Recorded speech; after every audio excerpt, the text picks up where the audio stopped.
Oh.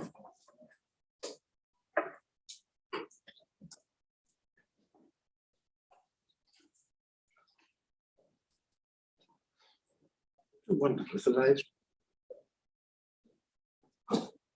Thank you. Good morning, everyone. I'm Jonathan Lester, Councillor Jonathan Lester, Chairman of the Scrutiny meeting, and I will be chairing this meeting today, being held on Thursday, the 27th of January, 2022. The fire and emergency evacuation. For those present in the meeting, if the fire alarm sounds, please leave the building by the nearest exit and make your way to the fire assembly point in the car park.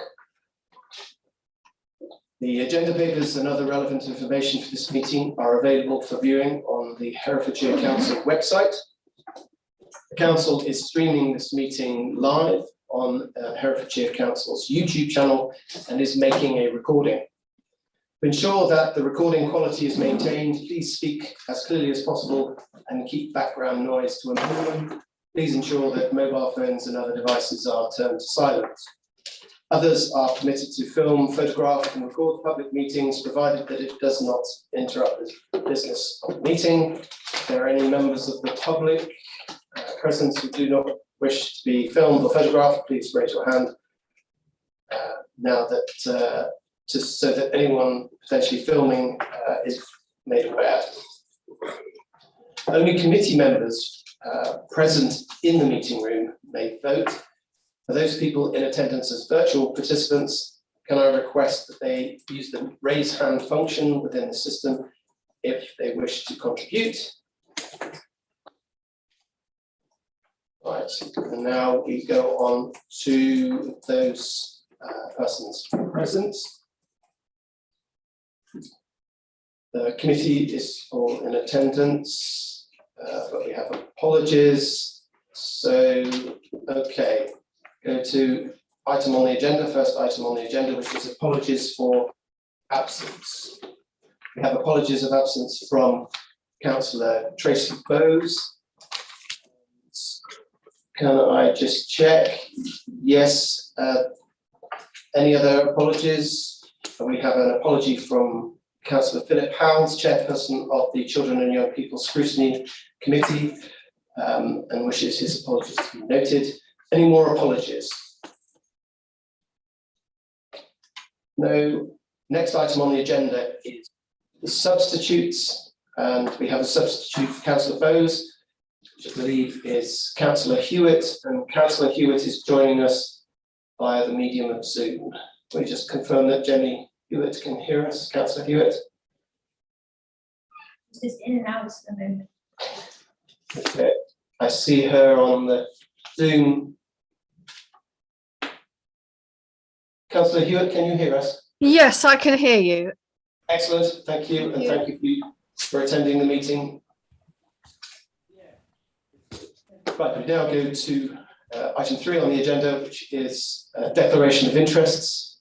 Do any members wish to declare a Schedule 1, 2, or any other interest on the agenda?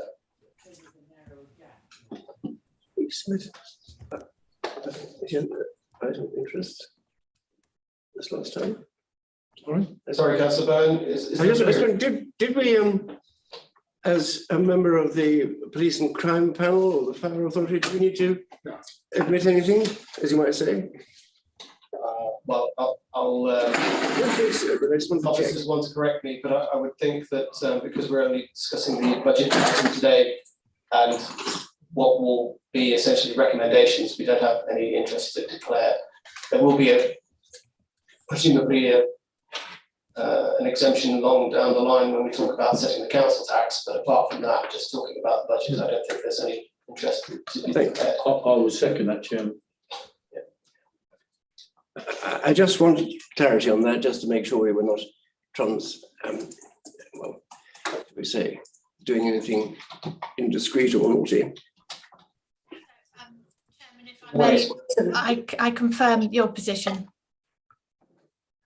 Thank you. Always worth checking. Always worth checking. Thank you, Councillor. Got it. Any other interests? No. Okay, then, if not, we'll go on to agenda item 4, which is the minutes of the meeting held on 15th of November. They're included in the agenda papers, pages 11 to 16 for approval. I move that the minutes are signed as a correct record. Do I have a seconder for that? Councillor Bowen, and all in favour? Thank you very much. Any against? No abstentions? Thank you. Item 5 on the agenda is questions from members of the public. No questions have been received from members of the public. Next, item 6 is questions from councillors. No questions have been received from members. Chairman, if I might. of the council. Councillor Day. Yeah, thank you. I'll just open up a concern from one of my constituents relating to the Service for Independent Living. As I say, I've only just received it. Would it be something I can introduce as a message from members of the public? I would suggest that this doesn't really fall into the auspices of this agenda item. You may wish to raise it as a point if it's relevant to the budget discussion. I was thinking you just asked if there's anything from members of the public, and the questions from members of the public. I have a question here. If I can clarify, Sunny, in the Constitution, questions from members of the public have to be received sort of 3 clear working days before the meeting, which the closure of that would have been on Friday. So we haven't received anything by that point. Obviously, it provides the opportunity for us to respond, and also for supplementary questions for individuals. Certainly, it could be taken to another relevant committee in due course if it's not relevant to the budget setting today. Yeah, thank you. It is relevant to the budget, and I will raise it in the body of the meeting, Chairman. Thank you. Obviously, Councillor Durkin, you use your discretion, but I mean the purpose of a member of the public raising a question is so that they can receive a written answer. However, that question has obviously raised issues that you will be. Thank you, Chairman.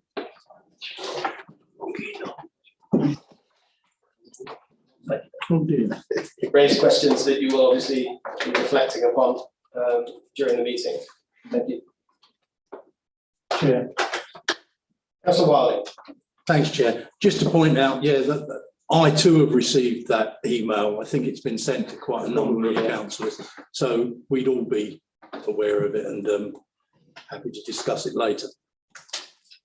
Thank you for that clarification, Councillor Wilding. Helpful. Right, so we move on to the substantive item, which is the budget setting, which is what we're here to discuss today. The purpose of this meeting is to seek the views of General Scrutiny Committee on the budget proposals for 22-23, following the announcement of the provisional financial statement.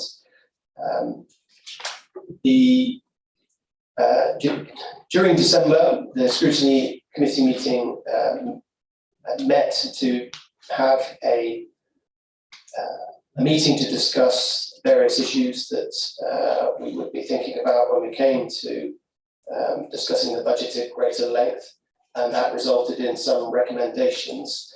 And those recommendations, I think it would be helpful at this stage just to refresh our minds with what those recommendations were. And obviously, since the formulation of those recommendations,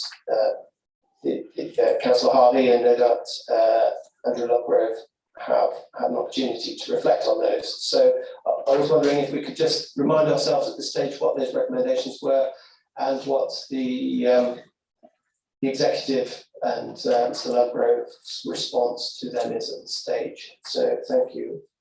Councillor Harvey, I don't know if you wanted to come in as soon as we've gone through the recommendations to hear your comments, but if we can go through those first, thank you.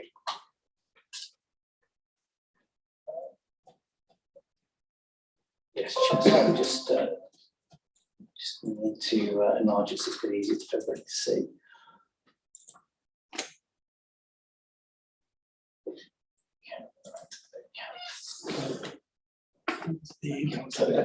Can you see that, members? There's an email. There's an email from Ben with them on it. No, I'm just displaying them That's on the screen, so hopefully members can see those who are playing. So do you want to read those out, Chair, or? Yes, please. Yeah. So the first suggestion was that that the executive be invited to consider the main purpose for the consultation on budget setting and examine how to make the consultation as effective and engaging as possible, so as to make the result meaningful and usable. The response from officers was that the initial response, certainly, these are suggestions rather than recommendations, but was that this was responded to in the workshop. Consultation is a mandatory process and lessons are intended to be used in encouraging greater participation. Shall I just pause there? Councillor Stark. thank you, Chair. As you know, this recommendation came out of concerns that not just myself but others felt about the lack of a response rate that would make the consultation meaningful to be able to quote it as supporting budget precept setting. And I'm disappointed, Chair, to still see that this consultation exercise is still being used somehow as a proxy to suggest that council taxpayers in Herefordshire are happy with a 2.99% rise. Now, I'm not saying, Chair, that isn't the case. All I'm saying is that 134 respondents out of how many households we have in Herefordshire, I think it's about 80,000 households that pay council tax, in my mind just doesn't give you the right to actually infer anything from it. If this consultation exercise is mandatory, then it's down to the Cabinet to make sure that it is held in a way that encourages participation. And I do feel concerned that this answer just does not meet that original concern, which is that if this consultation has failed, we should accept that and we should stop using it as a justification for the precept rise of 2.99. Thank you, Councillor Stark. Did anyone else want to come in on that particular point? Just that I think I support Councillor Stark in this entirely. And Councillor Stark has more statistical credentials than I have. I know he's a statistician, are you not? Yes. And I'm not a statistician, but I think I have a certain amount of common sense. And common sense says that 134 responses out of 68,000, 80,000, whatever it is hardly a substantive vote in favour. So throwing it out there before we go to Councillor Durkin and Councillor Wilding, is there, asking Councillor Stark perhaps, is there a threshold at which it becomes meaningful? Well, it depends on your sampling technique, and I'm not party to that. And we do have an intelligence unit here that does have, I think, qualified statisticians in it. So they should have been advising us as to whether the actual response rate was sufficient for any sort of inference to be made. I'm not sure I've seen anything on that line at all. So I really think we should dismiss it.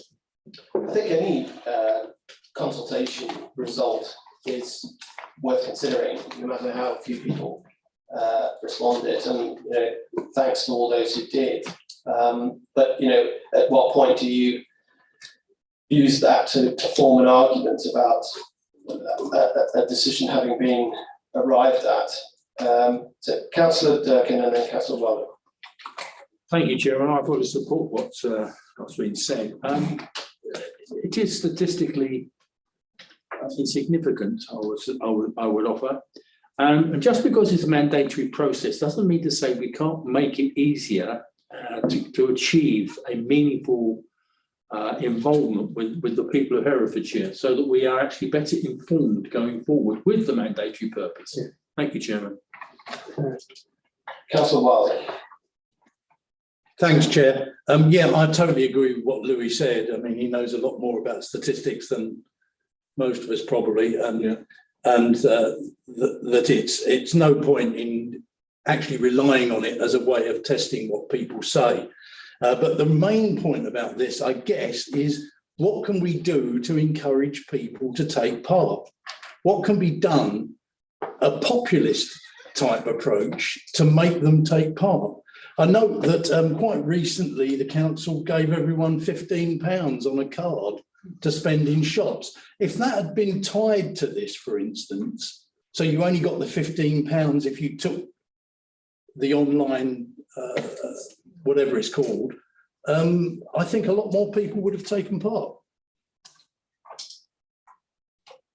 Would you be putting that forward as a recommendation?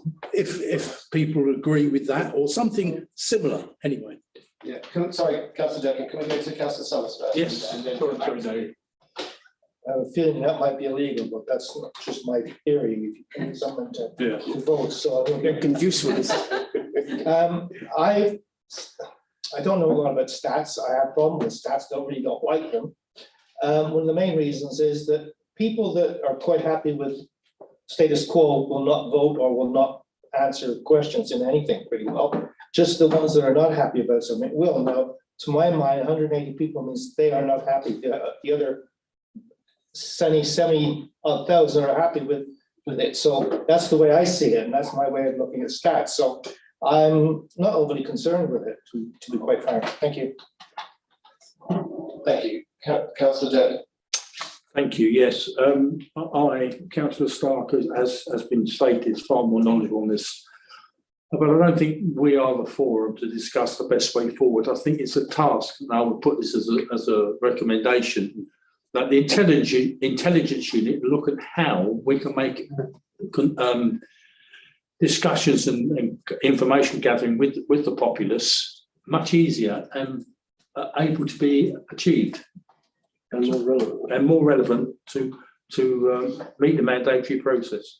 I mean, just to feed in, I think it's a point I made before, and the council had a very good response rate when it came to the waste management. I think that the responses were in their thousands, and it's interesting that something that affects people equally, or just as much, the council got a really good response rate. So it might be interesting to try and understand the difference between why one got so many responses and the other one didn't. Councillor Stark. Yeah. We must remember this is a democratic process we're going through. We were trying to gauge the opinions of our residents out there. That is very important to us, I think, as a committee, because it is they who pay the council tax. It is they who have a right to have a say in how much council tax they pay, even though we may be the final arbiters of that.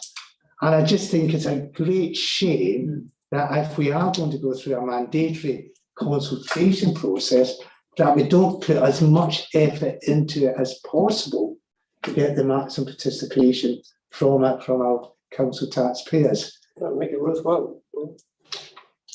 Thank you, and I think we'll wrap up on this particular point with Councillor Summers.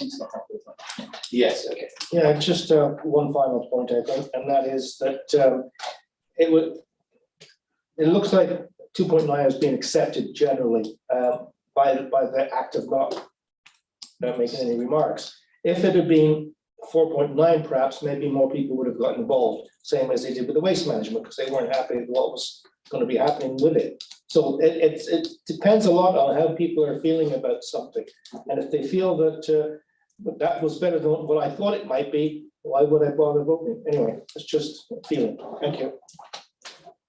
Thank you, Councillor Summers. That's an interesting point. Councillor Harvey, you wanted to come in at this stage. Yes, Chair. I'd like to thank the committee for going round the buoy on this one again. It is. I mean, it's disappointing to all of us that there hasn't been greater public engagement in the public element of the consultation on this. I recall sending out emails to all councillors asking them to promote the consultation in their local ward areas and to encourage people to participate. So I do hope that that every member of the council did in fact do that locally. I think it's worth the committee not dismissing the the workshop consultations that went on. You've only been talking about the online consultation for members of the public. There were a whole series of workshops that were run with third sector organisations, members of parish councils who were elected representatives of their broader communities.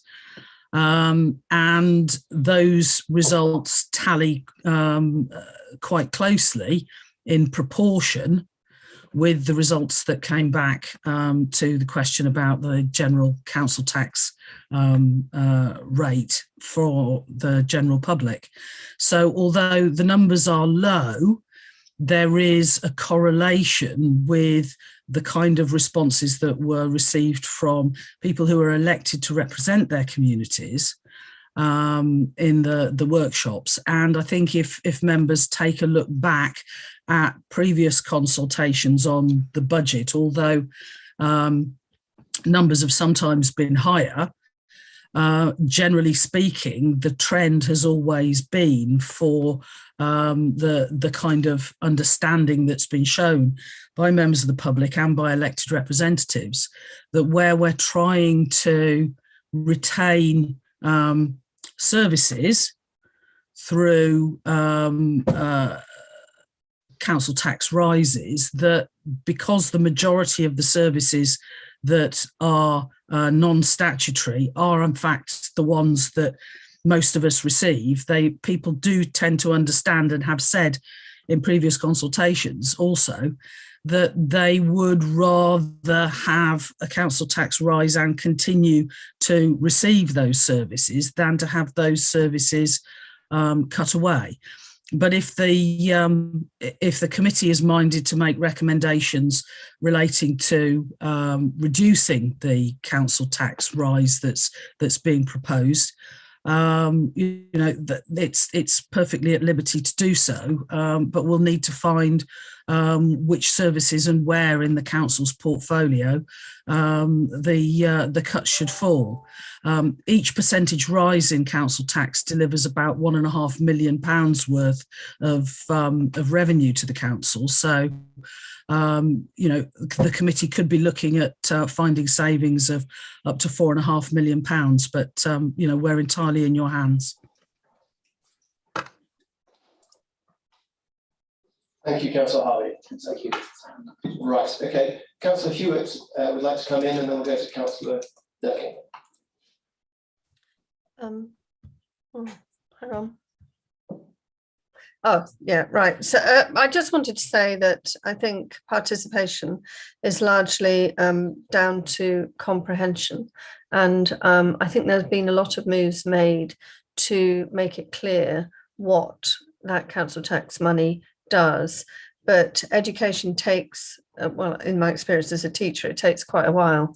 So I think if we continue with our educative moves in relation to what council tax is paying for, we have a very, very open-hearted and generous community in Herefordshire, and I'm sure they would want us to do the things that we are proposing to do in this budget. And whilst I get, it'd be great to have better consultation, I think the biggest part of that is the education that we're doing, and that should be beginning to show more clearly on council web pages.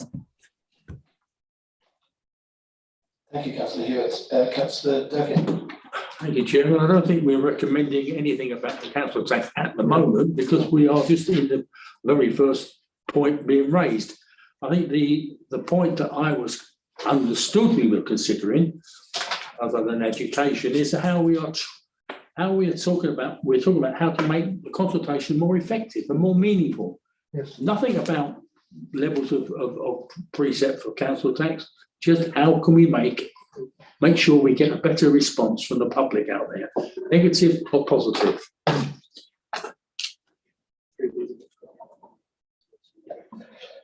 Okay, thank you for those contributions. We'll just run through the rest of the recommendations that we put forward in December, and then Councillor Stark. One way of cutting through this is I suggest we retain that recommendation that's on the table, as it's not really been dealt with sufficiently in my view. Okay, there's a recommendation to bat the ball back. And So it saves us having to make another one. yeah, okay, so that's noted, right. And if we now go on to the other recommendations as soon as we're able. Yes, so the next one was provide more context in the next report in terms of how the 2021 consultation responses have informed the budget proposals, and the initial response is that the consultation section has been updated.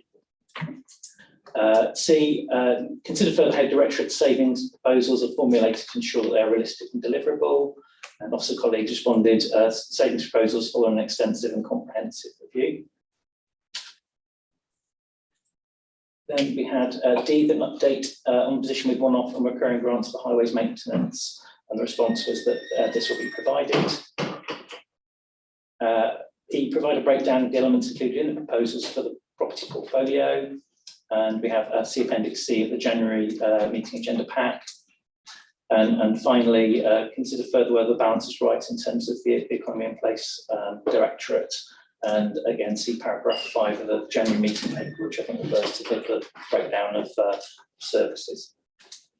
No doubt we can come back to that as when we're formulating recommendations, but perhaps we can move to the presentation shortly. Thank you. Okay, any further comments from the committee about those recommendations? Councillor Stark. I have looked at the balance from the budget proposals in terms of percentages across the various directorates, and economy of place, or economy and environment, what you want to call it, it's just ticking along at 16% here. 16% of the total budget is spent on the area to which our residents have the greatest contact with us. Now, I do accept that the other directorates do have a lot of statutory services within them that have to be funded. But I would really like to see an analysis across all county councils of what percentage they are allocating to what is the most important directorate with the most number of services that our residents come into contact with. So I would like a recommendation from this one, because even though I've seen the percentage breakdown, I'm still not satisfied with spending enough in this area. I would like to see a further analysis showing how we compare to other county councils. Compare and contrast. Compare and contrast. If I can summarise it that way, recommendations so that the council and members can really get their heads around this particular point about. Yeah, because it's very difficult without a context to know whether we are suffering similar to others from the austerity programme that has been imposed on councils, or whether we are out of step with other similar type authorities. And if we are out of step with other similar type authorities, what are they doing that we are not doing in order to ensure that our widest range of services that interact with our residents are actually given the right priority they need to in this budget? Thank you for that. Right, so we've got another recommendation. So there's two recommendations in the bag already to be considered later on. Voted upon. Right. Okay. So we have the presentations that will go forward with regard to introducing the budget before us. So we have quite a lot of people in attendance. We have the chair of Adult Scrutiny, Councillor Swinglehurst, who obviously chaired the meeting where the Adult Scrutiny Committee considered the budget. We've also got Councillor Harvey, who's responsible for the finance. Obviously, we've already heard from Councillor Harvey on the issue with regard to consultation. We have the Section 151 officer present, actually in the room, and we have the interim director for environment and economy to answer any questions about that directorate. And we also have the leader of the council, whose budget this is. Thank you for joining us, Councillor Councillor Hitchner, yes, sorry, I'm looking at the screen, making sure that there's the roll call and everyone's there. It's noted that the chairman of the Children and Young People Scrutiny Committee is unable to attend and sends his apologies. So can I invite Mr. Lovegrove to take us through a brief introduction to the budget and take us through there, and we'll have other officers and members who can contribute as we go. And I would suggest that if members of the committee have any specific questions, ask them while we go along. Okay, thank you. Over to you, Mr. Lovegrove. Thank you, Chair. Are we able to put the presentation up on the screen? Great. I'll go through these quite quickly if that's okay, because I think you really want to have a debate rather than listen to me talking through a series of slides on there. So as you explained, this is an overview of where we are in terms of the budget that's being proposed. So it is the proposed budget that some of the headlines. So the proposal is a 2.99% increase. We have a balanced budget in front of you, which is always a good position to have, and the capital programme can be funded. So those are some key things that we need to have before you can really get into the information. So, sorry, Mr. Lovegrove, can I just interrupt? Is the microphone close enough to? Is that working? Yeah. Can you bring it closer to you? Is that better? Right, so long as everyone can hear, thank you. Sorry to interrupt. Okay, not a problem. And if we go to the next slide, we've seen this diagram before. This is the crocodile diagram showing the gap between cost pressures and the funding. And that is now £106 million, so that gap. So just to give that in a pictorial form. So we had a settlement announced on the 16th of December. Now, we'll all remember that the Chancellor in October announced a 3-year funding package for local government, and then it requires government departments to agree a settlement. So we had a draft settlement on the 16th of December. Consultation has now closed. We're expecting that to be finalised, and we're not expecting any major changes. So there were a couple of new arrangements in the settlement. There's a new services grant. There's various funding for social care funding, and we have the rural services delivery grant confirmed for another year. Again, flat cash, so that hasn't increased in terms of inflation, but the monetary amount has stayed the same. The settlement is a 1-year settlement, and we're being told that the department are working on a settlement for years 2 and 3, which will come later in this year on there. The new services grant, local services grant, at the moment we're being told, only assume that that's in place for 1 year. That will be addressed as part of the ongoing settlements in years 2 and 3. We're being told that will be part of the compliance approach to levelling up. So we'll have to wait and see what we get to. We can go to the next slide. So I've got a couple of slides here just to set the scene in terms of what's happening in the economy. These aren't my slides. I have borrowed them from the Office of National Office of Budget Responsibility. So this is showing what the government projection around GDP and what is now happening in terms of tracking things. I wasn't going to go into detail, but just to give us some idea of what's happening to our economy. Sorry, Mr. Lovegrove. I think Councillor Hewitt's got her hand up. Oh, okay. Just a point of clarification. The Rural Services Grant, is that the same as the Rural Sparsity Grant? Yes. Thank you.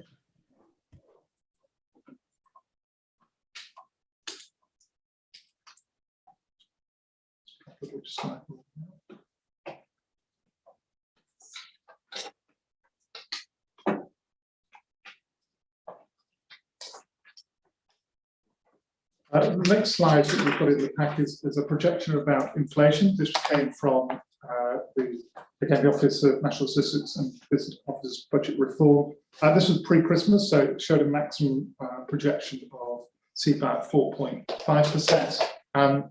The reality is we already know that the figures recently announced have exceeded that, but this was just a projection from them at that time. They're still projecting that CPI will then reduce in the future. Again, the next slide is talking about CPI projections and bank rates. So you can see the 2 lines. The blue line is the central forecast. The yellow line is a scenario of what it could be. So it's interesting to see that it's quite a difference at this point between the projections. There's nothing up. Excuse me, Chair, there's nothing on the screens to Oh, it's I think it's important. Okay. And if we could go to the next slide on there. Now, this is quite a busy slide, as you can see, but this is quite an important one for the council. This is looking about the impact of the budget in October across the demographic of the country resolution foundation. And this is showing that the changes announced in October have an impact across all of those demographics. The poorest, to use their language, the lowest income families have probably a greater impact, but as you can see, it crosses over in about the middle between the 9th and 10th position, showing the greater impact.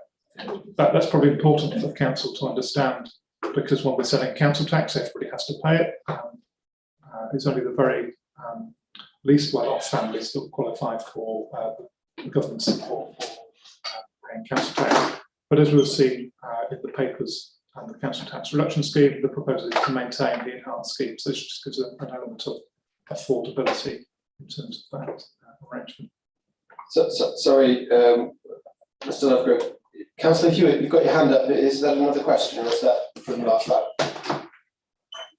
No, must come down. All right. Thank you. Councillor Stark. Yes, thank you, Andrew. I do find this slide totally surprising. I mean, commentators are talking about a cost of living crisis for lower income families. And I wonder why that's being said when this slide is coming out the way it is in a progressive manner. I suppose what is missing here, Andrew, is all the other inflationary pressures on family incomes, such as energy prices and everything else. And I suspect that makes this slide rather misleading, Chair, because you're not getting a full impact on how lower income households are going to be affected by all the changes that are in the pipeline. So I just think we need to be a bit careful that we don't grasp this. I think this should justify any particular precept rise. There are other pressures out there that low income families are having to face in the very near future. Thank you, Councillor Stark. It's a very good point about the pressures that families are facing. Councillor Durkin and then Councillor Wilding. Thank you, Chairman. Just to continue from what Councillor Stark has been saying, I've got a report here from the House of Commons Library that shows that 14% of children in Herefordshire are now living in absolute poverty. And with all the additional elements they're expected to pay over and above council tax going forward, that's going to make it worse. And this is the 1920-21. So I can let the committee have the report, Chairman. But I think it's telling that there are other pressures other than council tax on families. They've got the heating, gas, a number of other things, food as well going up. So just to make you aware, I will distribute it to the clerk, Chairman. Yes, thank you. And Councillor Durkin, by 1920, you meant 2019 and 2020. Yeah. History's a bad thing. I'm sure things were very bleak in 1990 and 1920. Yes, thank you. Councillor Wilding and then Councillor Stark. Thanks, Chair. I'm going to have to display a complete lack of ignorance here. Sorry, complete ignorance. That emphasises how ignorant I am, I think. Right, a superb ignorance. I don't understand this slide at all. I can't work it out. I don't know what's going on. I don't know what that zero line means. I don't know what this black line going down means.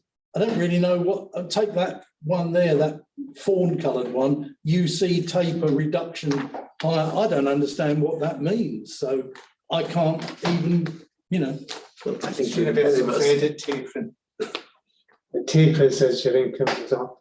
Perhaps Mr. Lovegrove will help us out. Yes. Yes, well, I've got, just keep that thought for a second, but I've got Councillor Bowen next, and then perhaps whilst Councillor Bowen's asking his question, Mr. Lovegrove can have a think about how he explains the diagram bit better to Councillor Wilder. Councillor I'm sure we'll all be very pleased to have extra information on the diagram too. It's wonderful when someone asks the question that you were hoping to ask yourself and were a bit worried about. But good for you, Councillor Wilding. Very glad you asked it. I'm also, it was progressive next year into the future. That seems to be all the strange English, never mind. I'm looking at your scenarios for inflation, and we are into this already, aren't we? The scenarios, in fact, not perhaps quite brave enough even. But apparently we are, what is our current inflation rate? 4.5, 5? And this doesn't even go as far as that. So how will that affect us, do you think, if this inflation stays at this sort of rate? Is it likely to? Chair, I'm very happy to pick that comment up, and I think the other comments. These are not my predictions, that they're from government, from I understand that, yes. they are predictions, and the one thing we can say with certainty that we won't know until the future when we look back. So you get a group of experts who all have a different view. This is just showing that there is a difference between government's prediction and the various range of scenarios, and that's quite different to what we normally see. So you're making a very valid point. In reality, nobody has complete certainty of what the future will hold in terms of inflation. So you make a very valid point. I'm not going to try and defend either the yellow line or the green line, but it's just to show that there is a divergence of views. Yes. That's why I included the site, so that you can see those arrangements on there. But I think we can have a long debate about those inflation assumptions, but probably isn't the meat of the meeting that you want to get stuck into. And it just we are actually beyond this scenario already. Well, and these were produced at a point in time, and life has moved on. So the point about the next slide, it does say it's income. You make a very valid point. That doesn't include a lot of expenditure items. So again, it's just really to show that it's quite tough out there for people. I wasn't trying to draw any comparisons. I think in terms of people that live in Herefordshire, it's a tough environment. Councillor Stark. Yeah. I mean, is there a recommendation here for us to say that in judging any precept rise, as much as possible, the pressures that are on families should be reflected in any charts that we provide? Is that possible, Andrew? It is, and I suppose we've got to balance up the cost of resourcing that type of arrangement. And this is, I've borrowed the slide from the Resources Foundation. But Chair, surely it's our responsibility to be as well informed as possible when we come to budget setting. Absolutely, I would absolutely agree with that, and I think that the challenge here is that one diagram doesn't do it really. One diagram doesn't do it for various reasons, and one being there are many more factors that we have to take on board. But I mean, I think for the benefit of the doubt, here is a diagram that provides a picture. But it's up to this scrutiny committee to say whether this is good enough to base these points on. And we hear in the media and in debate at the moment about cost of living issues and fuel bills, fuel, petrol and diesel being as high as it is. These are all the pressures that we're aware of without a statistic coming along to demonstrate the fact that those are pressures that are being faced. But if this committee feels that there should be a more comprehensive set of documents that give a better indicator as to the financial position, then that can be a recommendation. Councillor Summers. Thank you, Chair. I'm listening to all this below poverty stuff. I spent the first years of my life in that place, and back then didn't have what we have now. If we go below what we've seen at 2.9, or how are we going to help those in need? And that's the big question. There's all kinds of help out there for those in need. If we don't have the money for it, how are we going to help them? It's that simple. So as far as I'm concerned, we need this tax increase. We may not like it, but it's going to come right across the country and across the world, because every country is suffering because of COVID to start with. There's all the money's been spent. We spent over 100 million on small business, etc. Where's that money going to come from? So I appreciate that there's still quite a few down below the poverty line. There's the working poor, and I've always been for the working poor. But in order to help them, we have to have the money, and if we don't have the money, we can't help them. Thank you. Thank you, Councillor Summers. Very good point. And I'll come back on that and say, we do have money. It's the question of how we spend it. And that will be the debate for today. Okay, but point very well taken. Sorry, Mr. Loco, if you can go back to the slides. No problem. Thank you, Chair. What we've got in front of us is a summary of the future year's fundings for the council as part of the MTFS. It's showing funding levels for 4 years. So the year we're currently in, next year's 2023 budget, we're here to discuss a number of years beyond that. You can see the impact of the increase in council tax on the top line. And in addition, obviously the council tax base increases, so that is part of the increase between the years. At the lower part of the table, we've got the various government grants that are coming in. So we've just touched on the Rural Services Sparsity Delivery Grant, the number of names, the 5.3 million, we're assuming continues as flat cash for the future 4 years. We've got the new social care support grant that's going through. We've seen an increase for the 22-23 as part of the settlement. We're assuming that stays at flat cash because, again, we don't know what's being proposed for future years. Market Sustainability and Fair Cost of Care grant, that is we know the allocation for 22-23. We've made assumptions for future years because it will ramp up, and that's part of the government's approach for cost of care and how people pay for it. But it is an assumption of the last 2 years. Lower tier services grant, just over £250,000. We've been told that will end probably after the next coming year, so we assumed that stops.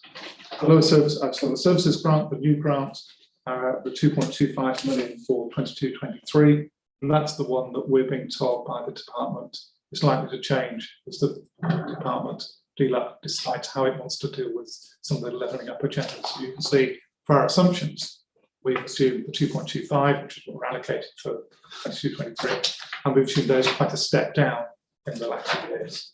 That is an estimate at this point. We're waiting for government to tell us. So, and I should have said at the beginning, this is about the recurring base budget for the council. So clearly it doesn't have our response to COVID because that's grant funded. We don't quite know where that's going to get to. And what this table doesn't include, but it's the new homes bonus that was allocated in the settlement in the 16th of December. So it's 1.33 million one-off grant. Well, that seems like they've confirmed for next year, and the decisions have been taken to move that into the climate and impact reserve. So that's why that's not in this table. If we go to the next slide, that is showing how we were actually proposing to spend that money in terms of the different directorates, and we've already had the conversation about to move it on to. Mr. Lovegrove, can we just pause because Councillor Hewitt's got a question and then Councillor Summers has got a question. So if we can go to Councillor Hewitt and then Councillor Summers. I know I'm an occasional visitor these days onto general scrutiny, but I remember this occurring to me before, and I still don't have any way of knowing how that rural services delivery grant is disposed of. It's not traceable in the finances, and to use the Mr. Ginman word, is it an unhypothecated grant in that it gets swallowed into the general finances of the cost of delivery when we have, long distances to travel for waste disposal or whatever in the county. But I think it would be fair to rural residents for them actually to see where that money goes. That's a recommendation from me, really, that when we next approach a budget, that we actually see how that money is disposed of, because I think it's important for rural residents to see how they're being prioritised. Mr. Lovegrove, yes, and top marks for using unhypothecated. That's brilliant, really good words. But if you could just clarify, is it possible to quantify, clarify where this rural money is used in the operation of the council? Chair, that would be very, very difficult. It is just part of the base budget for the council. We don't unpick spend across the areas of the council to reflect what is funded from this grant and other grants. So that will be quite a challenging task to carry out. And I'm not sure we would get to a sensible answer, because a lot of our costs are just part of the cost of the council. It's been baked in as a part of the base budget for quite a while, so that will be quite a challenge to do that work. So in answer to Councillor Hewer's question, the answer is it's effectively used as a revenue support grant for the fact that we are a rural county and it's awarded or explained as such, but essentially it's going back to the days of revenue support grants, and we are beneficiaries of that because of our rural. So, Councillor Hewitt, does that answer your question? Well, it answers but doesn't satisfy, as you say. Noted. Councillor Summers. Thank you, Chair. For the sake of the public that may be listening, could you confirm percentage of the budget that goes towards health and well-being and social care? Total percentage of the budget, please. Thank you. I haven't got a percentage to hand, but as part of the appendices, there is a breakdown of the all of the base budgets across the council. So we don't record our expenditure using exactly those terms. So I haven't got an exact percentage. Yeah, I think the public needs to know how much of their tax money goes to social care and health and well-being. I think it's quite a large amount. I think we need to make sure that they know, and I'd like to see those figures come out if possible. Not broken down, but just one figure about how much is spent on social care in the county. It would be really helpful, because I think people will understand there now better where their money is going. Thank you. Mr. Chairman, we were always told it's about between 70 and 75% went on. Yeah. Social Okay, care. I think the point is, when the council tax bill goes out, there's always the pie chart, isn't there, that explains the percentages. But I suppose, Mr. Lovegrove, putting words in your mouth, because the budget isn't set yet, you can't produce that pie chart. This is your forecast, and the debate is whether we go with that forecast.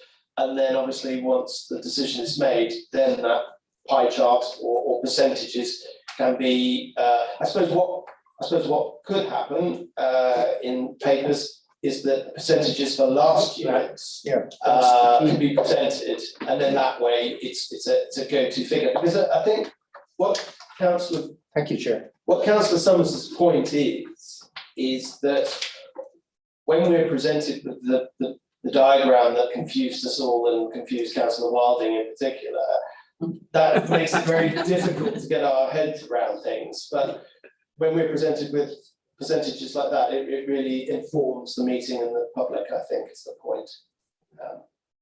Okay, I understand Councillor Harvey wants to come in. Councillor Harvey? Well, I was going to be brave and attempt to satisfy Councillor Hewitt. As an example, of the rural, the additional funding for rural services, we have to collect refuse from every single property, but it is more expensive to collect refuse from rural properties, which are sometimes some distance apart from one another. There are a lot more miles to travel than to do densely rural refuse collection in densely populated areas. We don't break out the cost of the additional cost of delivery of picking up refuse in the rural areas, but the Rural Services Delivery Grant recognises that as an example, refuse collection is more expensive for us to deliver as an authority because of the very large part of the county that is deeply rural. So as an example, there are lots of other services similarly that are impacted on in their cost of delivery simply because they are being delivered into rural areas. And, you know, it's a recognition that we need and want to deliver services as equitably as we can and make them available to people in rural areas in the way that they are more accessible maybe to people in towns. And there is an additional cost associated with that. And that's why it's really tough to unpick, because that additional cost is across lots of the things that the council does. And there is a cost to actually pulling that information together.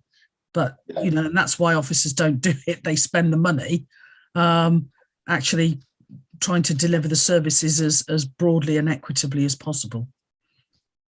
Thank you, Councillor Harvey. I think that was a really good explanation. The only thing is, I think Councillor Hewitt wants to come back. So, oh dear, she's not satisfied, is she? Well, I don't know. We'll find out. Councillor Hewitt. Well, thank you, Liz. And yeah, exactly. I referred to that in my question, that obviously I understand completely that it costs more to deliver waste services. There are various things that in rural areas, you know, don't happen, like, you know, main sewage and that sort of thing. But and we all pay the same sort of council tax. But my point is that government must have arrived at a figure for rural sparsity by some algorithm of some sort.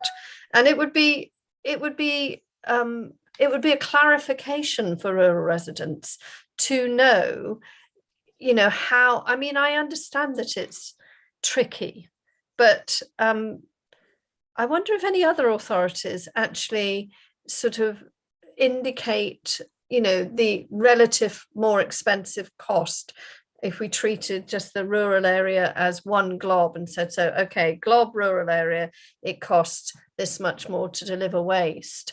But from that, you have to take away the fact that you're not doing main sewerage or this, that, and the other.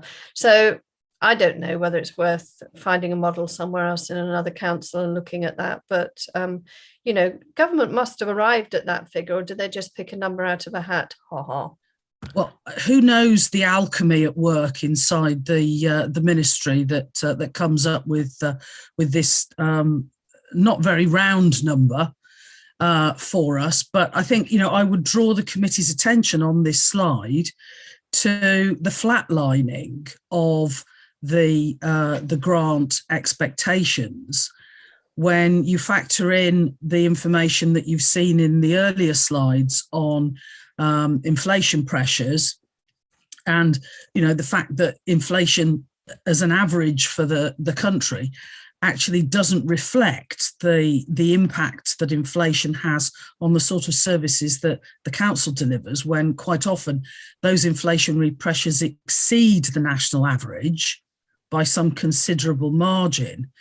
That we have no expectation here that we're building into our assumptions that those several grants to do with social care and delivering services into rural areas will be increasing over the next 3 years. So actually they are decreasing significantly in real terms, not only because of you know, national inflation, but because of the disproportionate inflation that we face in those particular service delivery areas.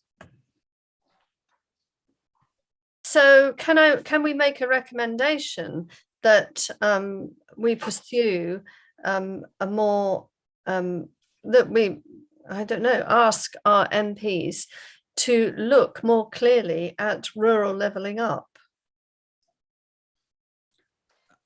That's entirely for you as a committee. I would hesitate to give you an answer yes or no. It is within your power to make any recommendations that you wish. So I'm basically, sorry, Liz, I was asking Jonathan, can we put it down as a recommendation? Thank you, Councillor Hewitt. Point of order, Chairman. Are we having a discussion, or is he coming through the chair? Yes, okay, thank you. I think it's quite awkward, a consequence of Zoom. But I think Councillor Hewitt's point is that we don't want to lose the fact that this is a really important source of income, addressing many of the real challenges that Herefordshire faces. So there's a recommendation there from Councillor Hewitt. Councillor Stark and then Councillor Durkin. I do have some sympathy with what Councillor Hewitt is saying as to where the grant goes and what it's spent on. I don't think we're asked as a council to hypothecate it ourselves. And since we're not asked as a council, not given that as a condition, my only concern would be the cost of actually trying to unravel the figures and what would happen if we weren't spending the whole grant on what we should be spending on in terms of rural services. I mean, it's quite a ticking time bomb when you start picking figures like this. And if it's not a condition that we have to hypothecate it, then frankly, I take Councillor Harvey's explanation that yes, the rural services do cost a lot more. They probably cost a lot more right across the range of services, and that what government is doing, however councils they may actually arrive at that formula, and that's often very esoteric. The fact is, we are actually being compensated for the fact that we are a rural county. And my view would be, leaving aside the levelling up point, which I think is for us to discuss, that we should not ask financial services to unpick these figures. Okay, Councillor Durkin. Thank you, Councillor Stark. Just a question. I think, Andrew, you said that the rural grant is ceasing next year. So, have I understood what you said? The rural services grant? I don't know. The assumption is rural services grant continues. It's showing here a flat cash. So okay. Well, I'll go to a different question then. For the harder thinking like me, that wonderful chart that you put up there with all the red on it, could you explain it? Because I'm not sure we've got an explanation, because we were interrupted by your lack of ability with it as mine. Thank you. Sorry, what document are we? That's the chart with all the bar chart and the Councillor Wilding document. That's it. Yeah. Can we call it Councillor Wilding's document? Please do. Slide. The one that Councillor Wilding was concerned about. I'm very happy to do that. It's quite a complicated chart. I think I've already established that. I'm happy to do that in the meeting, or you may want to do that in another meeting or offline, because I'm conscious that we're only not even halfway through the slides yet. We're reaching into quite a bit of time. I'm in your hands to. Okay, well, perhaps we'll press on and then tease that document out as we have our discussion. But I suppose what Mr. Lovegrove is wanting is to continue on so that we don't interrupt his flow. So over to you. Thank you. Okay, thank you, Chair. What we're seeing now in front of us is the breakdown of the proposed 22-23 budget, the 175, how it's allocated across the directorates. It's showing the starting point, last year's budget, the pressures and the savings. So it's just a summary to show that that's how we get to the £175 million. If we go on to the next slide, we start to drill into some more detail. So this is the Community and Wellbeing Directorate. This has been seen by the Scrutiny Committee. This is showing the proposed pressures and budget bids. So it's £4 million worth of pressures, 100,000 of budget bids for changes on that. I wasn't proposing to go into great detail on that, because it has been looked at by another committee, but I'm in your hands before we move on. Councillor Bowen. Thank you, Mr. Chairman. Just to ask the idiot question, loss of discharge to assess funding. What does that mean, please? Perhaps everyone else knows it, but I'm very happy to come in on that. At the moment, the current arrangements, because of the COVID arrangements, if somebody's in hospital and it's assessed that they are in a position to be moved out of hospital, then they're moved out into a care home, and the assessment process of how to enable them to be re-enabled or to live independently, or what they need tends to happen in the care home environment rather than being in the hospital. So that is an arrangement to make sure as many people who can be are moved out of a hospital as soon as possible to make sure hospital beds aren't blocked up with people, and also about managing people's exposure to infections, COVID infection. As the COVID arrangements are wound down, that funding will start to cease to exist. And this is just recognising there will be a pressure on our budget for dealing with that. We have the COVID arrangements, we had a re-enablement service, which worked very well, because it did very much the similar thing. But as soon as somebody was able to be discharged from hospital, they went home.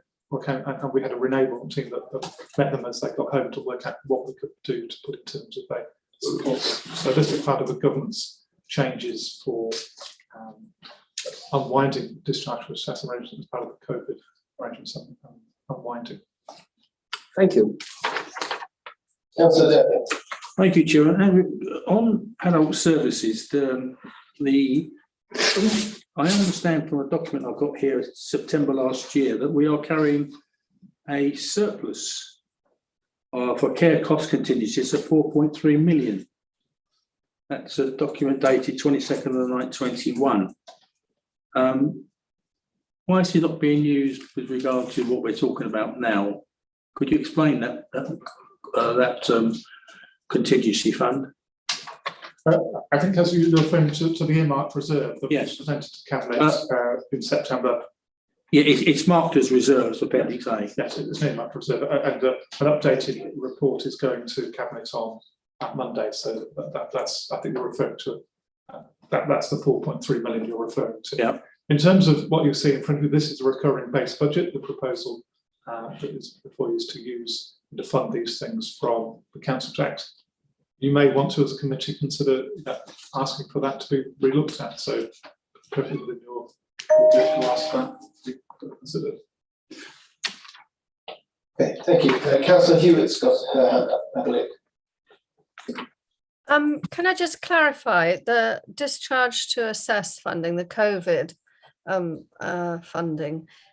Do we have to return unused funds, or have we? What will happen if we don't have that need to use it in that way? Can it be used for other measures, or does it have to be returned?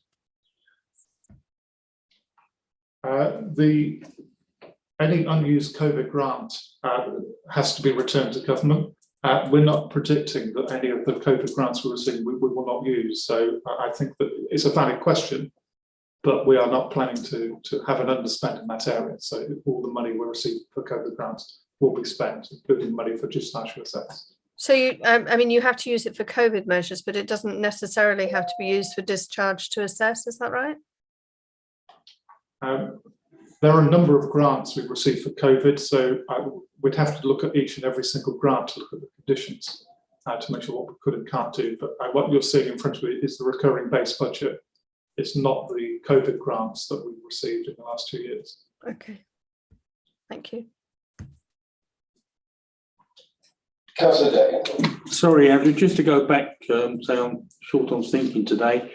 The 4.3 you talked about, or I talked about, and you responded in the reserves, that's being addressed in a report coming to Cabinet soon, is it? Or No, I have to clarify that there is a paper going to Cabinet on Monday that summarises the reserves mission. So as you referred to, a paper that went to Cabinet in September. But there's an updated version of that chart on the agenda for Monday. So I'm just saying that's the same document. thank you for that.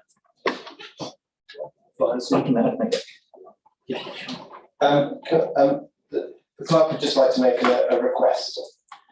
Yes, indeed. It's just for those people on chat, on Zoom with the chat. I can't always see the chat, so I'd be very grateful if you've got a point to make, if you could raise your hand and make it to the whole meeting so that everybody hears the point that you wish to make going forward, if you don't mind. Thank you.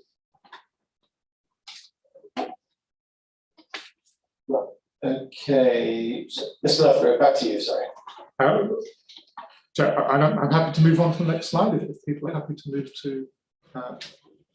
So this is the proposal for the Children and Young People Directorate.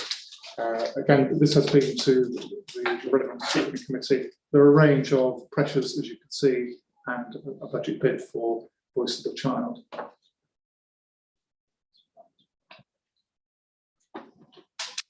Councillor Swinglehurst, you would like to come in at this point? Thank you, Chairman. Only because I'm not really certain where you would like any contribution on behalf of the Adults and Wellbeing Scrutiny Committee to fall within the meeting. And I thought before we drifted away from the proposed budget slide for that directorate, I could come in now or come in at a later point if you would prefer. You have the floor. Hello. Councillor Swinglehurst, be my guest. You have the floor. Oh, okay. Thank you. Thank you. Yeah. So the reason that I'm here today is because the base budget didn't come forward to the scrutiny committee, and so therefore we were struggling to respond to all of the detail that we now have. So I will be able to report on points that have been raised by members of the committee, although not raised within that committee meeting. But I'm raising them with your indulgence today, just in order to get them on the record so that everyone feels that they've had their say, if that's okay. Around demand management, there was a general support for the strengths-based approach, the way in which this has offset demographic pressures and has been delivering improved outcomes. It's it really is an outstanding part of the work of this directorate.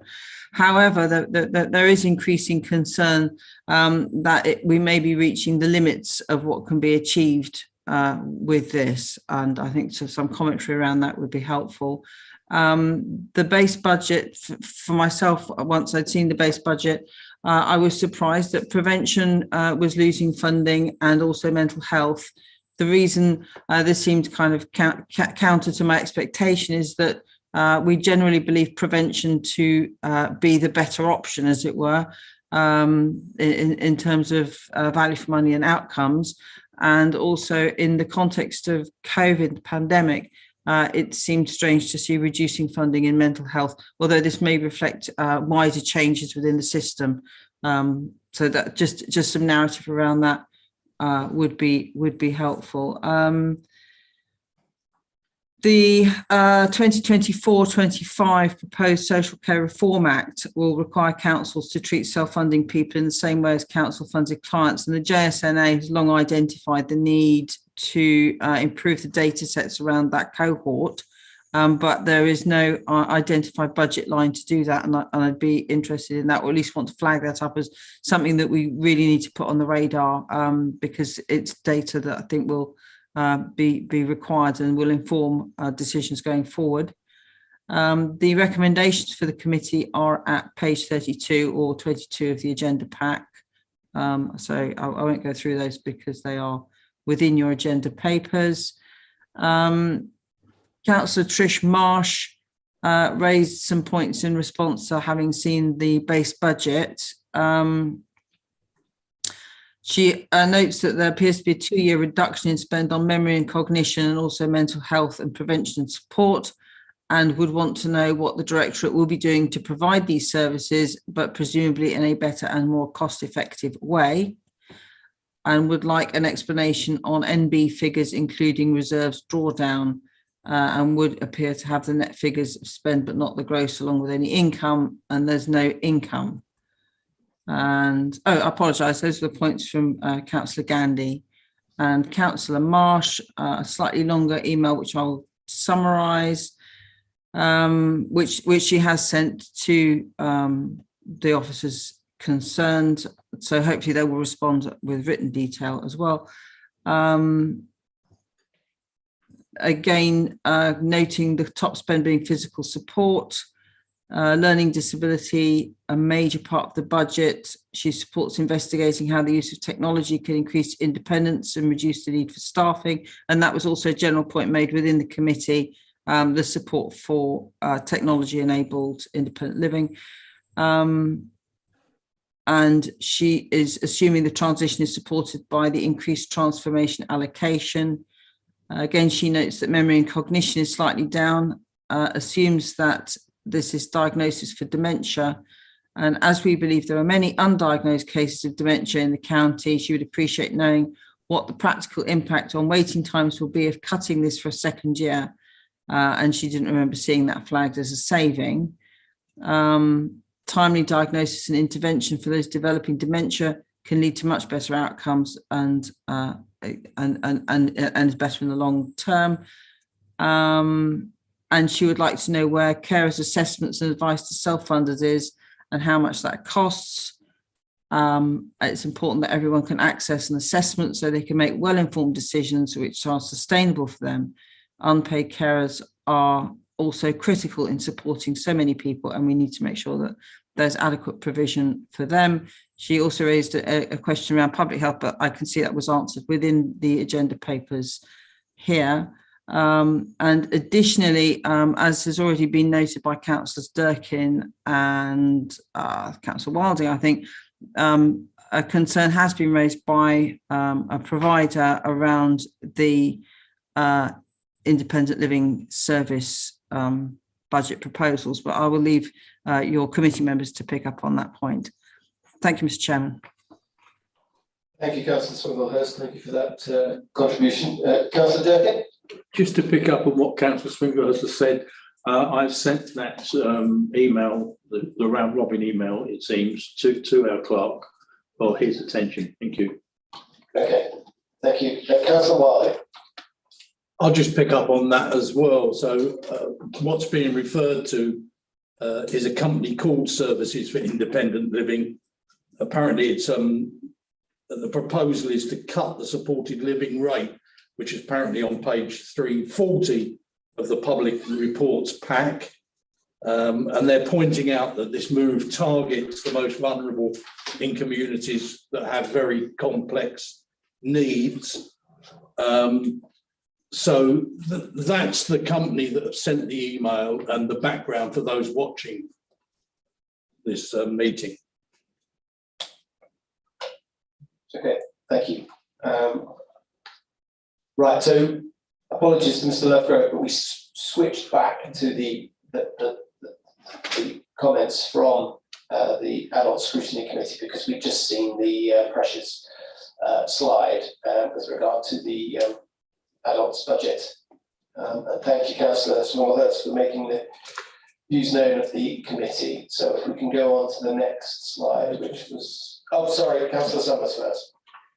I'd just like to confirm what Councillor Swinglehurst has said. The prevention and mental health issue is got it. We've been fighting this now for quite some time. We seem to be going backwards, not forwards. And I thought with it's so obvious with COVID what mental health was happening, and suddenly we're getting less money. And it's to affect SIL, which does a great job, is a concern. Well, another thing that I would like more knowledge about is the funding that comes in from mental health, that we as councillors learn more about it as it comes in. Usually we learn about it from the back door. So when that funding comes in, I'd like to, to be more shown more out there anyway. But I am concerned about prevention and mental health because we're running into a mental health pandemic, quite frankly. Thank you. Thank you, Councillor Stark. It's a process question. Maybe I'm showing some naivety here. We've had a number of comments from another committee, and I just wondered how those comments can be translated into recommendations. Is that something we're going to do today on top of everything else? I'm just trying to get a feel because I'm not sure where we are with all of this now. I've got somewhat confused. If you think that anything, from what's being fed in from adults or children's scrutiny committees should form recommendations from us, then I think we should do so. Well, we really need that in front of us, to be honest. Yeah.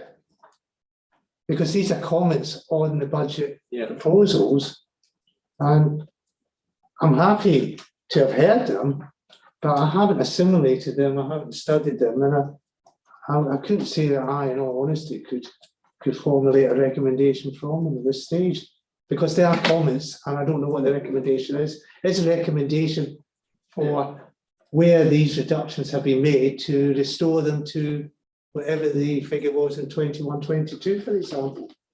I just don't know. Councillor Durkin? I'm not sure we can make that blanket statement here, Councillor Stark. I think what we need to do is have them in front of us so that we can consider in their entirety, so we can make our own recommendations if they're not being considered by the administration. Yes, Councillor Sutton. I happen to be on both, on the adult and children's. I'm on this one too, so I think I can, make statements regarding adult health and children's as part of my mandate. It's the whole thing. Yeah, thank you. Okay, right. Councillor Hewitt's got a hand up. We're now going on to the next slide that we were on before, I think, which is the children's. Councillor Hewitt. Thank you, Chair. I'm sorry, I didn't get a chance to answer Ben Ball about giving comments from children's scrutiny, but since the Chair, Councillor Howells, isn't present, I'd just like to reiterate the comments that were made, which are on page 22 or 23 of the pack from children's scrutiny, that in future, we understand and are really grateful for the degree of transformation that's taking place in the Children's Directorate. And there is really a great deal of momentum behind the fact that the Children's Directorate isn't being asked to make savings. But we would really, and it's a little like what Councillor Swinglehurst was saying, prevention being better than cure. It's been said for a long time that early help is the most critical area to stop problems occurring later on. And we would like to see more, as the transformation embeds itself, of the Children's Directorate budget going into early help on early years. And I just thought that needs to be out there in the public voice so that people hear that scrutiny, children's scrutiny, is asking specifically for that to be a big driver in the coming year's budgets. Thank you. Is that a recommendation then? This is where I'm getting confused because I don't understand the process. Sorry, yes, I think it is a recommendation. I think it is a recommendation. Thank you. Can we just hear from the clerk, please? If I may, I mean, at the moment, we're just hearing from the Section 151 officer on the overall presentation it's giving. We'll also hear from the Director of Environment and Economy as well. And certainly, at one point, I will show the recommendations that are indeed that's been referenced that are included in the agenda on page 22, indeed, paragraphs 32 and 3, if I recall. It's page 22, yes, paragraphs 32 and 33, which include the recommendations from adults wellbeing as at the 10th of January and from children's scrutiny as at the 11th of January. So those would be for the committee to consider whether or not those recommendations are forwarded on to the executive. That's the usual process, that the recommendations of the two committees come to general scrutiny for then those to be forwarded on to the executive for a response, part of their deliberations. Councillor Stark. I don't want to dwell on this, Clark, but what about the further comments that we made today? I mean, is that going to be taken forward by the two other committees as recommendations, or are we supposed to formulate something from what's been said today? That's what I'm asking. But the point is they will make, the scrutiny committees will make their recommendations regardless. It's whether this committee wants to bolster them, make their own recommendations, that type of thing. But I mean, we have the benefit of them having met first, but we can come up with our own recommendations if we wish. Right, fine. Okay, so okay,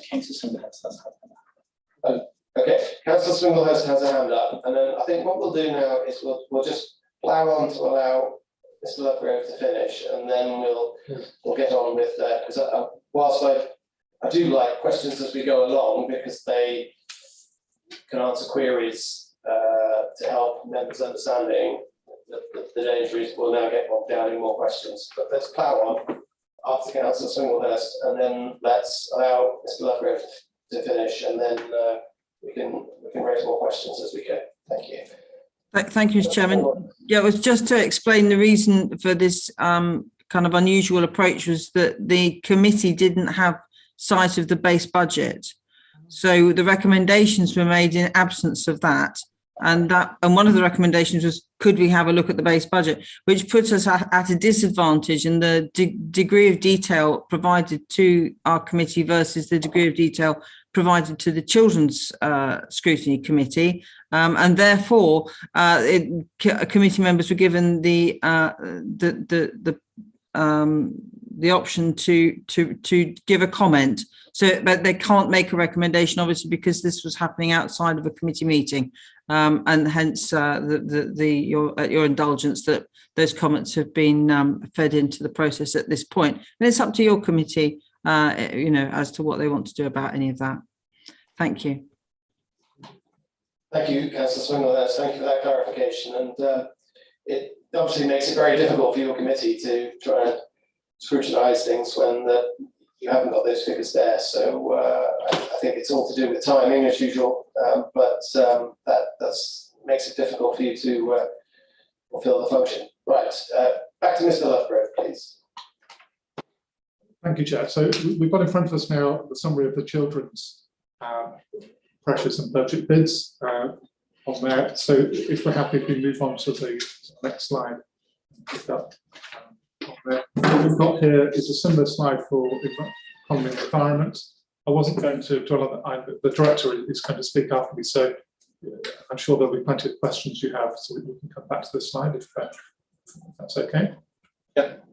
And then with the next slide, there's a range of corporate pressures as well on there that covers the whole parts of the corporate centre. So that shows what we've just seen, all the pressures for bids upon the budget. The next section, if we go to the next slide, we have to deliver some savings to balance the budget. We saw on the earlier slides about as well the pressures, but we do have to deliver £2.6 million worth of savings on there. We move on to the next slide. So we've broken these down into areas. This is the central one, £500,000 coming from efficiencies and treasury management and pensions. We then go on to committee wellbeing. On there, and there are 3 savings proposals in front of us there. And on the next slide, we have a significant number, it's actually 15 of the next 2 slides for economy and environment. And I think you'll want to get into details of those with the director when we get to that point. As you can see on these 2 slides, these savings over a number of years. So what the directorate is saying that it will take time to deliver some of these savings. There are consequences, plans we put in place. And if we go to the next slide, we've got 1.8 million of one-off money, which is the local services grant. We're assuming what's not recurring. And this shows just in tabular form the financial impact over the 3 years. Show this will have to be smooth, which is the smoothing approach, which leaves a remaining balance of 391,000, which you can see there. That is just proposals to fund 3 separate items, which shows how that 1.8 million is dealt with.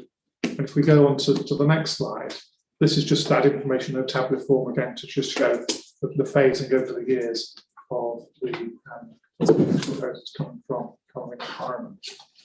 So as we said, the director will speak after me so we can get into the detail. The next slide we've got is the capital funding requests. Apologies, it's slightly too small font, but these are all the requests that are coming through.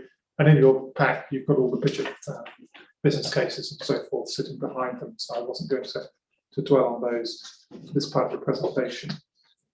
And the next slide, this is just showing how we can fund that. What that's showing is across the top. Part of our treasury management approach is we have an annual funding limit of 6.7 million going across. As you can see, there's a slight peak in 22-23, but that is smoothed over the 3 years. So the statement we had at the very beginning showing that the capital programme can be financed. This is the table evidencing that. So I think that gets to the last summary slide. So as we said at the very beginning, what you've got in front of you is a proposed budget that balances. It does need some time to deliver some of the savings that we've just seen on those slides. And what we're saying is that, again, this is the base budget, so the ongoing transformation, some of children's will be funded from the earmarked reserves of the financial resilience initiatives. That's why you're not seeing those details in front of you. That's that end of that presentation. Thank you, Mr. Lutgrove. Going back to Councillor Stark's point right at the beginning, the economy and environment. Part of the council has only got 16% of the funding. So if we could go over to Mr. Taylor, just to take us through a short report, and if he can just take us through the issues that this department is facing, and then we can invite a few more comments from the cabinet, and then I think we'll go straight into discussing the proposals in front of us. So, Mr. Taylor, if you will, please. Oh, thank you very much. Can we have the bids document on the screen, please? Or any kind of document? Sorry, was that part of the presentation just a moment ago? Sorry, yeah. Thank you. Yeah, there's a pressures slide and then a savings slide, or two savings slides.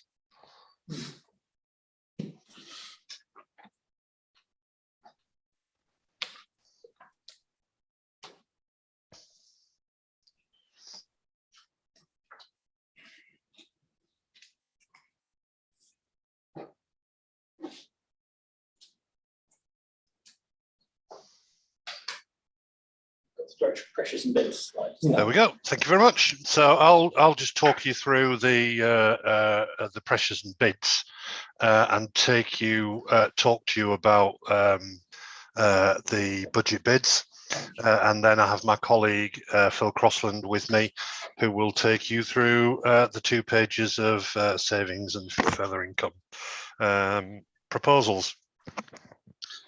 So there are a number of structural deficits in the E&E or E&P as it was budget. The E&P budget has been cut year on year, and because a lot of it's not statutory, so it gets cut, and that has resulted in a few savings proposals that were not realistic, and it's also given us some income targets that are also not realistic. So what we're trying to do through this budget is we've got a total pressures of just over 2.5 million, as you can see at the bottom. We've put budget bids in to cover 1.345 of that. And we're proposing to cover the savings over a 3-year period to cover the rest of the current deficit. So first one is parking. So car parking income is suffering because of COVID and one or two other things, but generally speaking, people's reluctance or not needing to come into town. So the car parking revenue is down. It's about 90% of where it should be, and that looks like it's going to continue. So we've got a budget bid in of 400,000 to balance up that income target. Second one is CCTV monitoring. The Police and Crime Commissioner, as some of you who were at the, or most of you who were at the scrutiny meeting with the Police and Crime Commissioner will have heard about the Police and Crime Commissioner giving us capital grants for new CCTV cameras, but at the same time telling us that the budget that they give us every year cannot be used for CCTV monitoring, as has historically been the case. So we're in a position where we have a lot more cameras, nearly double. Well, by the end of April, we will have double the cameras that we had before, and we've lost the support of the PCC to monitor those. So we've put a budget bid in there for £120,000 to allow us to properly monitor the CCTV system. Planning, development management specifically, we have a year-on-year deficit in planning income. I think it's been going on for 5 or 6 years, but obviously I haven't been here at that time. But there was originally an income target accepted that has historically never been delivered, which of course can't be. We need to regularise that. So there's a £400,000 bid in for that. Likewise, we had under archaeology, we had a historic grant that was then put in as an income target. The grant was taken away by central government and the income target was left, leaving a constant deficit. We're regularising that. We have a couple of legislation changes or revenue impacts of a different approach, shall we say. One is legislation, one is due to capital projects. So there's been some changes to the red diesel legislation, which is going to cost an additional £60,000. We've got a bid in for that. And we have, as you've all seen, there's a lot of work going on to green the city. Through the HCCI, the HCCTP and other projects. They've all got trees, planters and much more to create a much more pleasant place to be. Unfortunately, that lot needs to be maintained and plants and trees need to be watered, etc. So we've got a budget bid in for that. And then we've got some unresolved savings excuse me, from last year, some of which we are rolling forward as new savings proposals and abandoning the savings proposals that were there. But we have a budget bid in for 200,000 to balance some of that up. So that totals 1.345 million. And then we move on to the savings. Do we want to take questions on the pressures and then move on to the savings, Chair? I have a question, Councillor Stark. Yeah, thank you, Neil. It's really a point of clarification.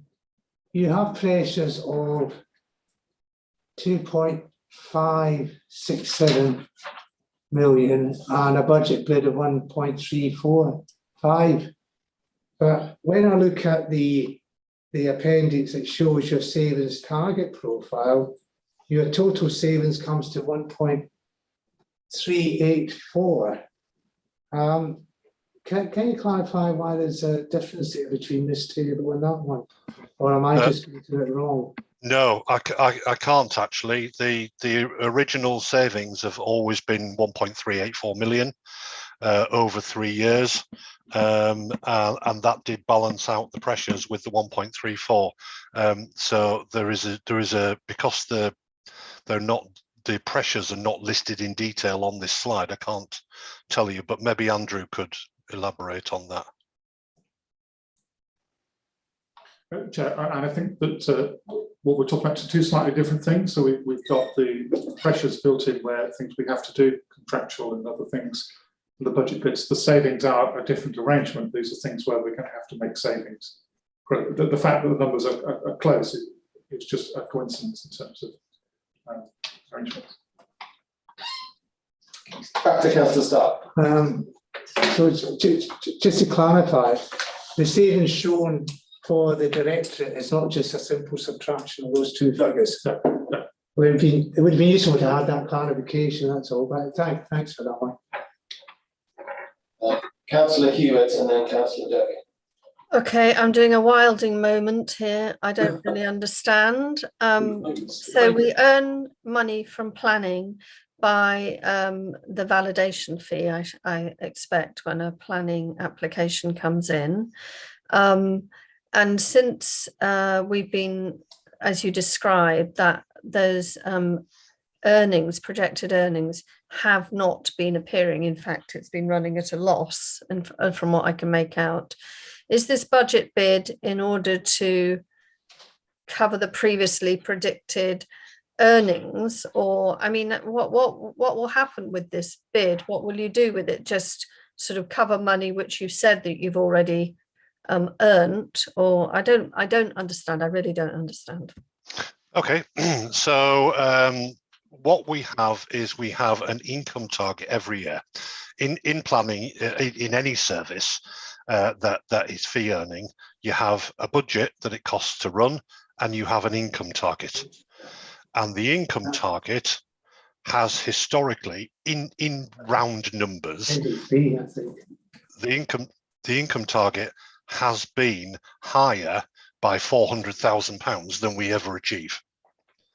So the idea is to reduce that income target in order to balance the income with the expenditure. We're not spending this money on anything. It's to regularise an over-enthusiastic income target. That was so helpful. Thank you. Yes, I think it was. Councillor Jackie. Thank you, Mr. Taylor. You mentioned earlier some failed savings. This hasn't been reflected in this year's budget, and why was it not paid out of general reserves? There were a series of savings. I think it's 4-point-something million last year from E&E. We only made 2.5 million of those savings. There was £1 million and a bit that was with property that is now being dealt with by corporate, because property has moved to corporate, and that leaves us a balance. And I think the balance was about it changes all the time, because as we're getting through the year, we are making savings as we go. So the prediction of what happens at the end of the year is varies slightly, but it was about £640,000, I think, and that failed. That amount of failed saving then has to be rolled over to the following year, and we have to make that saving the next year. So if I'm understanding you correctly, this deficit, if I can call it that, will roll over and over and over. It won't be ever brought back to satisfaction, as you're doing with the car parking and the planning income. Yes, it will, because the regularising of all of these budgets is all part of balancing the E&E budget. But members who went through this process last year will remember savings proposals such as pet crematoria and the like, which were found to be impractical and undeliverable. So what we've done, and what you'll see next for the savings for next year, is that we have come up with much more practical and deliverable things to do to balance the budget, rather than what was given last year. Thank you. Okay, Councillor Stark. Yes, I'm sorry, Chair. Thank you, Neil, for that. I don't know if this is one for you or one for you, Andrew, but the total savings shown is 1.384 spread over 3 years.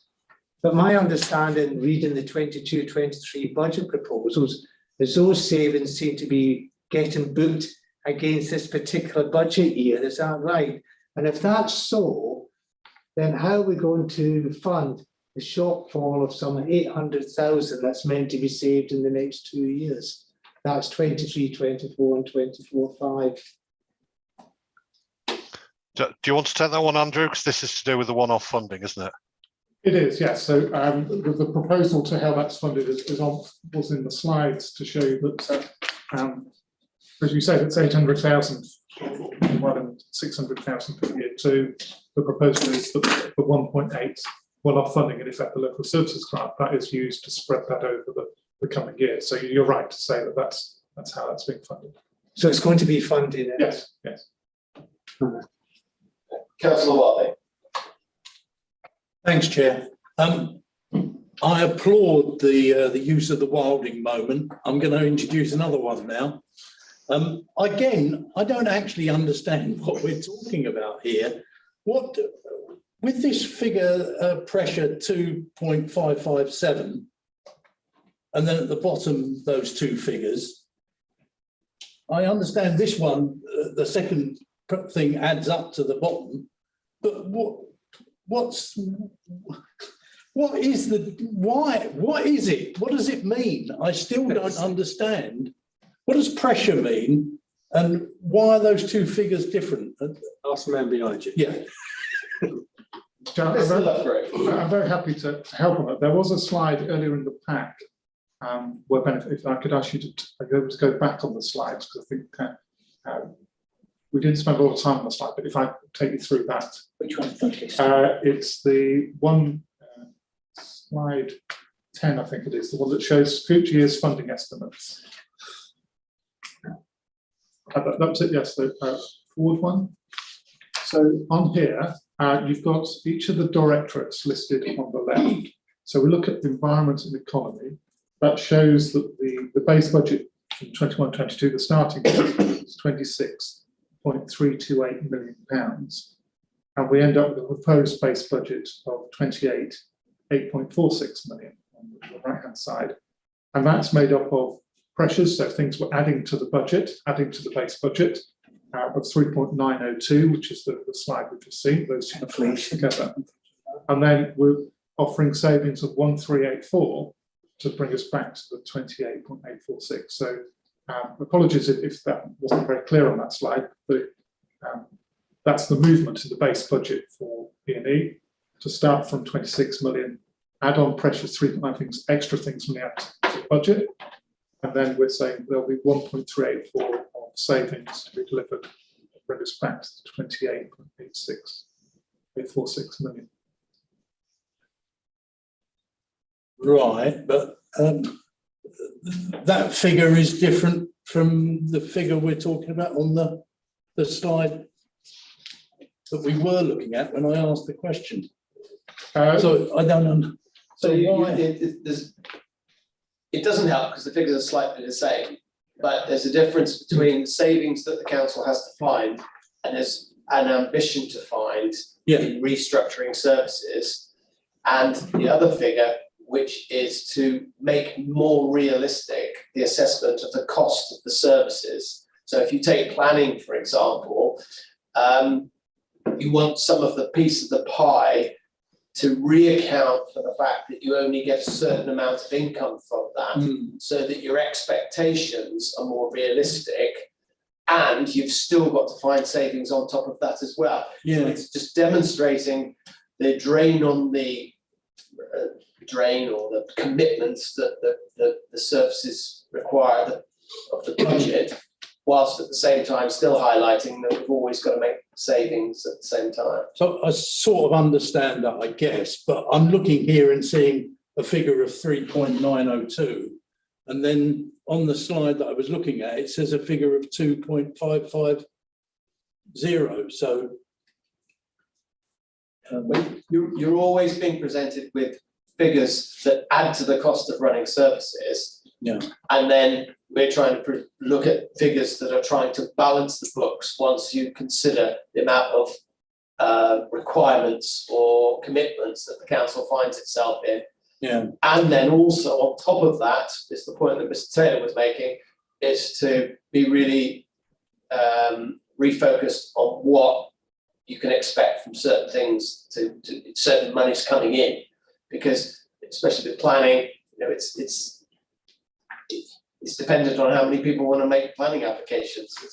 And, you know, so is this sort of backing up the idea that costs are always going up through inflation and other things, and so the savings that are being made in this budget are just trying to keep track with the costs that are going up?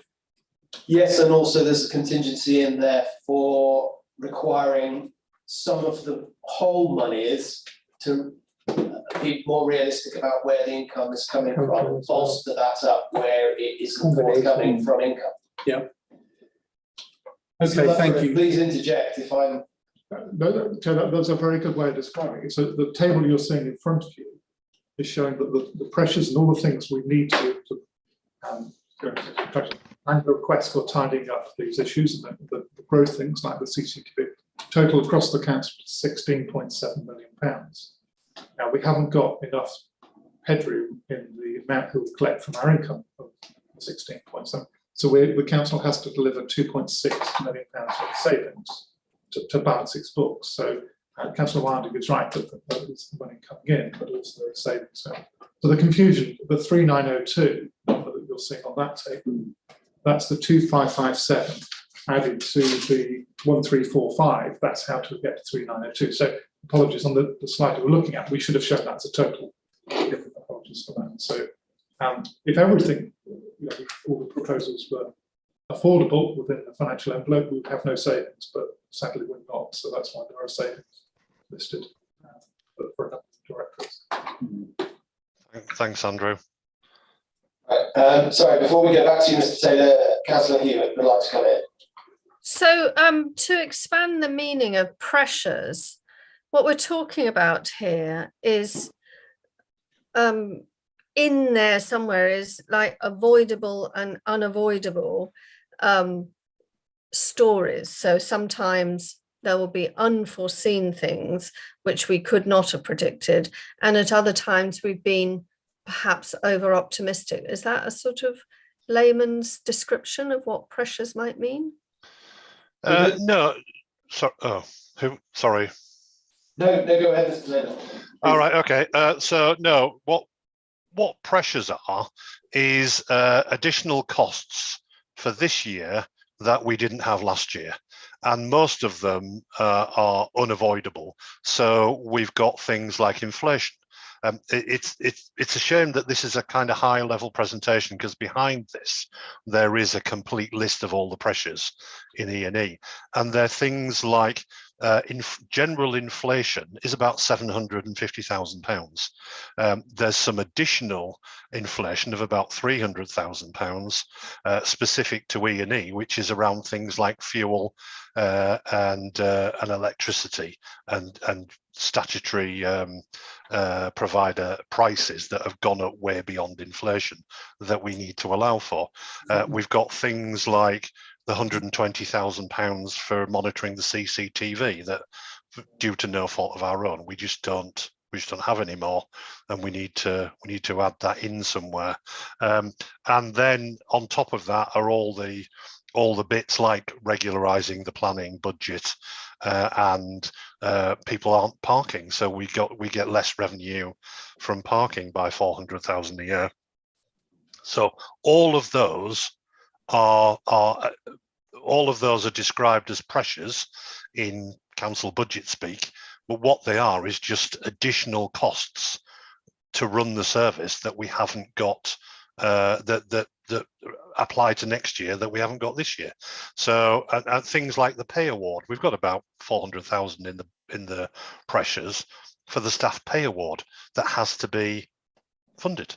So all of that goes into that list of 3.9 million additional pressures. Okay, thank you, Mr. Taylor. I trust Councillor Hewitt that answers the question.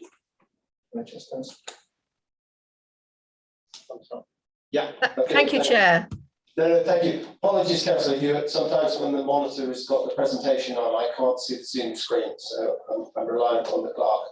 But I'm glad you're happy that the question's been answered. Go to Councillor Summers, and then we will go back to Mr. Taylor. Just a question, the red diesel legislation changes, has that been withdrawn? The last I heard, the price increases weren't going, we didn't have to change to red diesel. Is that, or change from red diesel to regular diesel? Is that not the case? The information we have at the moment, and at the time of putting the budget together, was that certain things need to switch to road diesel fuel rather than red. If that changes, obviously the budget will change, because we won't need the additional bid. That's what I found in the meeting at the Lug meeting, at the Lug Drainage Board meeting yesterday, that it is no longer an issue, so we didn't have to add that cost on. Anyway, just a question. Thanks. We keep monitoring the situation, but at the moment we think that will be a cost. But we monitor it. Okay, back to you, Mr. Taylor. Thank you. Okay, so shall we move on to the savings proposals? which are here, and somewhere on the call we'll have Phil Crossland, who is the Service Director for Highways, Environment and Waste, and he's just going to talk us through the savings proposals. Are you there, Phil? Yep, thank you, Neil, and good morning, members. Obviously, we were set a challenge, as you already heard, of finding the 1.384 million. When we're looking for savings, we have three options. We can look for efficiency savings, we can look to raise income, or we can look at cuts. Naturally, I think E&E and particularly public realm has been significantly cut over the years. So my preference was to try and avoid any additional service cuts where at all possible. And likewise, I think the scale of efficiency savings that have been achieved over the years mean that the scope for efficiency savings is quite limited. Hence, the proposals we got before you are predominantly around income generation. So if I take you through the slides, the first one is about energy charges. We currently provide free electric vehicle charging at our car parks. We have just or about to let a concession contract to significantly increase the number of charging points across the council, and that would be paid for electricity. So it seems a bit incongruous to carry on providing free at the ones we have in our car parks. So they would be rolled into that contract, and people with electric cars will have to pay for the cost of charging those up. We also provide energy at Halo and Twyford Court from the solar panels. They haven't been increased since they were first implemented, so there's an increase in charges there, which, as you see, gives us, because it's not a full year effect, that's why it's staggered over the 2 years, because it won't be implemented until probably a couple of months into the financial year. The next one was we currently accept for free non-domestic waste in terms of DIY waste, soil, tyres, plasterboard, etc. A number of authorities across the country charge for that type of waste. So we are proposing in later years to roll that out and implement charging. We currently spend, I think, £560,000 a year disposing of that waste, which is not technically household waste. So that's the proposal there. Mr. Crossland, sorry, can I just pick up on that point? Yep. And it's probably more a political point than a officer point, but you say that they accept the waste for free. Don't you think members of the public will think that they're already paying for that service through their council tax? Technically, they pay through the council tax to dispose of household waste. That waste is not household waste in the definition of household waste. Yes, but sorry, but to come back on that point, if one is renovating their house, it is domestic waste, isn't it? Because it's being created from a domestic residence. And I think there's a distinction to be made there between domestic waste and, say, waste that comes from a building site. And I've just made a point that I think that members of the public think that that's what they're paying for when they pay for their council tax. As you say, Chair, that's clearly a political point. I would point out, though, that if a small trader is doing that work, that small trader will be charging the householder commercial waste charges because they can't take it for free. If you do it yourself, then you would be, what you're suggesting is you would be able to take it for free. I think in law it's not, and as I say, a number of authorities across the country have done it. The alternatives to not delivering these savings were far worse, in my opinion, which is why I'm putting them forward. But it's clearly a debate for you as members to decide which you do or don't want to take forward. Thank you. Sorry, Councillor Durkin, did you want to come in? I do, thank you. That point you made there, about paying for small contractors. This, I believe, was adequately scrutinised because when they go to a tip, they have to have a valid address that they live at, that they can be verified. I thought that was in place and has been for some years. So you can surely find the small contractor who's taking away some work they carried out, as opposed to me, who's knocking down a stud wall in my house and taking it to the tip. Thank you. I think the point I was trying to make, members, was that if a resident pays a small contractor to do it, that resident is paying waste charges because the contractor will have to pay the waste charges, therefore will pass those costs on to the resident. If a resident does it themselves, what you're suggesting is they can have it for free. But as I say, I think it's a matter for you as members to debate whether that is a politically acceptable saving. It's an option that is deliverable, and that's what you have before you. Thank you. Just to come back quickly, sorry, Councillor Wiley, is there a definition of household waste that we can look at then with regard to recycling centres? Yes, there is, and as I say, the soil, DIY waste, tyres, plasterboard are not technically household waste. That's why other authorities charge for it, because it isn't in the definition of household waste classed as household. It's classed as non-household waste. And could we be provided with that definition, please? Yes, we can certainly find that out of the relevant legislation. Thank you, Mr. Crossan. Apologies, but Councillor Wilding wants to raise a point. And then I believe Councillor Harrington, you'd like to ask a question or make a contribution. Councillor Wilding. Yeah, I guess I just wanted to clarify all that, what Councillor Durkin was saying. So what is being proposed is that if I knock down a wall inside my house myself and take it to the tip, in future, I would have to pay for it. And I would have to declare that in some way and pay for it at the tip. That's what's being proposed. Yeah. Yes, that's correct.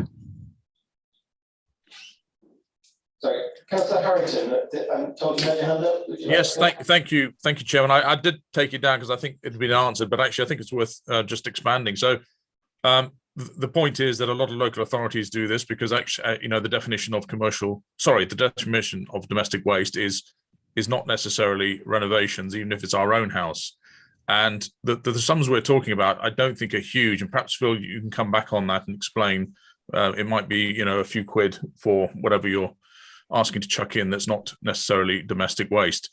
The point that Councillor Durkin was making is a fair one. But I think until we actually brought in the ticketing system that Councillor Davies brought in, which is, we think has been successful, but not everyone is happy with it. I certainly think it's been better in finding slots at the recycling centre. You could turn up in a van, a little van, and be classed as or your own vehicle, a long wheelbase, or an estate, and have all sorts of things in there. And a lot of people do operate in that way. Now, this is just an option. This is a way of making sure that anyone who's doing that, is paying a small charge above and beyond what our council tax is paying for in that regard. So back to Mr. Crossan. Just to answer or provide more information as Councillor Harrington requested, if for example, I take the area where I currently live, if as I've been, you're doing a bathroom renovation, it's £3 for each sort of item, £3 for your bath, £3 for your sink, £3 for your loo, so that's £9. And probably 2 bags of tiles would be another £6, so that's £15, say, comparable to a mini skip at circa £100. So that's the sort of scale of charges that are typically introduced elsewhere across the country. I need a definition. Oh, yeah, okay. Thank you for the clarification on that. And Councillor Durkin would just like the definition of domestic and non-domestic waste future reference. Councillor Summers. Thank you, Chair. The only problem I have with this, I'm not overly concerned with the charging, but is it going to increase fly tipping? And that's an awful big cost to the council as it is. And that's my biggest concern, because fridges and stoves and everything are thrown on the side of the road. It's costing millions to clean it up every year, as opposed to what we're saving here. I'm not sure if that's. You can't tell people how to do things. And they'll do it because common sense is hard to find nowadays. But I was just a little bit concerned about the flight tip. Thank you.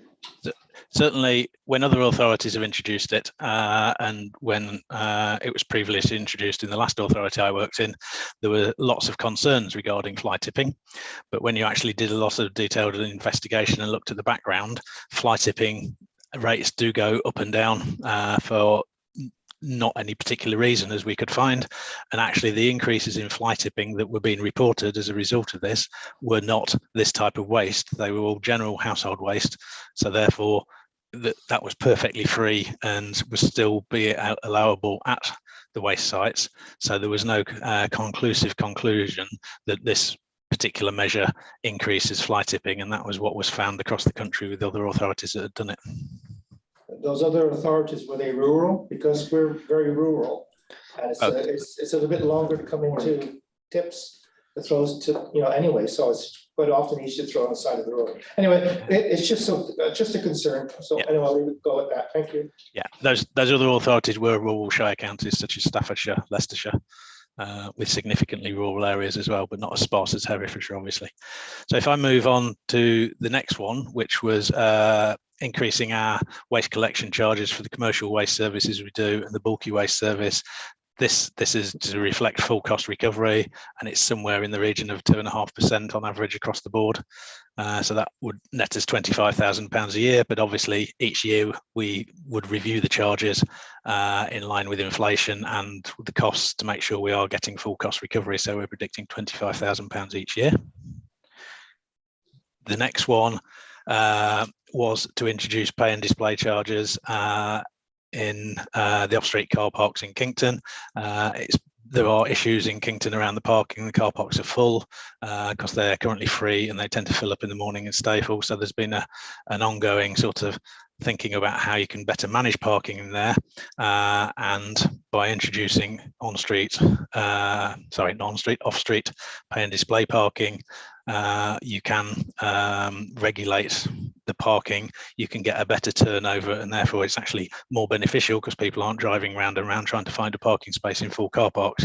And there is also the issue that it's the only market town in the county that doesn't have parking charges. So that was that proposal, which I'm conscious is particularly controversial, but none of these savings are easy. Okay, thank you. Councillor Durkin? Yeah, thank you, Chairman. Just to go back to what you were talking about here, the car parking charged in Kington, you say the car parks get full and they stay there all day. Is that just people going to work, or is that there's no stations around there? Where are they coming from? Why are they staying?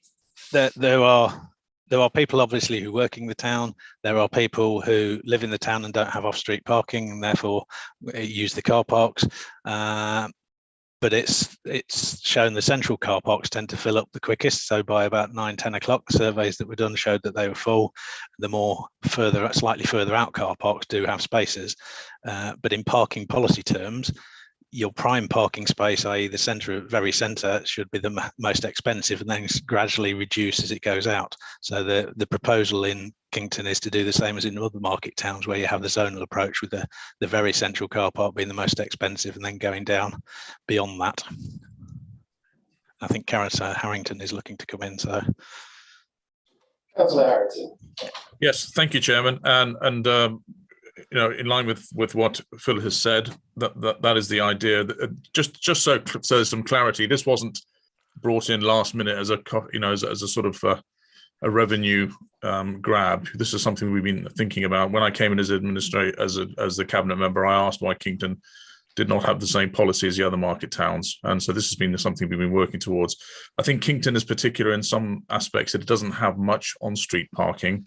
And we're currently responding to the concerns of the ward councillor, the town council, to work out some sort of compromise on that, and that will be revealed hopefully at the end of next week, just to try and balance things up. Okay, so if we can park that issue, so that we can talk about it. But even though there's work to be done on that, we won't be able to have made a recommendation prior to knowing what the outcome will be. So any thoughts from the committee about whether there needs to be a recommendation there? I'll just leave that idea with you for now. Okay, Mr. Crossland, we can come back to you, please. Okay, thank you, Chair. Well, the next one is Obviously, inflation, as you were talking about earlier in the meeting, is significantly going up. The inflation on the public realm contract is going up, and there is clearly the linkage between the revenue generated from car parking and what does fund the public realm services. So we are proposing a 10p an hour increase across all tariffs for the coming financial year. Recognising that that is above inflation rise for this year, we wouldn't propose to do any next year, so it averages out at the sort of current levels of inflation, and then again in 24-25 we would look to do a 10p rise again. So it is about, rather than just leaving charges flat, we recognise that cost of living inflation goes up, the cost of providing public realm services going up. We need to be increasing parking charges, and also parking charges are a demand management tool, which is in line with the promoting modal shift and encouraging people to use other modes where they can do. So that was the proposal for general parking, both on and off street. We'll go to Councillor Bowen first, and then we'll go to Councillor Harrington. Thank you, Mr. Chairman. Yes, modal shift is all very well, and I know you're keen on that. But also, I think the shopkeepers, etc., would be sad if you're also reducing the amount of people coming in to do their shopping, as they might well be at the moment. And also, there are people who are thinking, well, we've been hit by a lot of increases, huge inflation increase, comparatively speaking, to what it's been recently, and why should we be being hit by more of them? And I think this needs considering. Thank you. Chair, I think that's probably a political discussion around policy rather than one for an officer to add to, other than the fact that the alternatives are, I think, less palatable, because the alternatives to these savings are, we look at cuts in service, which would be cuts to grass cutting, cuts to environmental maintenance, taking out street cleaning gangs, etc. And clearly, given where the public realm is at and the public's view of that, I think that it's more fair and equitable to look at raising income through these sorts of charges than doing those cuts. But that is a matter for yourselves as scrutiny and for Cabinet and Council to consider and come to a balanced decision. Indeed, and I think, Mr. Crosland, with respect, if the budget setters or the councillors thought that those other services should be protected, then I think the point would be to keep those and find the money from elsewhere. But I note your point. Councillor Harrington, you want to come in? Yes, if that's okay, Chair. And I think, Councillor, you want to come in as well, and then if we can go to Councillor Durkin after that. So, Councillor Harrington first, please. Yes, thank you, Chairman. Just to provide a very quick bit of context. So I take on board Councillor Bowen's concerns, and they are legitimate concerns. I think the way that we rationalised the parking was to try and allow cheaper parking on the outskirts of the urban centres, so that people could go in and spend hopefully a bit longer shopping in town and not feel they had to rush in and grab something from the chemist and rush out. But for those people who have to do that, they'll either, they'll pay a slight premium, or we'll try and provide for those certainly who are disabled, they'll always have that ability to do that. And we'll try and keep some, as we said, some free on street parking in areas. The whole point is that since 2016, we hadn't actually adjusted any of the prices that we'd had as a council. And what we did is we rationalised last year. We rationalised our parking. We looked at how we could reduce parking in some areas on the outskirts to match our policy, and increase it on some of the more central areas, especially in Hereford, where we didn't want as much traffic coming in, but we certainly wanted there to be some car park spaces available for those that had to use it. This actually is the first inflation rise that we've had, and we're trying to manage it over 2 years. So we're putting it up slightly above inflation this year, and it won't go up next year. It is policy, but as Mr. Crossland has pointed out, and you are all aware, we have come to rely on this funding. But it would be a slight misnomer to expect to think that this was somehow just a revenue gathering exercise. There is policy behind this, but of course we have become very reliant on revenue like this, as we've had £100 million down a year in revenue from central government. Okay, thank you. Councillor Hewitt and then Councillor Durkin. Thank you, Councillor Harrington. It's useful to know that the car parks further out from the centre of town will have a reduced charging fee.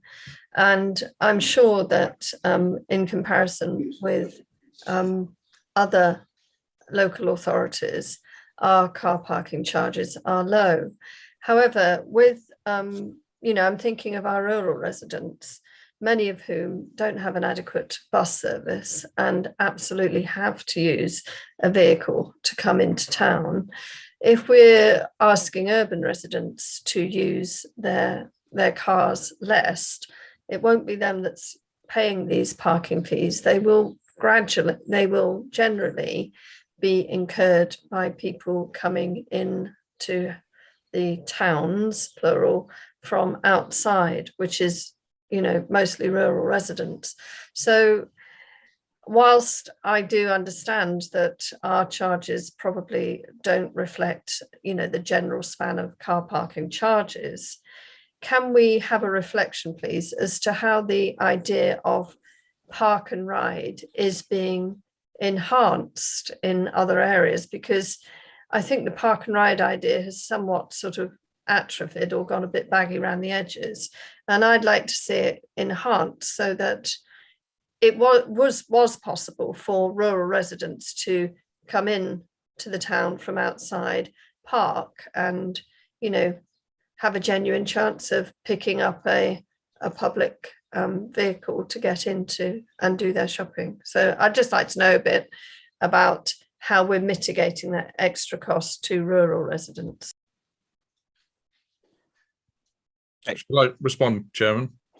Yes, please, Councillor Harrington. Thank you. So there's a couple of points there. First of all, whether you technically live, outside of walking distance in the city, or you live, 30 miles out of the city, you're in the same boat in a sense. Yes, there is some rural. You're right that there's some slightly. Well, there is better bus service, and we're trying to get much better bus service in the city and improve the bus service on the outskirts. But that ability to come and use one of the slightly out of the urban centre car parks means that there is an equitability there, that if anyone is rather choosing to use their vehicle or has to use their vehicle, and many people do, even if on the outskirts of Hereford, they can use that slightly cheaper option. Park and choose, which is our version of the park and ride. We're refreshing that. I mean, that is something that requires some serious thought. We've done it slightly, I wouldn't say ad hoc over the years, but we haven't done it in the same significance and the same consistent, comprehensive way we should have done, which we're doing now. That would probably and hopefully will allow people to come in to the outskirts of areas and have smaller park and rides. Don't work because they just they become huge and they become just as congested. But park and choose many more little sites. That is an active policy we're looking at, which would give people those options. And the final thing is that we are looking at technology, which we don't have at the moment necessarily, because it's not across the board enough. But we are looking at technology which may allow us to say that if you're coming from, if your residence is well out of town, that you might get a discount in some way if you're paying online with Ringo. So that's what we're actively looking at. And charges have gone up all across this year as an inflation. That's the proposal, I should say. But when we did the rationalisation last year, they went down in many places. Okay, thank you, Councillor Harrington. Councillor Durkin and then Councillor Summers. Thank you. I do believe, Councillor Harrington, if you correct me on this, but car parking charges in Herefordshire are commensurate with our adjacent counties and major towns, is the first thing. I think you've answered my second question, which was when was the last time the car park charges were increased? And I believe it's what you said is last year. And now we're looking at above cost of living next year, and possibly the year after that, because obviously as occupation falls, costs appear to need to rise. Thank you. Yes, thank you, Councillor Durkin. Yes, you're right. Our charges are roughly along the lines of those in Worcester and places like Shrewsbury. Shrewsbury is slightly higher than us. Some parts of Worcester are slightly cheaper, some parts are slightly higher. Gloucester is very similar. So we because everyone charges in a different way, you know, for different areas of the town, it's sometimes there's some quite significant differences. But when you rationalise it out, we are very much in the median in relation to our neighbours. We're no different. In relation to what you were saying about the rises, well, unfortunately, there hadn't been any sort of adjustment since 2016. So we inherited a position where we were sort of playing catch up, because in an ideal world, you would want to be pushing along on a yearly or 2 yearly basis with inflation, and that didn't happen. So when we rationalized the way, so we didn't necessarily look at inflation in 21, but what we looked at was the way that the car parking policy should work and how we might balance out cheaper options on the outskirts and more expensive on the inside. So this is the first inflation rise. And of course it is significant to people. It's roughly 10p an hour, so it's significant. But you know that is sort of, you know, that is kind of the situation we find ourselves in with inflation. I don't really, you know, have an answer for that. Councillor Summers. Parking, I've been on both sides of the fence here. It's always been an issue in towns. So for, you know, if you have a retail outlet, you worry about where your staff are going to park, but then you're also worried about taking parking spots away from customers. So it is a big issue. I saw one plan that worked is where the retail outlet, any of the businesses were charged according to their employees a monthly fee, and they got a parking thing for that, and their staff could park in the parking lots.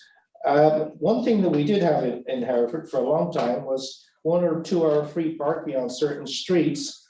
And it seemed to work very well. I know I got a couple of tickets by overparking back in the day. Bad boy. But it's something, you know, maybe we should be looking at that again. I know, you know, we've kind of we're charging for every little bit of the street in Hereford right now. I think we could be a little more flexible. Anyway, but we really need to find some way of countering the tendency for people to park all day. I agree with you, and at the moment seems to be the only way to do that is by charging people. But I really think we should look at businesses and seeing about giving them parking passes. Anyway, thank you. Thank you, Councillor Summers. Can I just, Mr. Chairman, might I propose a brief comfort break? right, Going for about yes, on that very point, I was going to suggest that we break at 1 o'clock for 20 minutes, but if you're keen to break before then, well, up to everybody else, but I just think we actually before we lose concentration. Yes, absolutely. It was my intention to have a break. I was just going to call it 1 o'clock as we were approaching that, or the same one that would be sooner. That's the start. It'd be useful if we could finish the presentation, so Yes. at least the officers would. Yeah. Give away. I'm quite happy for the presentation to finish. I think when they have finished. Right, well, shall we aim for 1 o'clock? Yeah. Okay, thank you, Councillor Bowen, thank you. Just a question while we're striking the iron. 2 questions for Councillor Harrington. The introduction of on-street parking charges obviously affects residents, and then residents can have pay for parking permits. Have you any idea how much that would cost to these residents who are not currently paying anything? So I think the prices were quite low historic and very low compared to neighbouring authorities. We were roughly paying about, I think, £36. We're proposing an increase we were proposing an increase to over 40, and I think we're looking to settle around about 50 for a year to have a car parking place on the public highway. Let's not forget that, you know, we're basically renting public highway space, which is paid for all taxpayers, to individuals. They have their own on-street car parking as well, which is their right. So I think if we were bringing it in, we'd be looking around that mark. You know, but as I said, compared to other authorities, we're well under. Gloucester's about 160, I think. So yeah, we'd be looking around the £50 mark from my memory. Thank you, Councillor Harrington. That's really helpful. And another point, really, and it's a real point of concern. I note that there's the proposal to have moving traffic enforcement cameras. I don't think many people have a sympathy with someone who gets a fine because they're speeding, especially when it's 30 miles an hour and there's a school involved that's nearby. So, getting a speeding ticket, is part of the course. But I know that some of the enforcement is to do with yellow boxes and stopping at junctions, you shouldn't, and things like that, which strike me at times as being just an accident rather than willfully trying to breach regulations. And is there the danger here that in introducing this system is that in some instances you'll be penalising those who, through no fault of their own, are caught in a circumstance where it was not of their making? For example, being stuck in a yellow box when somebody stops suddenly in front of them, or there's a problem. Jim? Sorry, shall I respond, Jim? Yes, Councillor. I think you would not have made a very good traffic policeman, Councillor Lester. You're too kind in your interpretation. So regulations exist and are supposed to be adhered to. Things like the box junctions and the fact that people block them. And I appreciate that sometimes it's difficult, perhaps, to you find yourself in a situation where you do appear to be blocking it. And I think that encouragement to make sure that you're careful, and that if you can't see the road clear ahead of you, you do not go into a box junction. And therefore, in times of congestion, you're not blocking up people who are trying to come out from other junctions. So I don't think we're necessarily going to be hitting everyone, just sort of willy-nilly. If they take the wrong curve on a corner, we'll probably let them off. But in relation to going down a street that they shouldn't be accessing, or in relation to blocking junctions, or going into bus lanes, doing the sort of things that are actually technically unlawful, we'd be fining them for that. And I think generally, and I'm, that would be something that the public accept if you were being caught yourself. And I thank Councillor Summers for paying his contribution towards our revenue. But generally, I think most people would support that. And I think it is, and actually the revenue here, I think, is quite a low estimate. And that was one of the things when we were discussing the budget. I think it could be higher. So I'm afraid I'm a little bit harder than you, but I take the point. And there is discretion. Don't forget, even our parking fines, there's something like a 20% let off rate. If it's a reasonable excuse for doing something, our officers will consider it. Thank you, Councillor Harrington. I'm probably harder on the issue than you realise, or I've expressed, but I do just fear that we would be profiting out of people who just make genuine mistakes, which is the concern. Obviously, there are those who are not so bothered about breaking regulations, but I just wonder that we may be preying on those making genuine mistakes. But I take your point. I take your point too.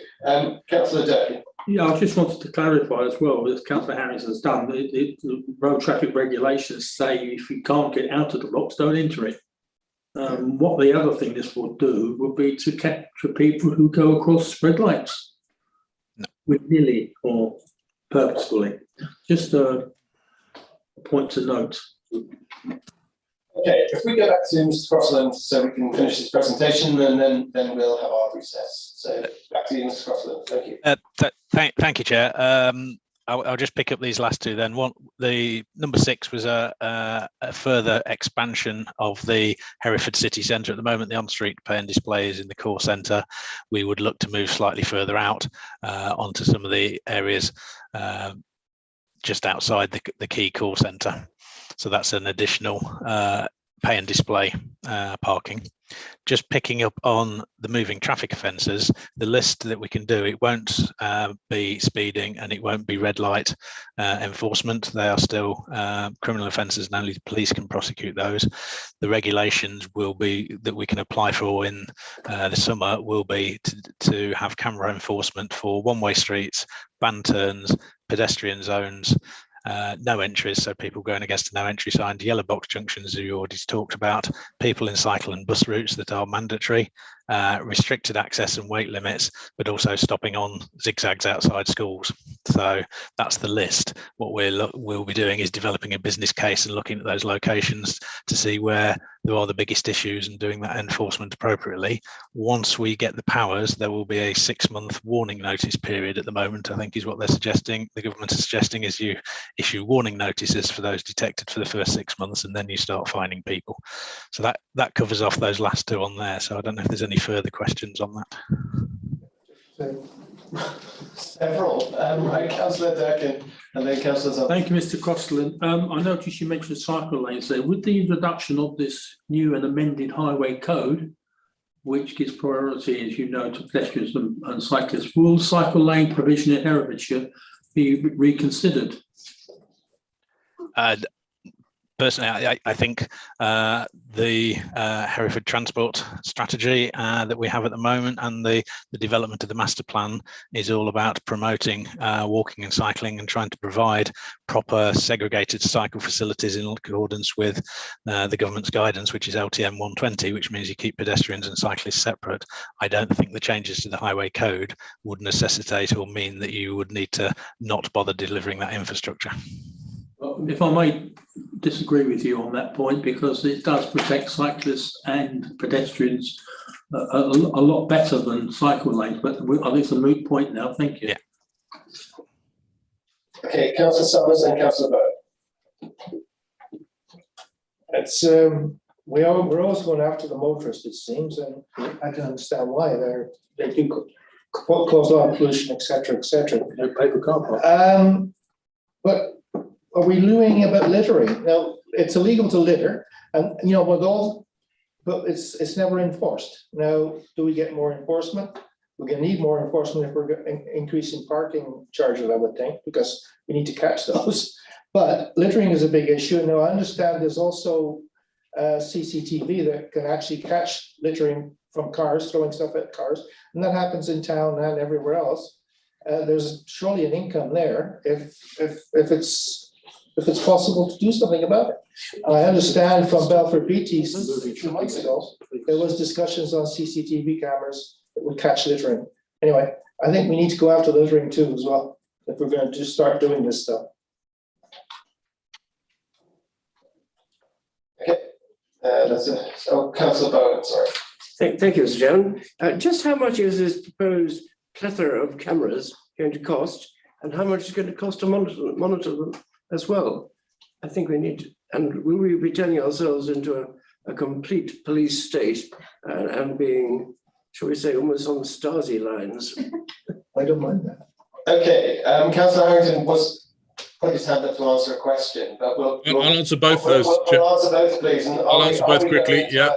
I hope we don't turn Councillor into. Harrington, are we going into a police state? I don't think we are going into a police state, and I think that the costs have been roughly factored in at this stage, Councillor Bowen, to still get that that revenue. But I think that they will always pay. They will always pay for themselves in terms of the revenue that comes from the fining.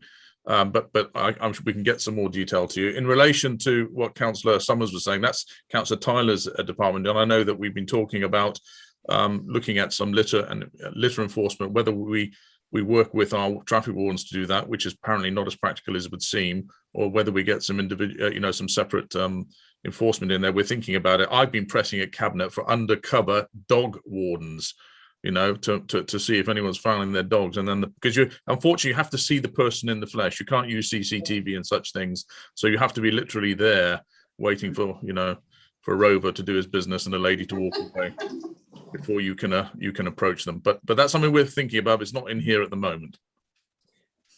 May I just come back on that slightly, not just on the we should be. I would think it sounds as if your main purpose for these cameras is for revenue rather than changing people's behaviour. I just think people would appreciate that more if it was put that way than they felt they were just being used as milk cows. If I can just answer that then. So nothing is being proposed for anything that's not illegal, Councillor Bowen. So if people are going to perform illegal actions, we need to enforce. We're not enforcing. And the responses I get, I'm sure you get from your residents, why aren't you doing anything about this? Why are you allowing rat running down my street? Why are you allowing people to block up my junction? You know, so I appreciate that that could be a perception, but the reality is quite the opposite. Yes, I just think we need to make it very clear why we're doing it. That's a fair point. That's a fair point. Okay, right. Mr. Crossan, can we come back to you and then we'll wrap up the session? Okay, if I could have the next slide, please. Just like to ask one question. Thank you. So this number 8 picks up something that was touched on earlier, was the residence parking permits. Our fee is currently £30 a year.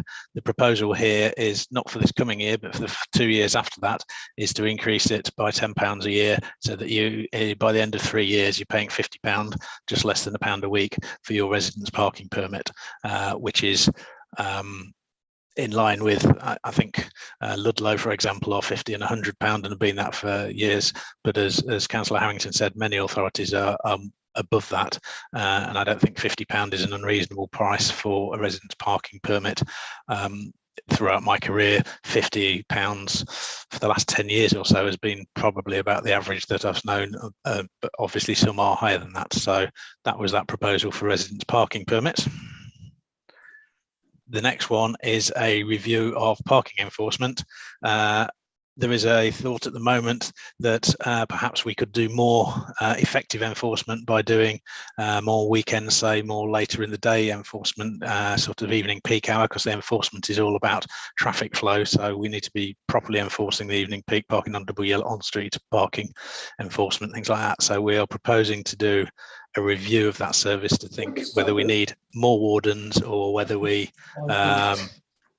just alter the sort of patterns of our existing wardens. So that will be an ongoing piece of work, but there is a suggestion that that would probably generate an additional £50,000 worth of income, but that is secondary, as I say, to the better traffic flow, better enforcement of our car parks and on-street parking enforcement restrictions.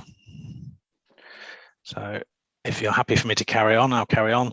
The next one is an increase in what's called the New Roads and Streetworks Act income. We have inspectors out on the, or BBLP have inspectors out on the network looking at permit schemes, but also seeing what third-party works are happening on the roads in terms of roadworks overruns, and defects, etc. And there is a thought that by increasing that inspection presence, we can get a net increase in income. So you'll have a better managed network. You won't have as many defects and as many roadwork overruns, hopefully, but we will also generate additional income. The next one is... Chairman, I just make a comment?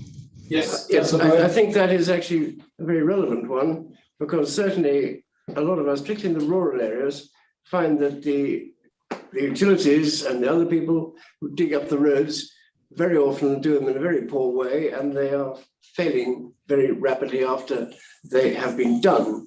And I think have a proper NUSRA, if that is the right way of pronouncing it, I think it is, would be actually beneficial to everybody. And I would encourage that. I certainly agree with you, Councillor, and I think this puts an additional 2 people onto the network with those eyes and ears, as well as generating the additional income. You would hope that over time it's a self-defeating business case and the income actually goes down because the utilities get better. I have to unfortunately say in 30 years I'm yet to see that. Well, I hope that will work. Yeah.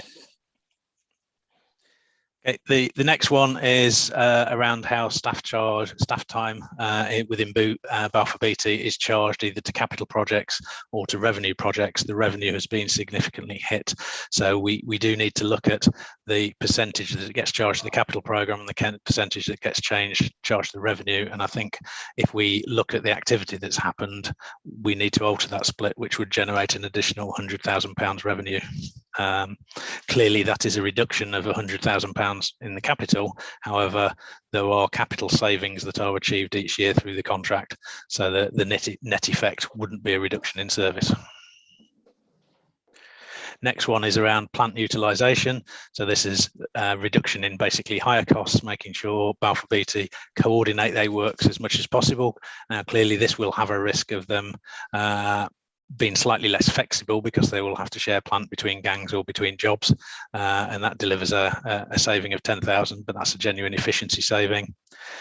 The next one is a invest to save. There are a number of pieces of plant where we currently pay significant hire charges. If we were to purchase those, there's a business case suggesting that we can save the sums in the sheet here.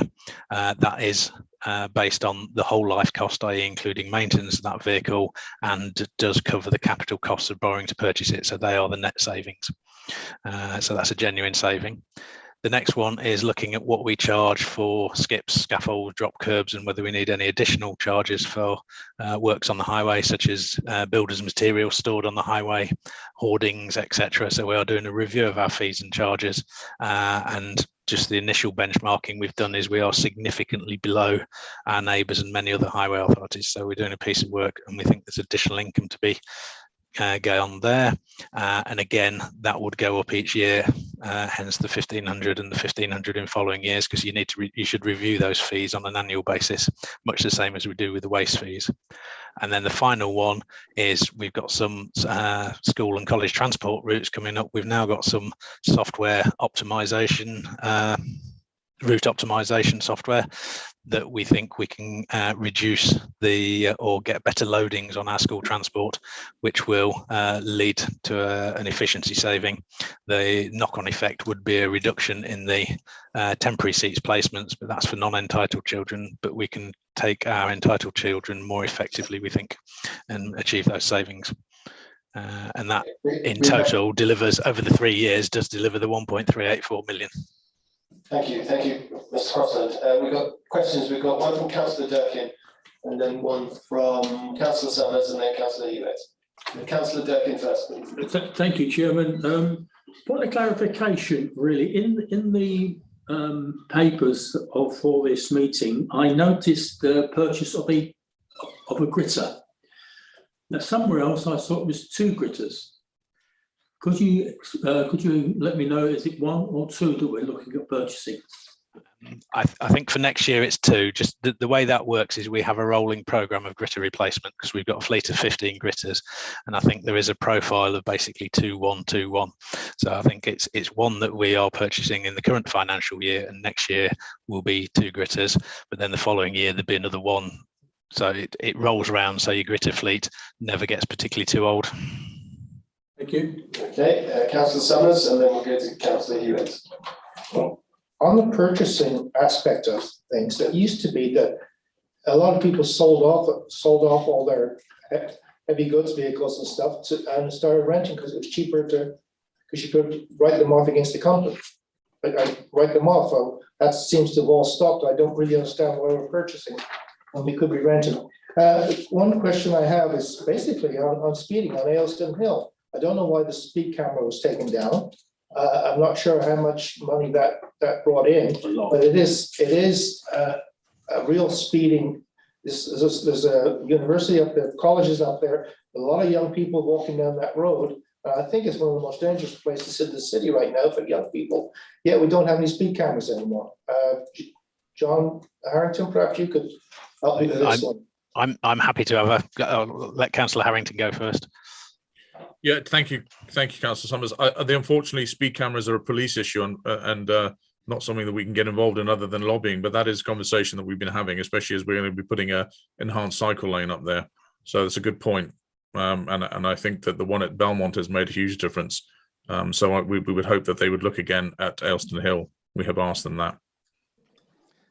If I could just, sorry. If I could just clarify for members, though, I think just to be absolutely clear, the traffic offences such as speeding, red light, etc., those cameras, none of the money, all the fines go back to Lord Chancellor's department at the government. It's all returned to the government. The original hypothecation trials, where local authorities and police were in partnership and were able to retain the operating costs and the installation costs, were stopped quite a while ago.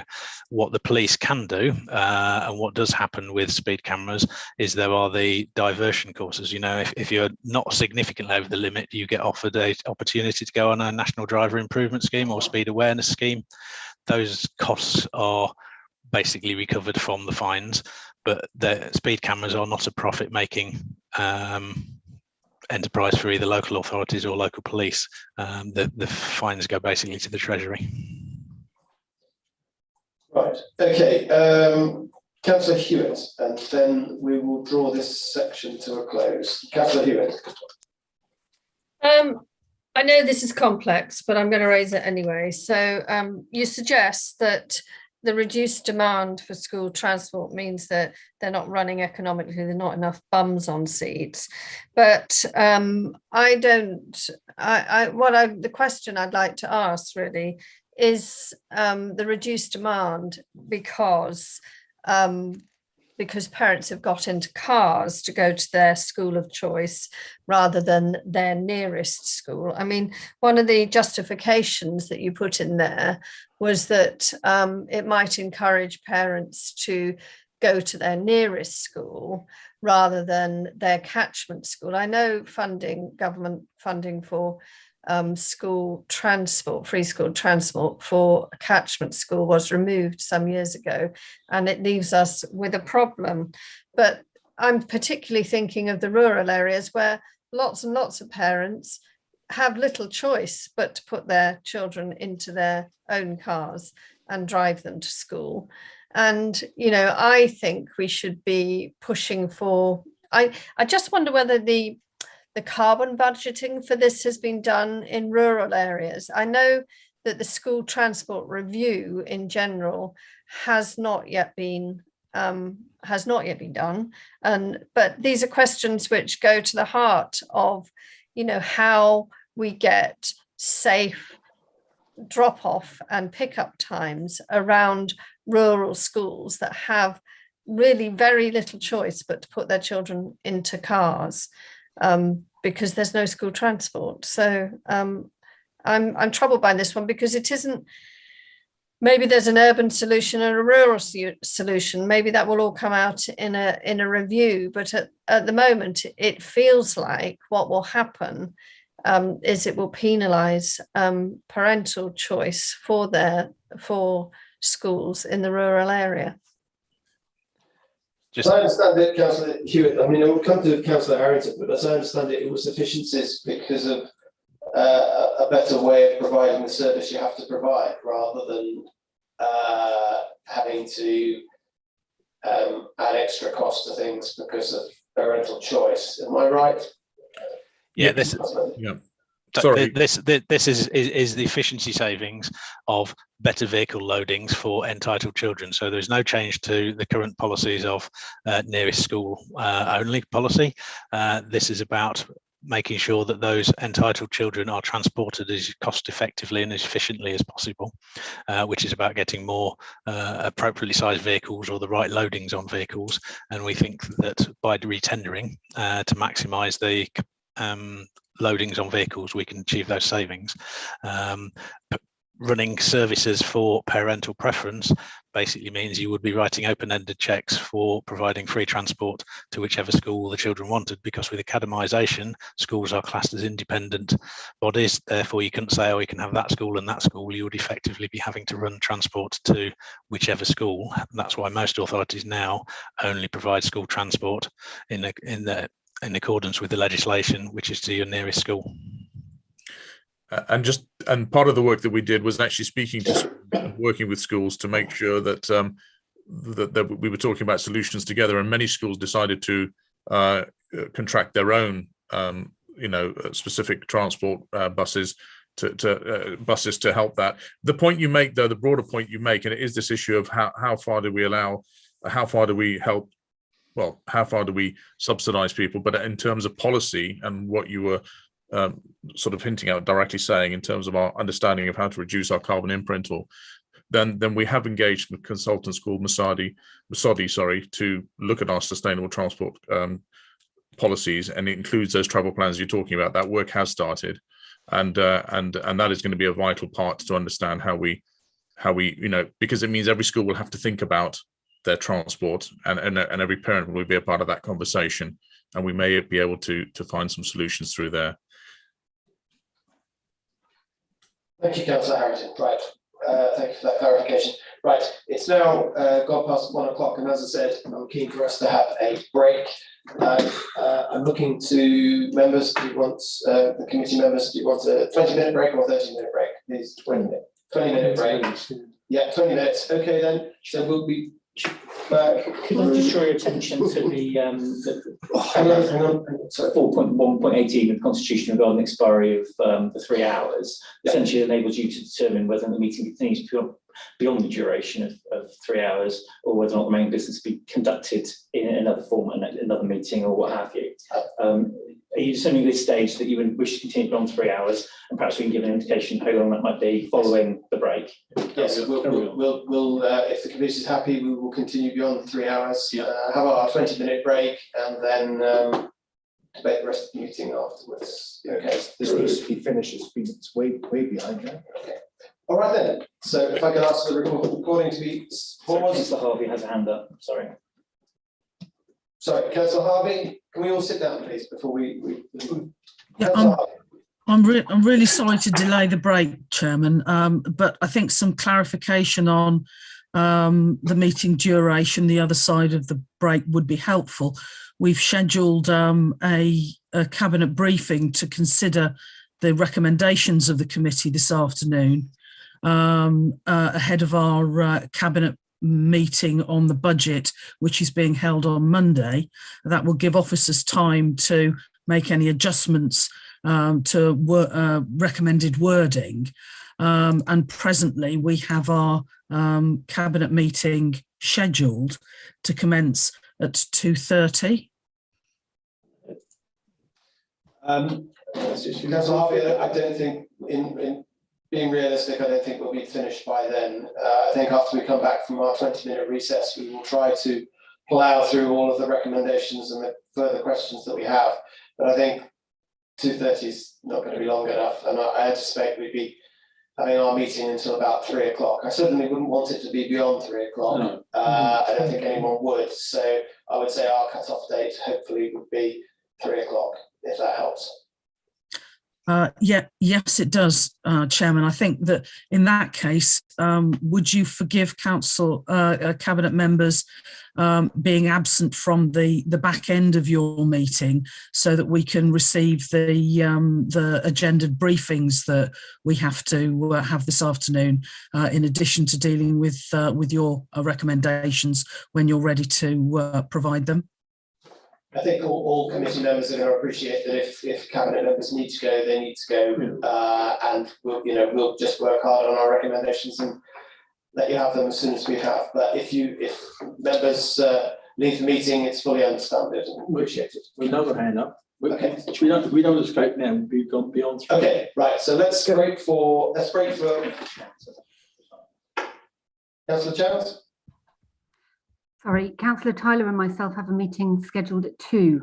Should we rearrange that? Or will you need? It's entirely up to you, Councillor Chance. I leave that to your discretion. But if you can't make this meeting, we fully understand. That's agenda recording. Yeah. Okay. So if we can.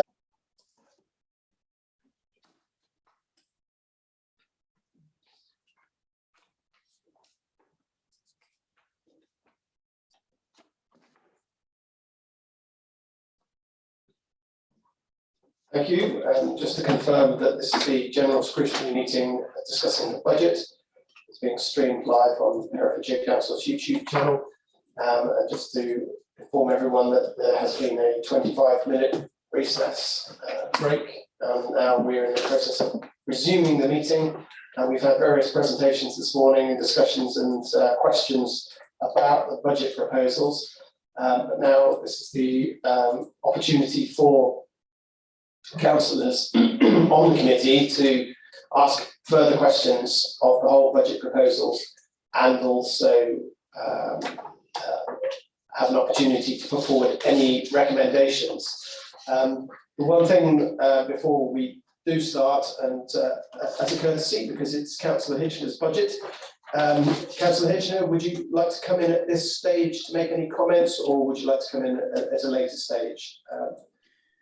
Well, I don't want to delay the committee going on to its deliberations, but just to make a few observations. It was interesting, the conversation you had about consultation and the poor number of people who responded. I think that would be interesting for us all to know how we might improve consultation. I think that's a wider issue. I think COVID's had an impact. 2 years ago, we went around the market towns and in Hereford itself with booths to ask people questions. We just weren't able to do that this time. But I think we're all aware of the need for more consultation. So any input on that would be very much appreciated. There are no easy decisions with all of this. We did have a larger list of cuts which we were going to have to make, but then the government gave us a little bit more money, so we're able to put some back. So we've done a bit of an exercise ourselves in looking at in some detail as to what we should cut or not. There are no easy decisions, none at all. There's been a couple of references, I think, to possibly using some reserves to bolster the position. It's unfortunate, I say, that the reserves figures are not available for this meeting, but they will be available for the cabinet meeting, I'm told, on Monday. So if anybody wants to go into any detail on that, we perhaps use that opportunity on Monday to go through the reserves. I'd be interested to see how you deal with the comments that have come additionally from the Adult Scrutiny Committee. I noted with some interest myself the slight drop off in money being spent on mental health. We know that's going to be a rising issue. I don't know whether it's dealt with elsewhere within that budget or the public health budget, but I'd be interested to see how you want us to go ahead and what recommendations you may have in that area. Car parking fees, always contentious, but as I said, no easy decisions. So we look forward to your comments. Thank you. Thank you, Councillor Hitchin, for that contribution, and I'm sure if members of the committee want to ask questions, we'll be able to come back to you. Thank you. Right, okay, so to the committee, questions to officers and cabinet. Who has the first question they'd like to ask?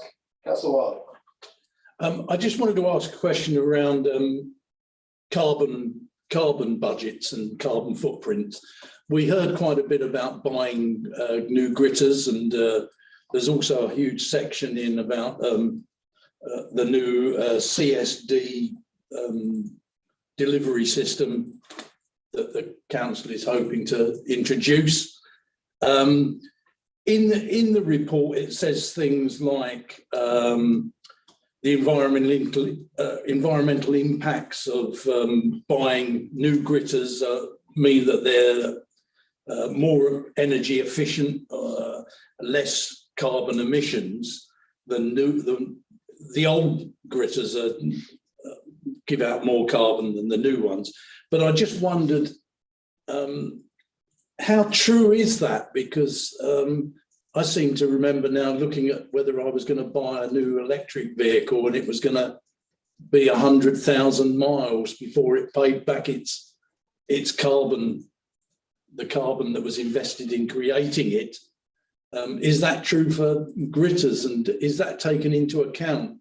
It seems easy to write a few lines saying a modern new gritter is going to be more carbon efficient, but is it actually going to be more carbon efficient? Because it will be replaced long before it pays back its carbon that was used to create it. So I'm not asking for a big discussion about this. I just think in future, we should, as a recommendation in future, that should be presented a little bit better. Okay, thank you, Councillor Wilding. Therein lies the rub, I think, is the answer to the question. Next question, Councillor Summers. Yeah, I agree with Councillor Wilding on that one. The cost of producing some of this stuff outweighs the benefits, I'm afraid. I am concerned about mental health, as everybody knows, and I'm concerned that there seems to be less money, but I do know that central government has more funding for mental health, and I'd like to know if we are if we are being aggressive enough in getting some of that funding. And also to Councillor Arby, is there any way that we can increase the mental health budget? Thank you. Okay, so there's a specific question directed at Councillor Harvey, was that? Councillor Harvey? You can't see at the moment. Got Chair. no screens at the moment. We dropped off completely. Right behind you. Yeah, we're all here, I think. Ah, we can't see you. Yeah. You'll have to turn round. What shillings in the meter? There's only one screen. Oh, right. I think they're- I'm sorry, I had my my sound on and off. It was about mental health, but I didn't catch the back end of the question. But those two questions in particular, are we being aggressive in going after the funding that may be coming from central government is the number one question. And number two, I know it's difficult and you're in a difficult place, Councillor Harvey, but is there a possible chance of getting more money for mental health and well-being? Anyway, thank you. Well, I can assure members that that cabinet and officers are, going for every bit of government money that's at all possible. We've got bids out at the moment, waiting to hear back on buses.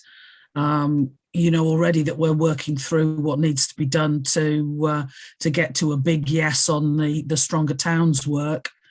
We're waiting to see what government's going to be doing in terms of releasing grants that will assist with climate change action and with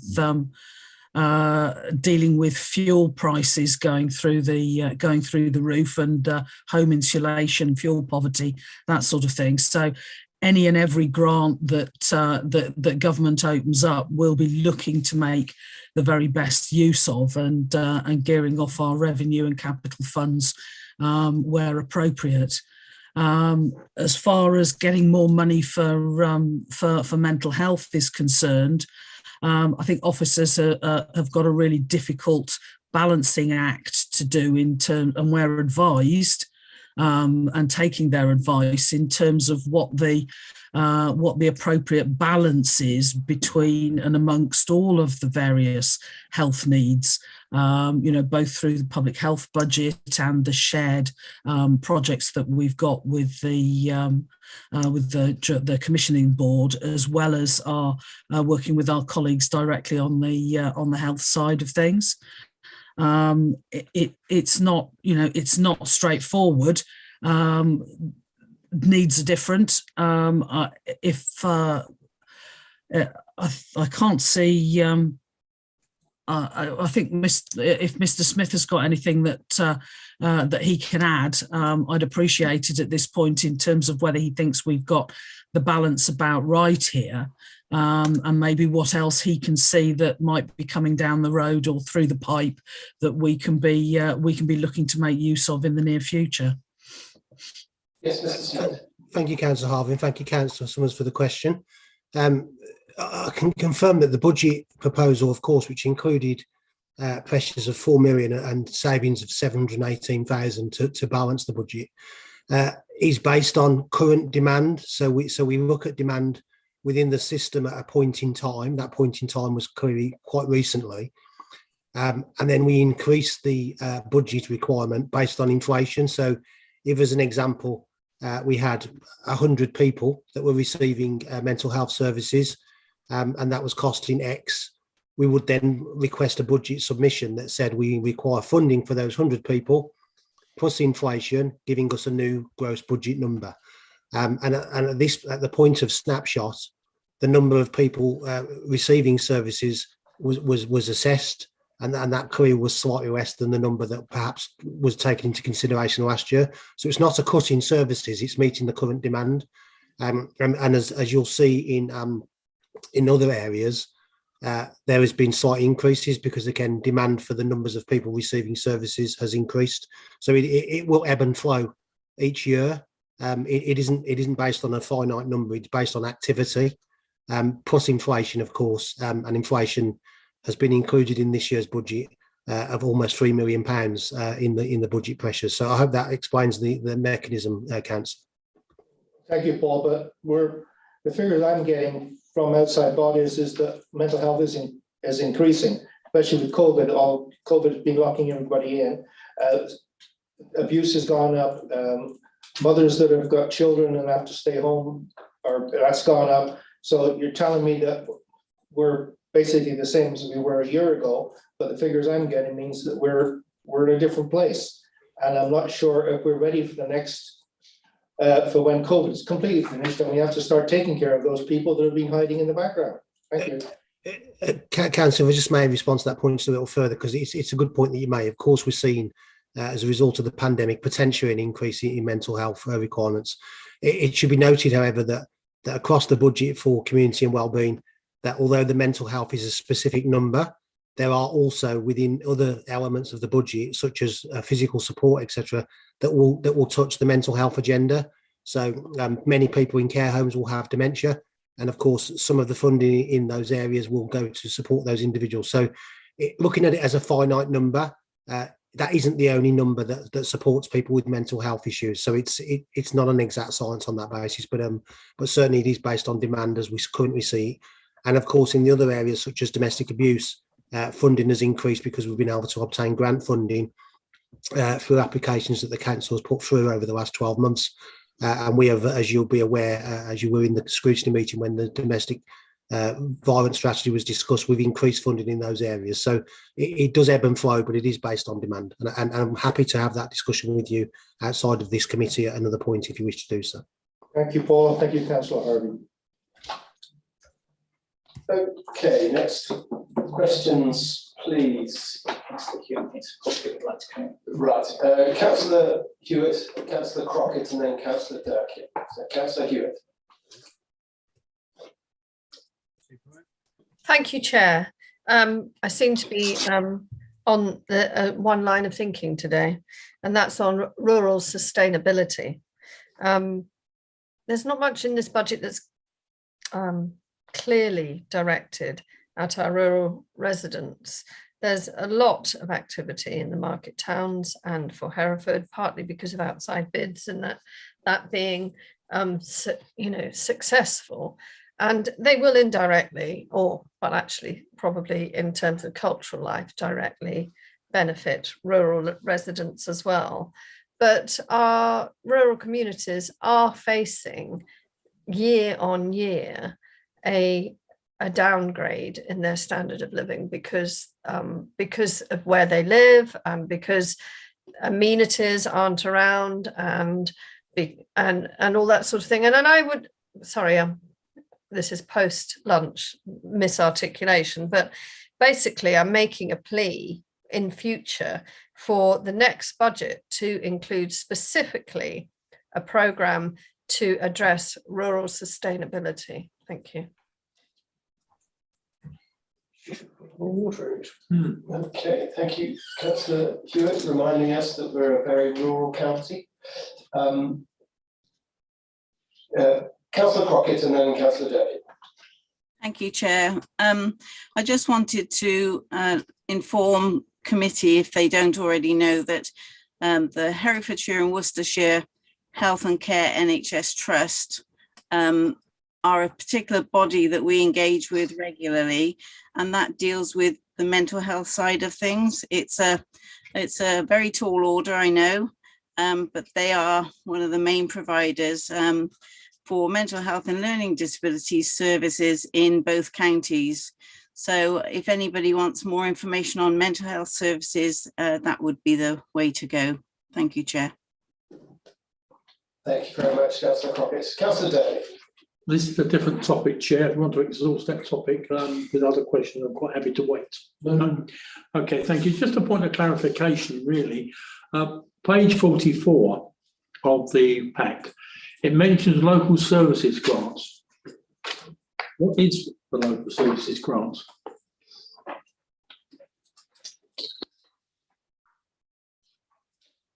Are you able to? Yeah, I'm very happy to pick that up. That was a new grant announced in the settlement on the 16th of December from Michael Gove's department. It's to fund local services. It doesn't have a ring fence. It's for the council to. So it's just whatever. Whatever. Thank you. Next question. We haven't really been talking about capital at the moment. I know it's a question for Mr. Lutgrove. The funding of the museum project Is that to be in part funded by return on investments? And if so, isn't that quite a challenge to be sure that you're going to get that level of return to fund such schemes? Because depending on the economic outcomes, it can strike one as being a bit of a finger in the air, really, when obviously these projects need specific funds to bring them about. Thank you, Chair. That is one of the projects that is funded from the town investment arrangement, so the money from government. We've had the expressions of interest which have been accepted, so that the process that's now being followed is to develop full business cases. So you've identified one of the very key challenges for this project to be very clear how its funding streams will come through, and the assumption that that £5 million is funded from a borrowing stream is the project which demonstrates that it has secured that funding to service that borrowing requirement. And that's the work the team are working on at the moment. So the full business cases are due in the summer. What was being asked here is to put the item into the capital programme. There will be a subsequent decision to spend if it's felt that's appropriate. The full business case is approved and accepted by government. Thank you, Mr. Ledbetter. Councillor Bowyer. Highways. What savings are you planning to make there in a department that's already highly pared down to the point of being not doing its job in places? The savings that we've just been through, so Phil Crossland has just taken through the savings proposal, so that there's no additional savings being planned or proposed. One day, do you think we'll even actually increase the budget for highways? That's for this committee and full council to agree on. We have to make some difficult choices where to spend our money, but we may want to consider that. Yes, as I've said before, especially the smaller roads, the U and the C roads, let alone the Bs, are the arteries for our county, and those arteries are getting highly clogged up by endless potholes, some roads becoming almost impassable, and so on, which does our local economy no good at all. And I think we should consider seriously adding money to our highways budget, not taking it away. I really think that's very, very important. And it doesn't matter what vehicle you're using, whether it's electric, hydraulic, high energy, atomic energy, or what else you're using. They still need to run on something. They can't all be hovercraft. And I do think very strongly we are lacking at the moment in our vision for the future as far as our highways go. Councillor Harrington, you wanted to answer that question. Yes, I know that this has always been something that's been very close to Councillor Bowen's heart. He's lobbied very hard on it, and I fully understand. He's been a very good advocate for his ward in that regard. It comes down to where's the cash? We can't survive on £100 million of revenue less a year, and not expect for there to be some deterioration in our highways. And quite frankly, if we're being honest about it, we are and we describe it actually officially as managing a deteriorating network. And so what options do we have? Well, if our public realm budget was once upon a time 12 million plus and it's now 6, how do we try and manage that? And we did look at things like borrowing capital. Unfortunately, the interest rates just wouldn't work out at the moment. We're still considering that in a different way. Councillor Harvey was very strong on trying to find a way around that. We couldn't find the way. One of the things we've been able to do is to provide a lensman scheme of £250,000 a year for 5 years recurring, to allow those that do have lensmen to at least get out and do some C&U roads that essentially we can't get to. But I mean, it is the perpetual question, Councillor Bowen, how do we manage it? And we are doing our best to try and find efficiencies, but eventually you're cutting into bone, and I don't have an easy answer. I do understand that, but I still think the borrowing we made about 10 or 15 years ago was very, very effective and cost effective. And I just wish we could do something like that again, or find some way similar to doing that. I think that's the problem, is that we're paying the interest on that now, which is quite a significant interest a year, and it's almost like taking out a second loan. It's Phil, Councillor, sorry, either Councillor Harvey or Mr. Croston will have a bit more detail on that. Thank you. Okay, can we move on to the next questions, please, Councillor Stark, and then I'll have a question. Well, this is a congratulation to the Cabinet for one of the budget proposals. Under the additional capital expenditure, there is a proposal to spend £2 million on Market Town highways. Well, I can only say that that is most welcome, Chair. And I would like to record the fact that this committee fully supports that. Because quite frankly, the highways in our market towns are a disgrace. And this has come from a lot of lobbying from many of us over the last few years. And so on this occasion, I would like to congratulate them. And I do fully support the £2 million that has actually been found for capital spend on Market Town highways. Thank you, Chair. Thank you, Councillor Stark. If any member of the committee disagrees with that, then please say so. But yes, I think it's very welcome. Can I ask Mr. Lovegrove on the savings proposals, central savings proposals? It says efficiencies.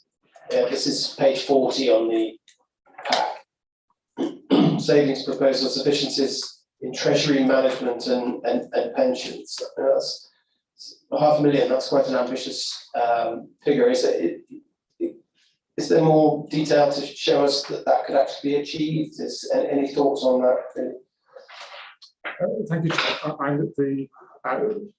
The savings are coming from a historic trend of doing very well on our treasury management. That's partly down to the ability to get a good return. It's also the decisions that we take about only borrowing when we have to, and so minimising our borrowing amounts. That gives us some headroom. So I'm confident this saving can be delivered. It's delivered, has been delivered for a number of years through the practices, and it appears, as I understand, in the budget reports that get reported to Cabinet. So I'm confident it can be spent on that. There's some minor adjustments of the contribution rates for pensions, but the majority is, in fact, harvesting the savings we never already deliver on the treasury management. Thank you. Councillor Wiley. Thanks, Chair. Yeah, I just wanted to pick up the point Councillor Bowen's making about the roads and stuff. I know there's talk about borrowing and that we borrowed in the past to improve the roads, but isn't it the case that we end up borrowing to improve the roads, but long after those improvements have been worn away by constant use, we're still paying back the interest? So it's one of those things where you're buying something and it needs replacing before you've paid for it. But the only way I can see that we're ever going to really improve all these areas that we want to spend money on is to ask people to pay more money. And I know no one wants to do that. I don't want to do that either. But I can't see any way around it because we've cut everything else to the bone. So you can't cut more services. You can't do that. You can't borrow on those sort of things because it ends up costing you more money and you don't actually finish them off. So surely the only way is to borrow, is to put up the council tax more. So given that we're not doing that this time, we're keeping it in proportion, you know, are we asking the Cabinet to actually put it up more than they're proposing? No, I think you will find that if you look at other people's research, including from Worcestershire, where they've borrowed money to do their roads, they found it was cost effective because the improved road surfaces were a lot less and lasted a lot longer and were actually very worthwhile. So do not despair. I think my own point is that yes, you can either stop doing services or you can raise taxes. or you can reduce the amount of people who require your services. And one of the key areas that, is the real challenge and the real thing for all councils to try and achieve is that have a situation where society allows it so that less people require your services, especially children in care, for example. So that's one of the ways of trying to achieve that. And I know that there's a lot of work going on. There has been a lot of work going on in children's services to try and bring that about. But that's another way of having more revenue to spend on roads and all those other key services that Councillor Stark was mentioning in the 16%. So that's the challenge. But if you're solely focusing on whether or not enough council tax is coming in, if your thinking is the recommendation to go beyond 2.99%, then obviously now's the time for your recommendation. I'm not recommending that. I guess I'm congratulating the cabinet on managing to put a budget together which doesn't require us to put that up, but I just feel like we're trying to wring more water out of a very dry sponge. I stick with my idea that the roads will deteriorate quicker than you can pay for them. Well, it's been proven in other places that's not so, in fact. Okay, I've got Councillor Hewitt, Councillor Davis, and then Councillor Gregory. No, sorry, it's Councillor Hewitt, Councillor Summers, sorry, and then Councillor Doe. Thank you, Chair. Since I seem to be piggybacking on Councillor Wilding's epithets today, wringing water out of a dry sponge. This is a question for Paul Smith, because it's evident that the innovative approach of the community wellbeing directorate with Talk Community has actually demanded, allowed us to mean that less people require our services. But I just wonder how long, with the rising cost of social care, how long the initiatives of Talk Community, have we got any idea how long this piece of string is? How long can it contribute to mitigating the pressures? Are there any additional initiatives that we can pull out of the bag? And can he sort of give us any idea where these initiatives might lie? I mean, one of the things is drawing children's and adults together into the Talk Community project. But anyway, whatever my ideas are about it, I'd like to hear what Phil has to say about it, please. Thank you. Well, that's laying a lot at Mr. Smith's door to cover in one meeting, but Mr. Smith, have you any comments to make initially? Thank you, Chair. It's Paul Smith, not Phil. That's not evident from the screen. Absolutely, and we support the aspirations of Councillor. Talk Community is no longer already an adults initiative. It is a whole council initiative. In fact, the progression of Talk Community, recently announced, we've now 39 hubs across the county, is a regular issue at Management Board, which of course is cross-directorate, and many of the initiatives that are now being taken in the community hubs are simply cross-directional and cross-organisational issues, not just adults and wellbeing. We are, of course, also, you'll be aware, very close to entering into an integrated care system with the NHS, and Talk Community is front and centre of the proposals around the ICS, and again is a regular agenda item where our partners in the NHS are supporting Talk Community wholeheartedly and enthusiastically. I believe that Talk Community has almost limitless possibilities because we enjoy one of the huge benefits that Talk Community requires as fuel, which is an incredible creative and innovative community that wholeheartedly supports the initiatives, and that's very, very crucial to the success of Talk Community, that the community really gets behind it, and he feels it's their initiative as much as ours, and that's very much the ethos.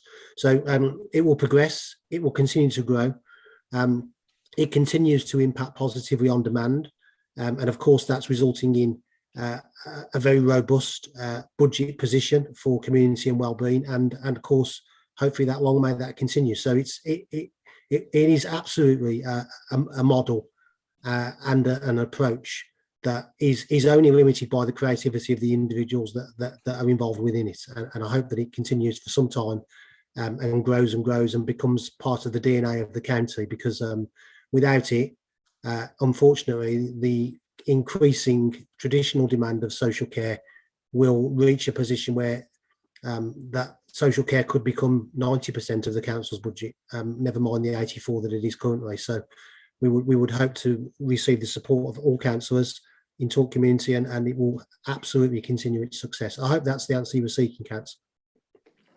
Paul, thank you very much. That was incredibly upbeat. Thank you very much, Mr. Smith. Right, questions. I have a question for Mr. Lovegrove.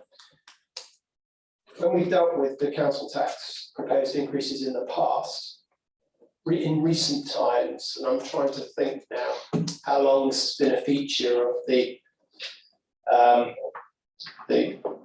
increases and the ring fencing. There's been, over the few years, ring fencing of some of the council tax rise to be set aside against adult social care. That's been going on for several years now, has it not? So over the several years where we've continually put money into that pot, we've obviously built up a reserve there specifically for adult services. So I'd like to explore the possibility that instead of having a ring fence 1% increase on the council tax this year, that 1% that's required to deal with the budget pressures is actually met by the reserves that have been set aside for adult social care. And the current position, I believe, is £4.3 million in reserves that are sat there to meet the care cost contingencies. So is it feasible and possible to fund that 1% that's required to balance this budget out of those reserves? Certainly it's possible, as you described, to use reserves in that way. And the challenges in future years, clearly you've lost the compounding impact of that increase on the council tax level for a Band D property on there, that you could, if that's a way of addressing that, maybe that's further use of the reserves, that is entirely possible, but that's something for the council to consider. But it does mean that you're running down your reserves, so that has to be the health one, if that's the right phrase, to recognise using reserves in that way. But I think you take the point there that the reserves for this particular item have been put there by previous council tax rises for the very fact that there are pressures that need funding. I don't know how to describe it as being put there by the council tax rises. I believe they've been put there by the careful management of the adults budget, of which the additional adult social care precept is part of that. I don't think we can draw that exactly on the line. Okay. Because I think just further for the benefit of the committee, my thinking on this is that to balance the budget and to meet all of the pressures that we've been discussing today, there's obviously a budget before us which is constrained in many ways, but there are reserves there. And what I don't think we've gone into much detail on today is the pressures that members of the public will feel by all kinds of financial increases. We've talked about the cost of living, and we've also talked about fuel prices and the way that things continually increase it costs the taxpayer. So is this the time, just for this 1 year, to put forward a proposal so that we don't need that 1%? Because we've already, through good financial management, as Mr. Lovegrove has said, put money aside for the eventuality that we can fund these pressures because of the money we've squirreled away in the past. So with that thinking, I would be minded to put forward a proposal to this committee that 1% that's ring fenced for adult social care is funded out of the reserves set aside for care cost contingency. Councillor Bowen. Mr. Chairman, we set aside money for rainy days. This, I think, is an inflationary rainy day, and this is an opportunity to perhaps mitigate the rainfall into a little shower. And perhaps we should think seriously about this and give the suffering citizens of Herefordshire a tiny little ray of hope that we are thinking about their state and we are trying to mitigate the damage being put upon them by these inflationary times. So I would definitely second that, yes. Okay, any other comments at this stage? Because we are just putting forward recommendations for the meeting. Right, we've got Councillor Wilding picked to the post and then I think Councillor Hewitt. So if we go to Councillor Wilding and then Councillor Hewitt. Oh, sorry, Councillor, I do beg your pardon. We've missed Councillor Summers. I beg your pardon. Please forgive me. And then it's Councillor Dudley. Oh. I'm the closest, that's why I keep. Yeah, I got home now. Blind spot. Blind spot here. I'm afraid. Council, actually, I disagree with you on this one, but that's so I'm not too happy. But going into reserves, I saw what COVID did to us 2 years ago and what it's still doing to us. And as far as I'm concerned, health and well-being, we need that protection. So the question I was going to ask was possibly for Andrew was on the libraries that you brought up earlier, museums and libraries, which there seems to be a movement in putting them into Maylord orchards, etc. Now, when I read that, I also read that there was the tendering proposal was separating the museum and the libraries, and were possibly hiring two companies to do what I thought would be one job. Now, as far as I know, when you hire separate companies, you are an increased cost. I'm not sure what the cost is for these companies to do the job they're doing, but I know it's not cheap. I have trouble with museums and libraries. To me, is basically the same thing almost. And I think it should be kept under the same umbrella. But as soon as we start splitting things up, we're looking into added expenses, and I have to question that. Anyway, I'm not sure whether you can help me with this one. I may be all wrong, but that's what I've understood by the report I got on museums and libraries. Thank you. Jack, I'm happy to take that point up. And I think, as I said earlier, what you're seeing before you is the proposal to put that item into the capital programme to enable us to carry on the bidding process with government. What you're highlighting there are things that the full business case will need to address and identify if the most cost-effective way of using it is two companies to demonstrate that and prove that. If that can't be proven, then to work out what is the most effective way and gives the best value for money. So it's a very valid question, and that will get picked up through the full business case process. Thank you, Andrew. Okay, Councillor Durkin, and then we've got to get Councillor Wilding. Thank you. If I could just go back to what Councillor Wilding was talking about earlier with regard to fuel. This 2.9 is the maximum that this council could, at present, put up under law. And the road tax money that each of us pays when we drive a vehicle is not hypothecated to the highways. It goes into general funds for the government, and nothing, very little comes out to each individual council.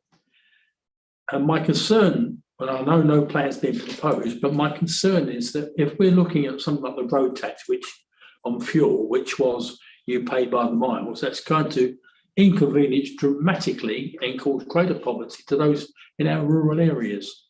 Just a comment, Chairman, on that proposal. We do get some money from government, and I think Councillor Harrington's right. It's not enough. I don't think it ever will be enough, but that's just my comment on that. What I wanted to talk about, Chairman, was page 44, or get information on. I'm looking at page 44, and the money to fund decarbonisation of the education estate. Now, I'm not fully understanding then what our relationship with education estate is. What is this looking to do? Thank you. I'm not sure if either Neil or Phil are still on the call. They're probably closer to the detail than I am. I'm happy. This is a one-off proposal because the council's education estate is one of the big issues we have with our own carbon footprint. So we need to try and work with schools and put together business cases for them to bid for funds to actually do decarbon measures. So this piece of work will be looking to analyse the school estate and identify where there are successful business cases that could be put together for funding to introduce measures to make schools much more energy efficient and lower carbon. But it has been identified as a priority for sort of the climate and ecological emergency and what we need to do with our own estate about reaching net zero by 2030. So this is an initial start, and it's the very thin end of a wedge, but we need to start and we need to identify what the options are to significantly reduce the carbon emissions from our school estate. Thank you for my follow-up, Chairman. Forgive my ignorance, but how many schools do we have on this estate throughout the county, divisible by 120,000? I couldn't give you that number off the top of my head, but this is about actually not spending money in the schools. This is about getting a consultancy firm in to identify what those measures are for big schools, where the key, because we do know the carbon footprint of all our individual schools, so this is looking where the wins would be and what could be done about those. So this is more a setting up a programme of bids that could be taken forward in the future. So this is the development phase of what could be a significantly larger project. No, I understand that. My point is, though, that £120,000 spent over X number of schools, will we actually get the service we require from this consultancy? Because looking into this net carbon by 2030, I have no idea what it's going to cost Herefordshire as a project going forward. We have £120,000 here. Overall, what's it going to cost us? Well, I think it's going to cost you 150,000 to find out. Yeah. Not 120,000 to do it. No, I understand that, Chairman. I fully understand that it's a consultancy thing. I understand that. My point is, if you ask a consultant to look at 100 schools as opposed to 150, would there be an economy of scale? I don't know the answer. But my net carbon by 2030 is not only this education estate, it's the whole of the council. Yes, I think that's noted. Right.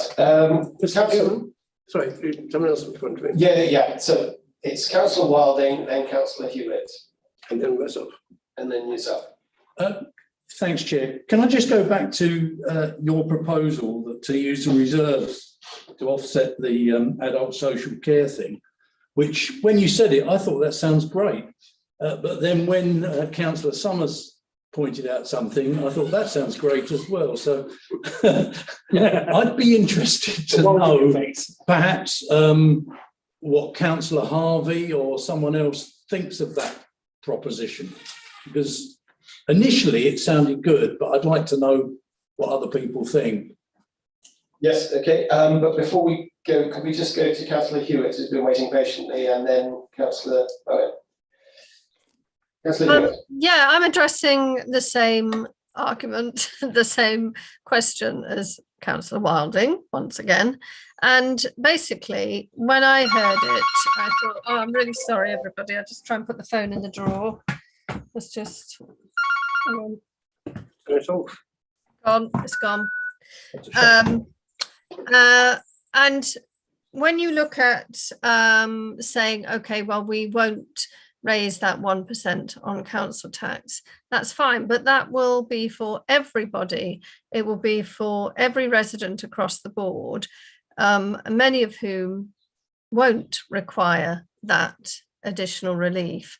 And I believe in the consultation, there was a question asked about would residents be prepared to pay more to support those who were on their council tax, to support those who are more struggling. And the point about this is that we have been able as an administration, it's in this budget, to put forward plans to mitigate not just the 84% people who are 84% struggling, but those people who are just about managing but not really managing to meet their council tax. So we've raised the level at which we will offer assistance for those who are struggling, and the reason we've been able to do that is by raising that money across the board from everybody. And that was really, it was partly in response to the pandemic, I thought, that we were thinking about that, because there was a huge upsurge in community feeling.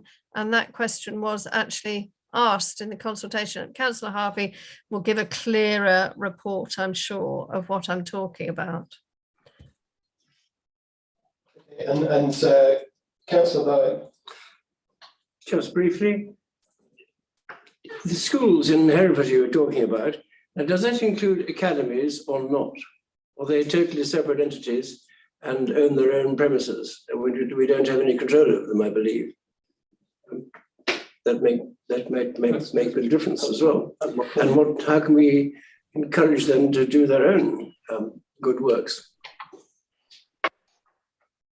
So I think that's a question for Mr. Crossland. We're going back to the decarbonisation of the education estates. The question is, does that include all educational establishments within Herefordshire, or just the ones that the council is in control of? It's as I understand it, Chair, it's the whole education estate, including academies, and that's what this work is for, is to help encourage the academies, as well as our own schools, to take effective action on climate change. Okay, so thank you for that.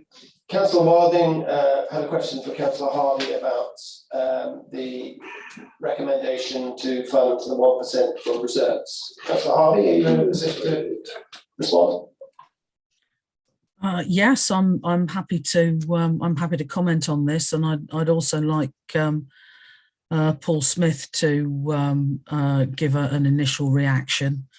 As Councillor Hewitt pointed out, council tax is a tax that is supposed to have some relationship to people's ability to pay, and consistently over all of the consultations that have been undertaken on the budget over many years, going back into the last administration, people who have responded to the council tax and budget consultations have said, a majority have said, that they are prepared to pay more to keep the services going, and that they're prepared to pay more so that other people who are less well off in the county can be better supported, despite the pressures that we're under, not only in delivering the level of savings this year, but with what we continue to face going into next year.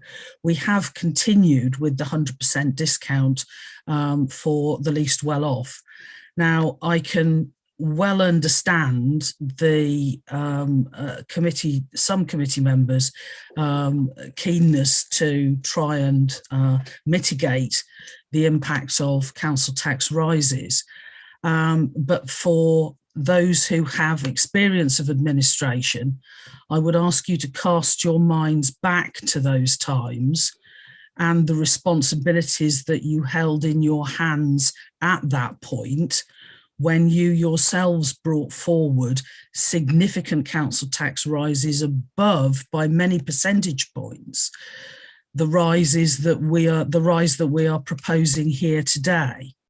And that was in better times, when cuts had not cut as deeply as they have now, and rises of 4.9%, 5.9%, were argued as being absolutely necessary in order to continue to deliver the council's services and to get the right balance of financial provision for the pressures that our service areas are facing.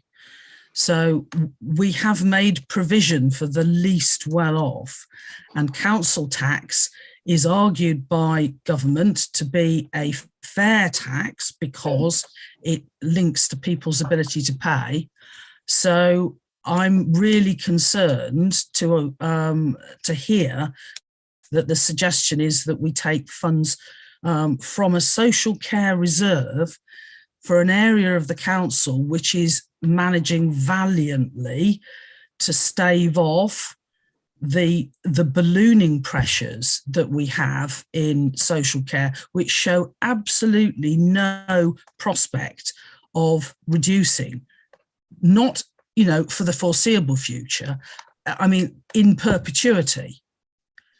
So with that in mind, I'd like to ask Mr. Smith whether he would comment, because I am quite concerned about this suggestion, and particularly coming from you, Chairman, having been leader of this council and been in the positions that we're in now. Mr. Smith. Well, can I just come in there, Councillor Harvey? As chair of this committee, it's my responsibility to look at possibilities of providing alternatives, especially when money has been put aside by the taxpayer for these very eventualities. You know, it's an opportunity worth exploring, but that's in my role as where I currently sit, rather than in my role where I sat previously. Mr. Smith. Thank you, Councillor Harvey, and thank you, Chair. Of course, not for me to comment on the political aspect of this. That's a career political decision, but in my view, this is how I see the position. Adults and community and wellbeing have been incredibly prudent over the last 3 or 4 years.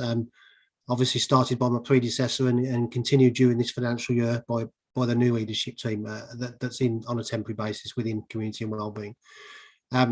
We've managed to accrue reserves, and we have a gross budget of around 90 million. So the 4.3 that we're talking about is around 5% of the gross budget.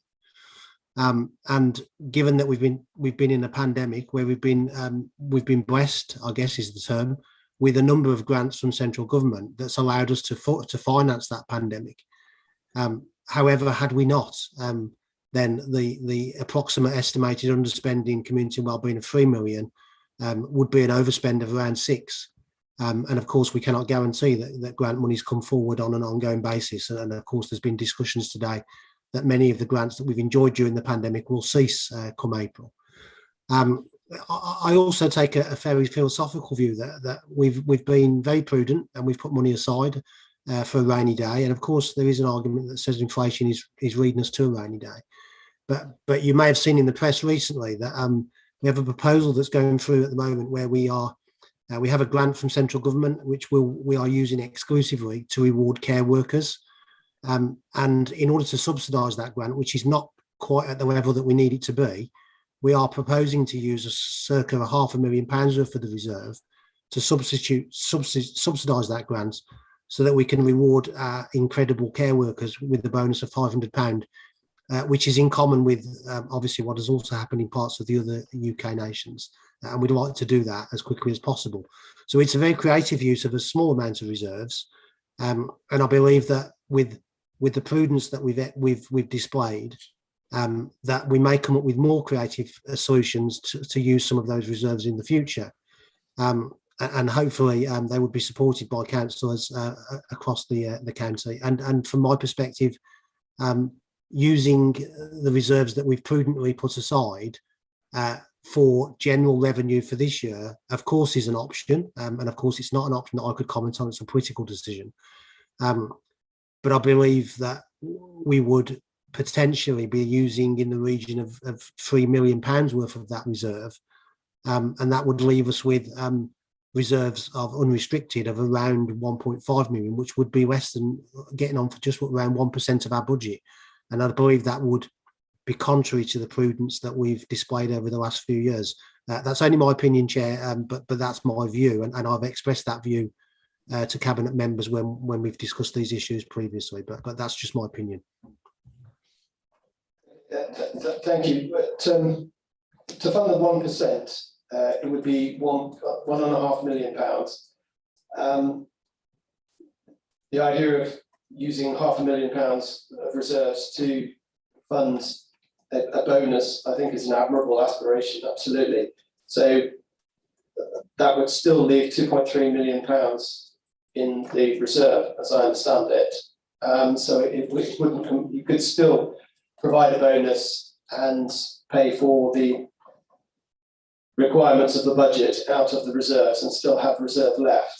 That's the point I would make. But interested in other views of the committee. So any more views of the committee on this point? I've made mine, Councillor Lester. I'm concerned about the future. We can't guarantee we're going to get money from central government, and quite often we don't get it. And what we do, we have to fight for. And I'd be concerned to be on an even to lose that money. It's just not in my. I can't understand why we would even consider it. Anyway, thank you. Okay. Any more comments about the budget? Councillor Watt. I just wanted to say I really liked what Paul Smith was saying there about using the reserves to fund other smaller projects like the money to care workers, and the way he put that, I think I can agree with, rather than the idea that you use the funds completely to get rid of that 1%. That's my view anyway. Thanks. Okay, Councillor Stark.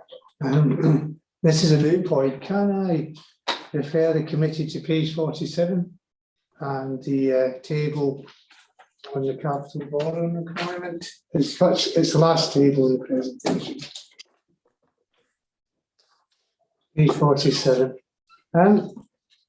Andrew, I noticed that in the later years we do seem to have a pretty positive capital position. And going back to the point that Councillor Bourne was talking about in terms of trying to find more money for highways, would it be possible, even though we couldn't spend it next year, could we make recommendations for some of that capital surplus to be spent on highways in those years? And the committee may want to make that recommendation. There is a capital programme, as I said. I just feel, Chair, that this is something we ought to consider seriously as a recommendation. We can't do it in 22-23 necessarily unless we can with that, but we can do it in the next 2 years. I think we should. I think we should. I agree. Yeah, so that will be a formal recommendation. Yes, I don't know how much we're going to ask. We need to discuss that because, but as long as you're happy with that, then yeah. Okay, if you can be thinking of a figure, Councillor Day. Just an observation, is what's being proposed not similar to what you proposed earlier about taking money from one saving to be used now? That's a similar principle, and we seem to be getting a sense. And the former one about adult social care seemed to be rejected out of hand. Well, I mean, we put forward our recommendations, and then this committee will vote on them. So they stand. No, just a principle. Yeah. Well, it goes back to the quandary that Councillor Summers pointed out. You know, if we haven't got the money, we can't spend it. So if we have got the money, why not? You know, and let's be clear about this. If we want to mitigate the cost of living, that's something that this council has to seriously consider. And that's within our, I say within our gift in that it's us to make that decision, but not necessarily within our gift when you consider that we have to provide services that we must. Councillor Daly. Yeah, just to that end, Chairman, the paper I've given to our clerk about absolute poverty in Herefordshire it's a valuable case in point. people are struggling badly. Yeah. And any increases is going to have an adverse impact on these people. Yes, and I appreciate the comments that have been made about the fact that there is the benefit scheme for council tax for those council taxpayers who find it very challenging to meet those. But I think that the other side of the other part to that argument is that there's always people who aren't necessarily on the lowest income, but they're above that in an area where Herefordshire historically is a low-paid county, and it's those people as well that we must not forget whilst we're in our deliberation. Councillor Summers. Not finished writing it down yet. Yeah, there's some very poor people out there. Most of them aren't paying tax on their house because they don't own one, they rent. So, you know, we need to have money for those people. And because some of them living on the street, some of them living in flats, but they're not living in houses, and that's who pays the council tax. If you can afford a house, unless you're paying a mortgage, then you can probably afford council tax. If you're living on the streets or you're living in a flat, maybe not, because you're on a different style of income. But people who own a home generally can afford to pay council tax. I'm sorry.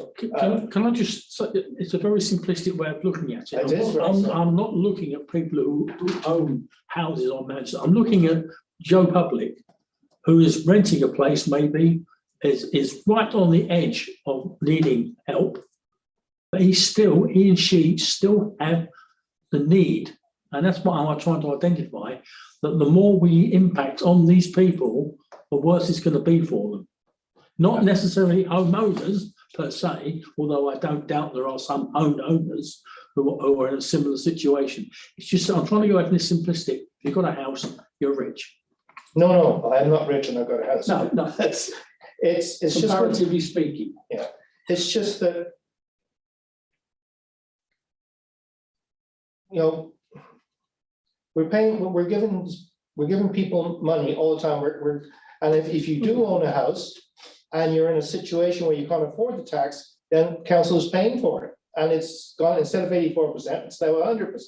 So I can't see how much more you can do. So I agree that there's a lot of people, especially the working poor. I've lived that life, okay, back in the 50s. So yeah, I understand where you're coming from. Yeah. But nowadays you can get money to pay your taxes if you can't afford it. So there's a lot of people that are on that. I don't know how many thousands in Hereford that we're covering for right now, that the council's covering, but I imagine it's quite a bit. And we're covering 100%, not 84%, not 60%. So I think in order to do that, you have to have taxes, and somebody's got to pay for it. Now, from what I understand, and the people I talk to, they're quite happy to pay income tax if it's helping their fellow man. Yeah. And you know, I think to try and cut taxes to look good, and that's what basically you're telling me. No. Oh, okay. Maybe we should be looking at 3.9 instead of 2.9. Anyway, that's just my feeling. We can't go 3.9. It's not legal. I know. What I'm trying to say is it's having awareness of those people that are not necessarily below that line, but those that are just on it. I think it's 84%. How much is the total social care now? Is 80% or 84% of our total tax? I think we're recognizing there's people in need. I think it's very prevalent, very noticeable that we're thinking about them. Council, we're part of the council. Okay, gentlemen, thank you for your comments. I'm just conscious of the fact that we've got Councillor Hewitt and Councillor Tyler would like to make a contribution as well. So we can go to Councillor Hewitt, who's been waiting patiently. Oh, sorry, Chair, it's just to interrupt. I'm going to have to go to cabinet briefing, sorry. So, Ange, do you want to go first then in that? No, it's it was just to get the chair's attention actually, because I'm having to go to the next meeting, I'm afraid, which I don't want to, but I need to go. Sorry, Chair. Okay, thank you for your attendance. Thank you. Councillor Hewitt. Apologies. There are two questions for clarification on this issue. The first one is that what I heard Paul say was that taking the 1% away from council tax would cost 3 million of that 4.5 million reserve, not 1.5 million. So I just want to check on that. And the other thing is, I'd like to know whether we would be able to offer the same degree of genuine relief to those who are struggling if we take away this 1% rise in council tax, because it's a sort of a largesse, isn't it, to say everybody can have 1% off, whereas actually what it's enabling us to do is to focus the attention where it's really needed, and also to have those reserves in place for the rainy day, which is, it's sunny today actually, but for the rainy day that is going to be coming from all the financial forecasts and climate. Okay, I think those questions are best answered by Andrew Lovegrove, so we'll go to him for clarification, please. Thank you, Chair. And to clarify, the 1% adult social care precept will raise just under £1.2 million, so that's the amount that is in question on that. And just building on my earlier points, that if the recommendation and council was to agree to that for the sake of arguments, clearly that would mean 1.2 million less raised for 22-23. Council has to agree its annual budget, but it also has to agree its medium-term financial strategy. So there would have to be consideration what happens for years 2 and 3, because that 1.2 million will be compounding for us. I think that's where Paul Smith was coming from. So it's not just the 1 year, you need to be cognizant of the fact that the future years will be impacted by that decision. Thank you. Thank you, Mr. Lovegrove. Right, any further questions? Councillor Wilding. So there's been quite a bit of talk about people on the edge and people in need and stuff, and about how we take out this 1%. But my feeling is we need to find a way to help those people, which doesn't involve giving everybody that 1% off the council tax.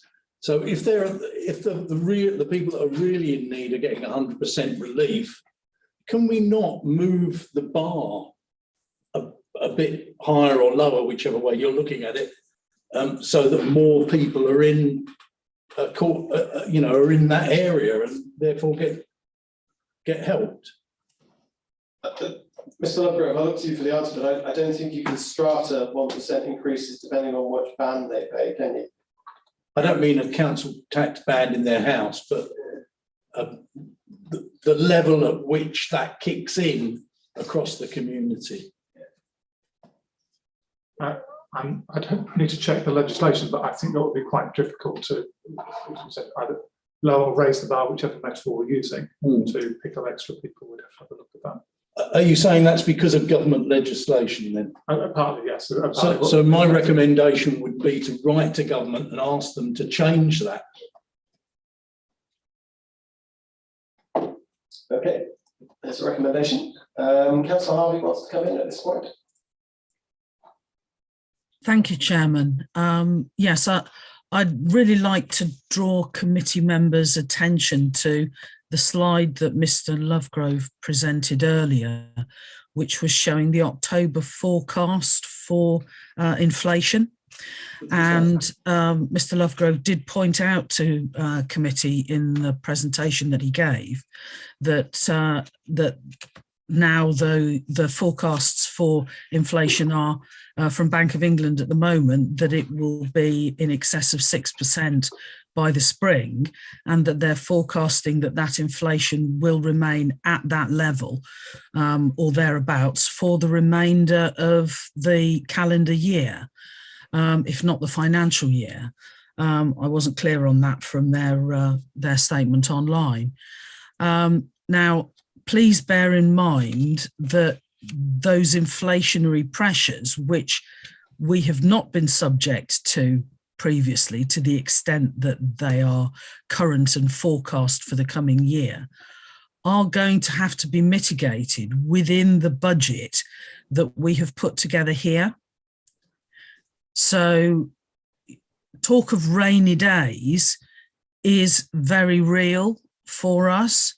And I think I would really ask that the committee does think very carefully about the impact that taking money out of this important reserve, as Mr. Smith has said, put together through great prudence and care over a number of years, raiding it now, as Councillor Summers has said, to benefit everybody rather than to be much more targeted in the way support is provided, I think is questionable.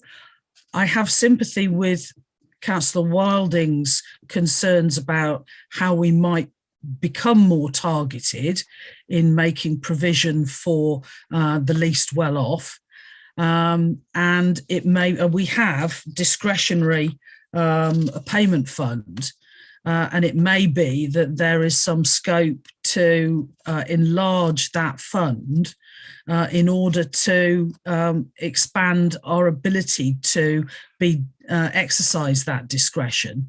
And I would like to take officers' advice on that, but that would be enabling us to be targeting that funding support to those who were most in need, whilst allowing those who've exhibited willingness to pay to be able to do so.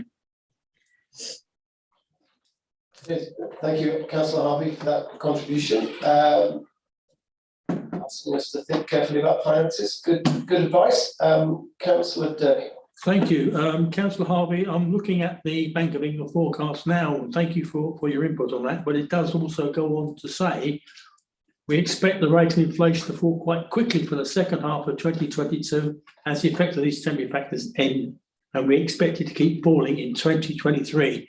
Now, unfortunately, my crystal ball's disappeared, it's gone to the workshop, so I don't know what's going to happen, but that's what you were talking about earlier, and that's the other end of the quotation you were talking. Thank you. Okay, well, I'm sorry, I haven't got that information in front of me, but I think we'll have to reacquaint ourselves with what's being said about inflation as we go through the budget process. As long as we don't pay 22% on mortgages again, I'll be happy. Councillor Wiley. Can I suggest then that a recommendation should be along the lines of what Councillor Harvey was just sort of saying, that something like the council should aim to become more targeted and give funding support to those most in need, something along those lines. I think that would make a really useful recommendation. Yeah. So I'll second that. Noted. Right. Councillor Stark. You asked me to think of figures for spending on highways from the capital surplus in 23-4 and 24-5. I would say 50% of the surplus would be quite a good figure. For 23-4, that would be around about 1.8 million, and for 24-5, that would be just over 3 million. I think we should quote a percentage, because that variation could change, and it doesn't commit us to a specific amount. It's based on whatever the outcome is. So I would suggest 50% for both these years, which will give us a very useful spend on highways. Thank you. I think that's a really useful suggestion. Can I just ask the clerk if you've got? Yes, thank you, Chair. Yeah. Okay. Thank you, Councillor Stark. Right. Any more questions about the budget? Any aspect of it?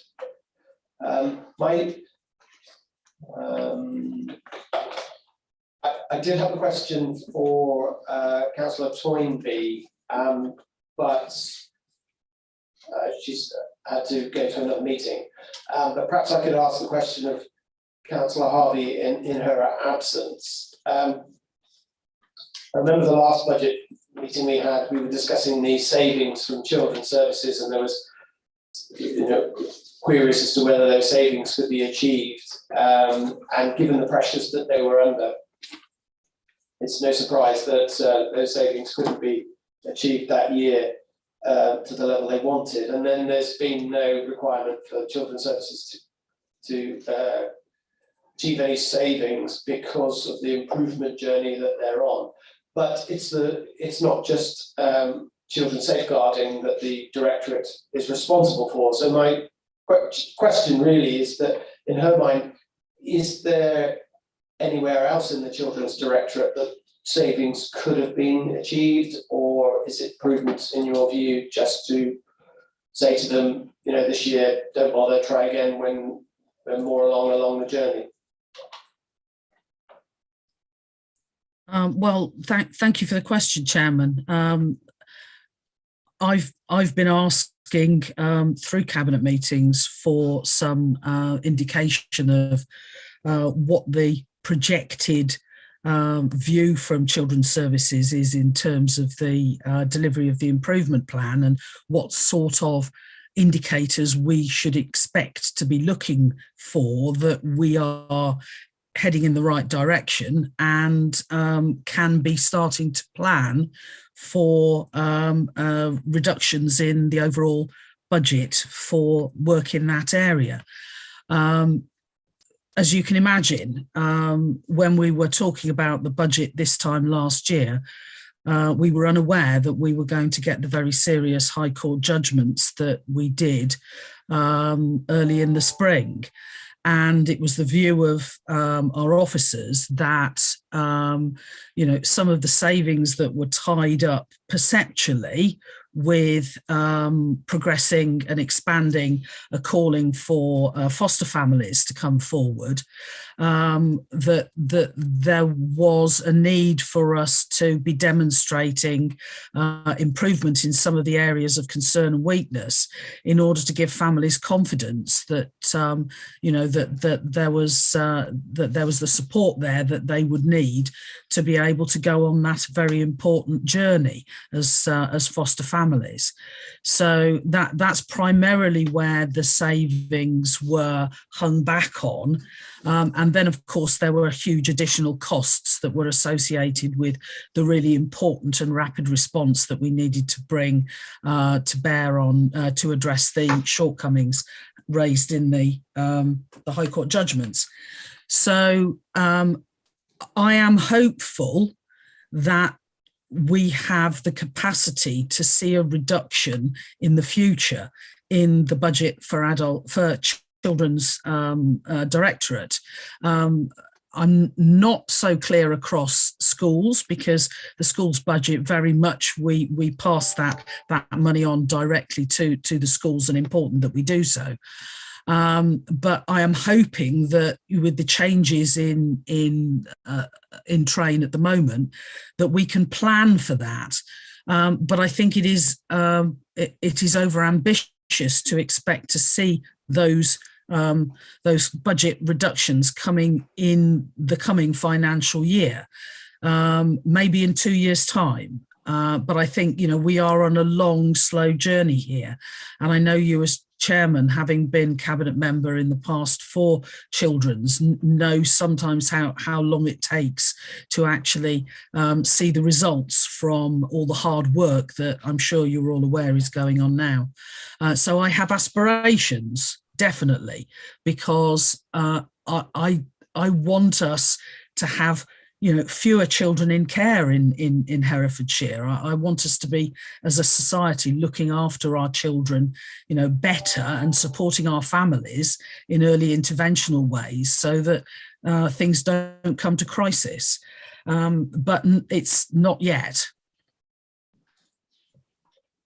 Okay, thank you, Councillor Harvey, and thank you for, as I said, I did let Councillor Toynbee know that I would be raising that question, but it was just that she was unavailable. So thank you for fielding that question for us. Right, Councillor Bowen. Thank you, Mr. Chairman.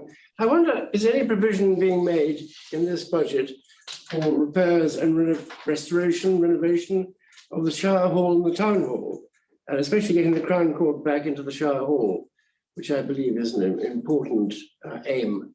I know there's talk about putting it into Churchill House temporarily, but I think it should be back in the Shire Hall as soon as we can. And it's very important, both for keeping justice local and making it easy for people round about, those who are attending court, to get to court in Herefordshire and not having to go to Worcestershire.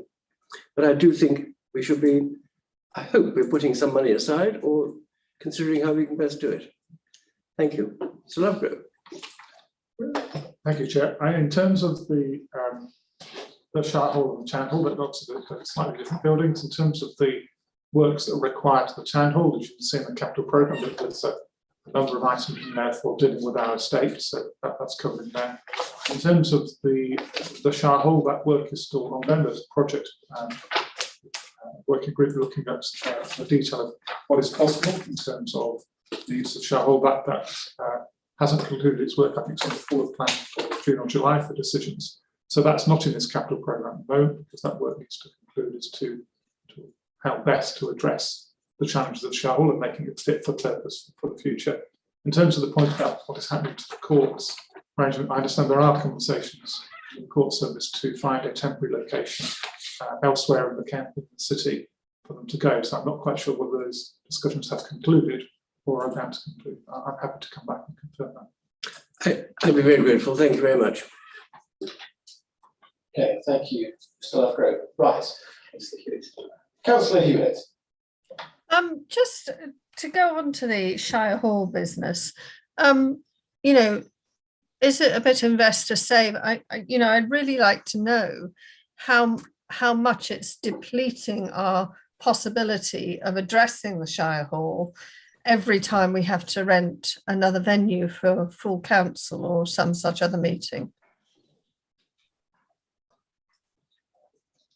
I think Councillor Hewitt, it costs several £100 to rent a place. It would cost several £1 million to renovate the buildings in question. So I think it would take a while to get to a stage where it would not be cost effective to rent somewhere. But this is a huge pressing problem that we've discussed at Scrutiny, in particular when we looked at the issue of Town Hall and the renovation costs. And there is an ongoing concern about the sheer costs involved in the Shire Hall renovation. And I would like to see that these issues come back to general scrutiny, because they're especially the Shire Hall, to keep meeting venue for this council and the location of the justice system as well in Hereford City. Yeah, thank you, Chair. I know it's not like for like, but it's, it becomes cumulative, doesn't it, and protracted. And I just, I think it's worth considering how long should we go on like this for before, and I agree it needs to come to general scrutiny. That's what I think needs to happen. Thank you. Councillor Harvey. Thank you, Chair. I understand Councillor Hewitt's concerns, and thank you for raising the question, and for Councillor Bowen also. I think the council does have an obligation to take proper care of its listed buildings, and to recognise that responsibility as an owner and a landlord.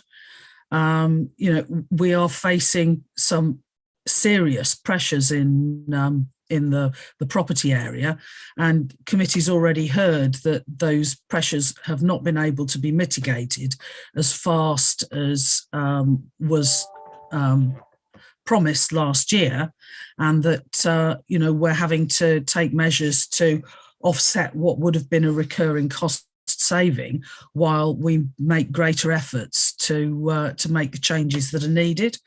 The responsibilities that we have for the Shire Hall are huge, and we have a piece of work underway at the moment which is scoping what would need to be done, providing options, and coming back to a REBA point. I don't know whether, I can't remember whether it's 2 or 3, but coming back with some definite propositions that we can then look at and understand the cost implications of. I think we're concerned about the overall cost of the Shire Hall, but we're not running away from it.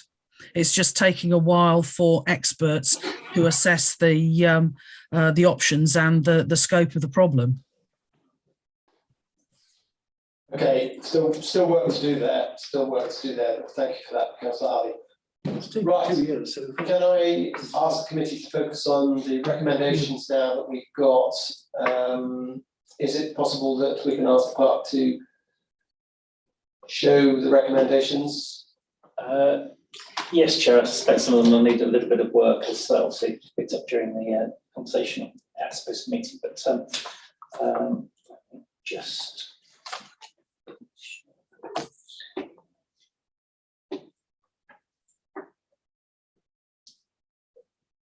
Okay, so the first point I think was much earlier at the start of the meeting. It was essentially repeating the concern about, well, not concern, but around the budget consultation, and so essentially that stays from our earlier budget setting workshop that we had. Essentially, the consideration we given to the main purpose of the consultation on budget setting and examine how to make the consultation as effective and engaging as possible, so as to make the results meaningful and usable. The second one that I took down was that further analysis be undertaken comparing and contrasting the spend on environmental and economy services with relevant comparator authorities. The proportionate spend. Because some authorities will be bigger than us and some will be smaller. Thank you, Dan. Thank you. As a point of Councillor Hewitt, but the government be asked to look more closely at rural levelling up. Ben, can I go back to number 1? What do we mean by the main purpose for the consultation on budget setting? Do we just need examine how to make the consultation as effective and engaging as possible? So the bit at the beginning I found a bit confusing. I don't know whether other members thought. I think if I may, I think that arose at the workshop, and I think it's the difference between what's required to be consulted upon through the budget setting process, okay. And how we in terms of reference, yes. So there's a slightly okay, got you. Thank you. Chair. I just sent an email to all councillors about what levelling up, but levelling up covers everything. And it's to do with survey that was just done and what councillors feel. So I've sent that to everybody, so it might be worth reading. Okay, thank you. The next point that was D there, that the future presentation of graphs such as budget requirement by directorate include relevant percentages and actual amounts wherever possible. Just like that. Following on from the comments of Councillor Swinderhurst earlier, a written response will be provided to the chairperson of the Adults and Wellbeing Scrutiny Committee on the further comments and concerns from members of that committee as soon as possible in advance of the budget setting meeting of council. Then we get on to F, the next budget included a programme to respond specifically to issues facing rural communities. G, the capital investment in highways maintenance in market towns is welcomed. I'll note the recommendations. But, I think it's good to say that because it shows that we are actually supportive as well, not just to actually criticise. H, consideration be given to the use of 50% of the capital surplus for highways in 2023-24 and 2024-25. Yes.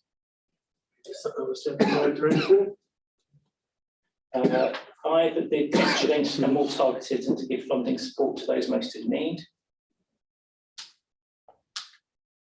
J, I might need some help with wording here, and we might want to vote on it separately, obviously, in due course, but consideration be given to the use of the existing earmark reserves for adult services to offset the requirement for the 1% adult social care precept 2022-23. I think it's a recommendation which the executive can either accept or choose not to accept. So I don't think there's anything wrong with the wording of it, but obviously members may wish to vote on it separately. I'd like to make a recommendation I just thought of, but it's through the consultancy. Can we just go finish through these? Yeah, go ahead. Thank you very much. Thank you for holding that thought. The other and also the following recommendations of the Adults and Wellbeing Scrutiny Committee and of the Children and Young People Scrutiny Committee be considered as appropriate. Those have already been printed on as we said, page 22, and some initial responses have been provided. But nevertheless, it's customary for the committee to refer on the recommendations of Adults and Wellbeing Scrutiny Committee. We have 5 recommendations there, which are repeated from the agenda, and also the 3 recommendations from the Children and Young People Scrutiny Committee there. Right, and then Councillor Summers, you have another recommendation you'd like to add? Apologies for jumping in there, Ben, sorry. Consultancy fees. I'm keeping to bring this one up. I'm quite concerned about consultancy fees. We seem to be paying an awful lot. I think that we need to start monitoring more closer what we're paying in consultancy fees. It's not just this time, it was my last term, I noticed I was going to bring up the same thing again. So I would like to be looking at it. I think you would be quite right in that. We've all of us, I think, been concerned about the cost of consultancy. It's getting to the point where it's almost ridiculous, I think. If that's the recommended proposed law, I second it. Yes, sir. And it seems to be a perennial problem. So and surely we can do something about that. Have we not enough good people in our own organisation that can do these works? 130,000 here, 130. It's months up. Okay, so I think more clarity on the level of spending on consultants when presenting budgets is that's what you're. It's just overall in general, you know, we're hiring consultants on a wing and a prayer half the time. And we don't hear, for example, I asked for a sign consultancy back 5 years ago. We spent £12,000 on it. It's never been used. So we need to be, when we're looking at consultants, we need to know where that money's going and if it's being used. Yeah, consultants and information providers. Yeah. Okay, Councillor Wilding, then Councillor Stark. Thanks, Chair. I'm not sure, I might have missed it, but I was talking about something about a carbon budget. And I'm wondering if we can get some recommendation to do with carbon budgets and climate and ecological emergency work, because it doesn't seem to me, I know things, there are various, they're all hidden in the various different things, but I'd like to see something that actually pointedly says that the next budget has an area for that, so people can see what's being spent on it or what's proposed to be done. So, is that a bit like Councillor Summers' proposal, cost to consultants? That's the principle? I don't think it's a cost. No, on that principle, that where there's anything regarding carbon involved, it needs to be added together and presented as a figure. Well, I guess that, yeah, that's part of it, but also to include something about climate and ecological emergency. Yeah. For instance, I know Councillor Chance has got this 250,000 or whatever it is to help put together the various things she's doing. And I don't see in this budget, for instance, that being upped to say 500. Okay. Because it's okay. Can we just think of wording for the recommendation? I mean, at the moment, I mean, we have the next budget includes a programme to respond to issues facing rural communities. I wonder if could you extend that to the next budget, include programmes to respond specifically to the issues facing rural communities and in terms of the climate and ecological emergency? Well, I'd like to see it as a separate thing on its own because I think it's so important. Okay. You can have the same wording, Ben, but just as a separate one. Councillor Stark and then Councillor Hewitt. I just wondered, going back to Councillor Summers' point about consultancy, which has always been a perennial problem in any public sector organisation, whether that's a matter for the audit committee. To be honest, because we should be getting it scrutinised properly rather than by general. Are we able to make a recommendation that audit committee look at it as part of their work programme?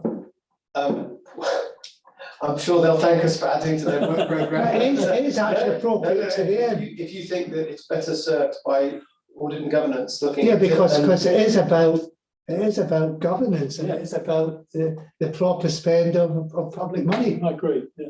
But I'm sure you'll find, Councillor Summers, just so long as the issue Oh, I'm is quite happy, as long as it's discussed. Yeah, discussed somewhere. I think Okay. that is the committee to actually do it. Yeah. Okay, Councillor Hewitt. Just one proviso is that we can't tell them what to do, so if they don't do it, do we go ahead and do it? That's the thing. Well, we can see that, That's- yes. That's the I suppose proviso. we can make a recommendation to ask them. Yeah, Yes. because if they don't do it, then I think it still needs to be done. Yeah. That's That's my fine. feeling. Question mark. Question mark. Okay, Councillor Hewitt. I'm not sure, I've got a tiny bit lost here, but I would like to make a recommendation that the carbon budget is clearly stated in every initiative. Now, I've had conversation about, and I've just seen the first presentation by Rachel Coxcoon on the Climate Assembly, where she talks about embedded carbon in, well, particularly concrete, but I mean, it will be in other infrastructure like everywhere, tarmac, etc. You know, so I do think that. Sorry, what's the problem? I can hear comments. Nothing. There's no problem. Carry on. Problem. Okay, so I would like to put forward a recommendation, please, that we have clear environmental impact accounting with any budget proposal, because you know, it's loosely said that, you know, oh, that ticks the box of carbon accounting, but at the moment I just would like to see it. When we propose to spend on stuff, we need to know how much of the planet's resources we are using up. Okay. I mean, we're always accounting with money, aren't we? But actually, there's very much little left carbon dioxide. There's too much carbon dioxide, sorry, it's the other way around. Available budget, carbon dioxide budget is what I should say. Thank you. Councillor Durkin. I would like to know if you could clarify what we are assessing and how we are assessing it, with what in mind.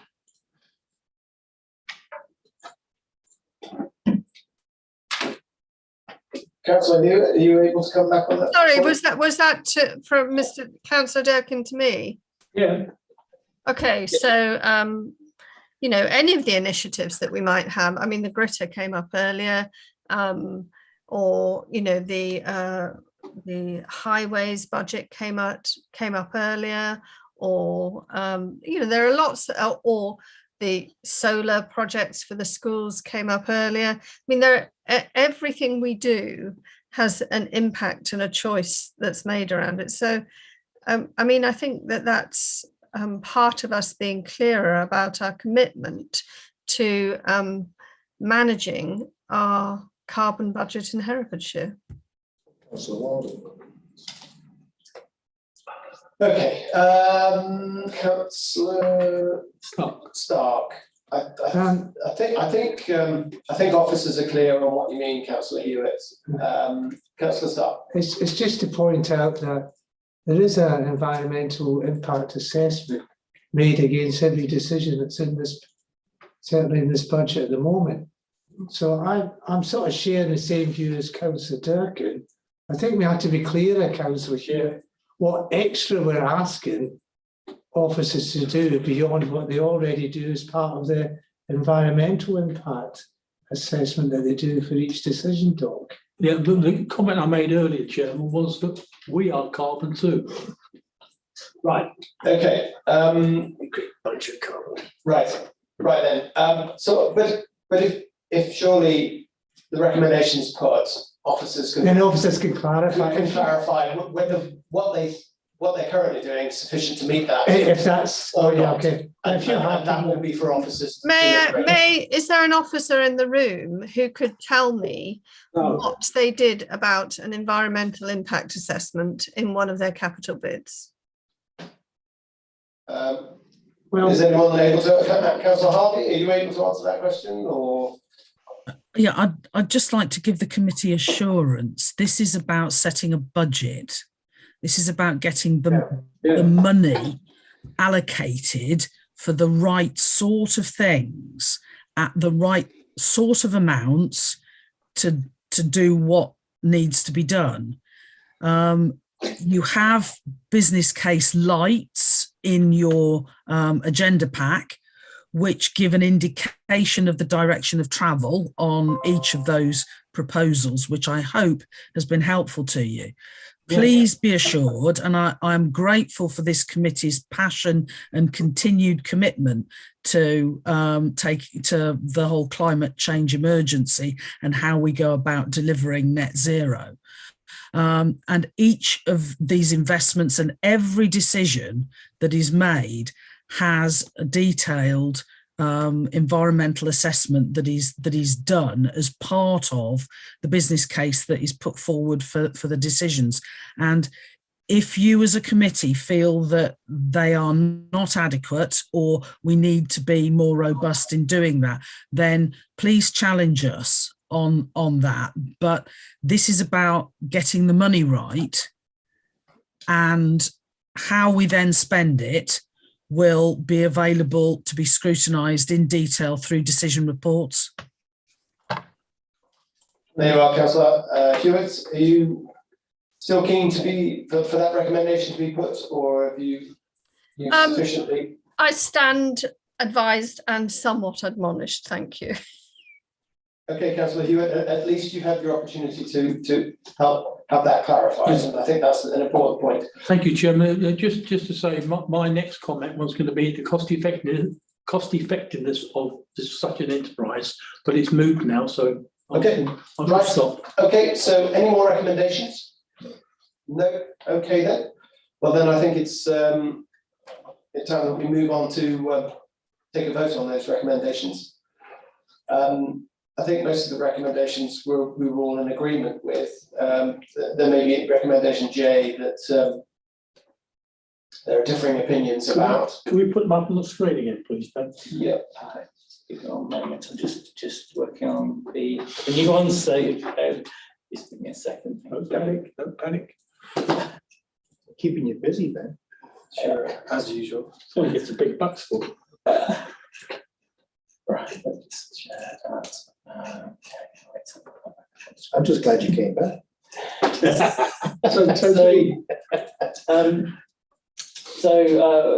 in terms of any changes, I mean, the first page essentially is the same as we saw. And then what we've got that we've added in J's there, sorry. In terms of whereas we've added in K that the next budget include programmes responsive to the climate and ecological emergency, case of wilding. Yeah. And then that the Audit and Governance Committee be invited to consider the use of consultants and information providers. And then we continue the following recommendations of the Adults and Wellbeing Scrutiny Committee. Yeah. Just something in there though with the adult and with the audit and governance, that if they don't take it on, that we comes back to us. Is that possible? I mean, clearly it'd be entirely up to members to consider their work programme. I mean, we haven't got a work programme on our agenda at the moment, but we do need to consider that. Perhaps have a work programme session next month in any case. But this recommendation is executive at this stage. Okay. But I'm sure members will keep that in mind for future work programming. Okay. I just don't want to slide because I've been thinking about this for a few years now, and it's. Councillor Wiley. Just wanted to say about recommendation J. I think, can we just look at it again? I'm happy just to vote that through. I don't, because it does say consideration. We have heard what Councillor Harvey said, and I think it's fair enough to ask the question.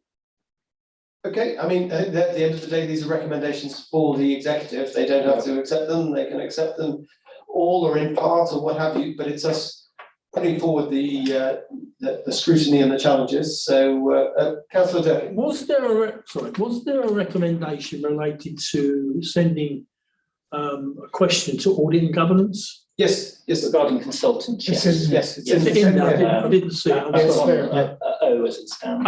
Thank you. I should know. I should have known. Okay, so we've heard all of the recommendations down to recommendation E. They're all recommendations for the executive to consider. So it must be noted that Councillor Hewitt, I'm afraid you can't vote, but you've helped us very much with your helping us to get these recommendations as they are in front of us. So thank you for that. But of course, because you're not physically in the room, the legislation dictates that you can't vote on that. So, so we have a proposer for the recommendations. So proposer from Councillor Stark and seconded by Councillor Summers. Yeah. All in favour? Okay, that's unanimous.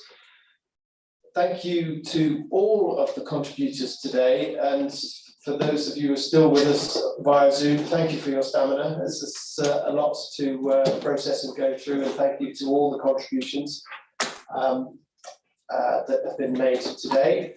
And just to confirm that the date of the next General Scrutiny meeting is the 21st of March at 10:15 a.m. Cool. And thank you for your contributions today, and the matter of the budget will be discussed at full council in February after it's been discussed next Monday by Cabinet. Okay, thank you very much, and can I ask for the live stream to now be closed? Thank you. And can you take us to tea now, please? Yeah. Late lunch.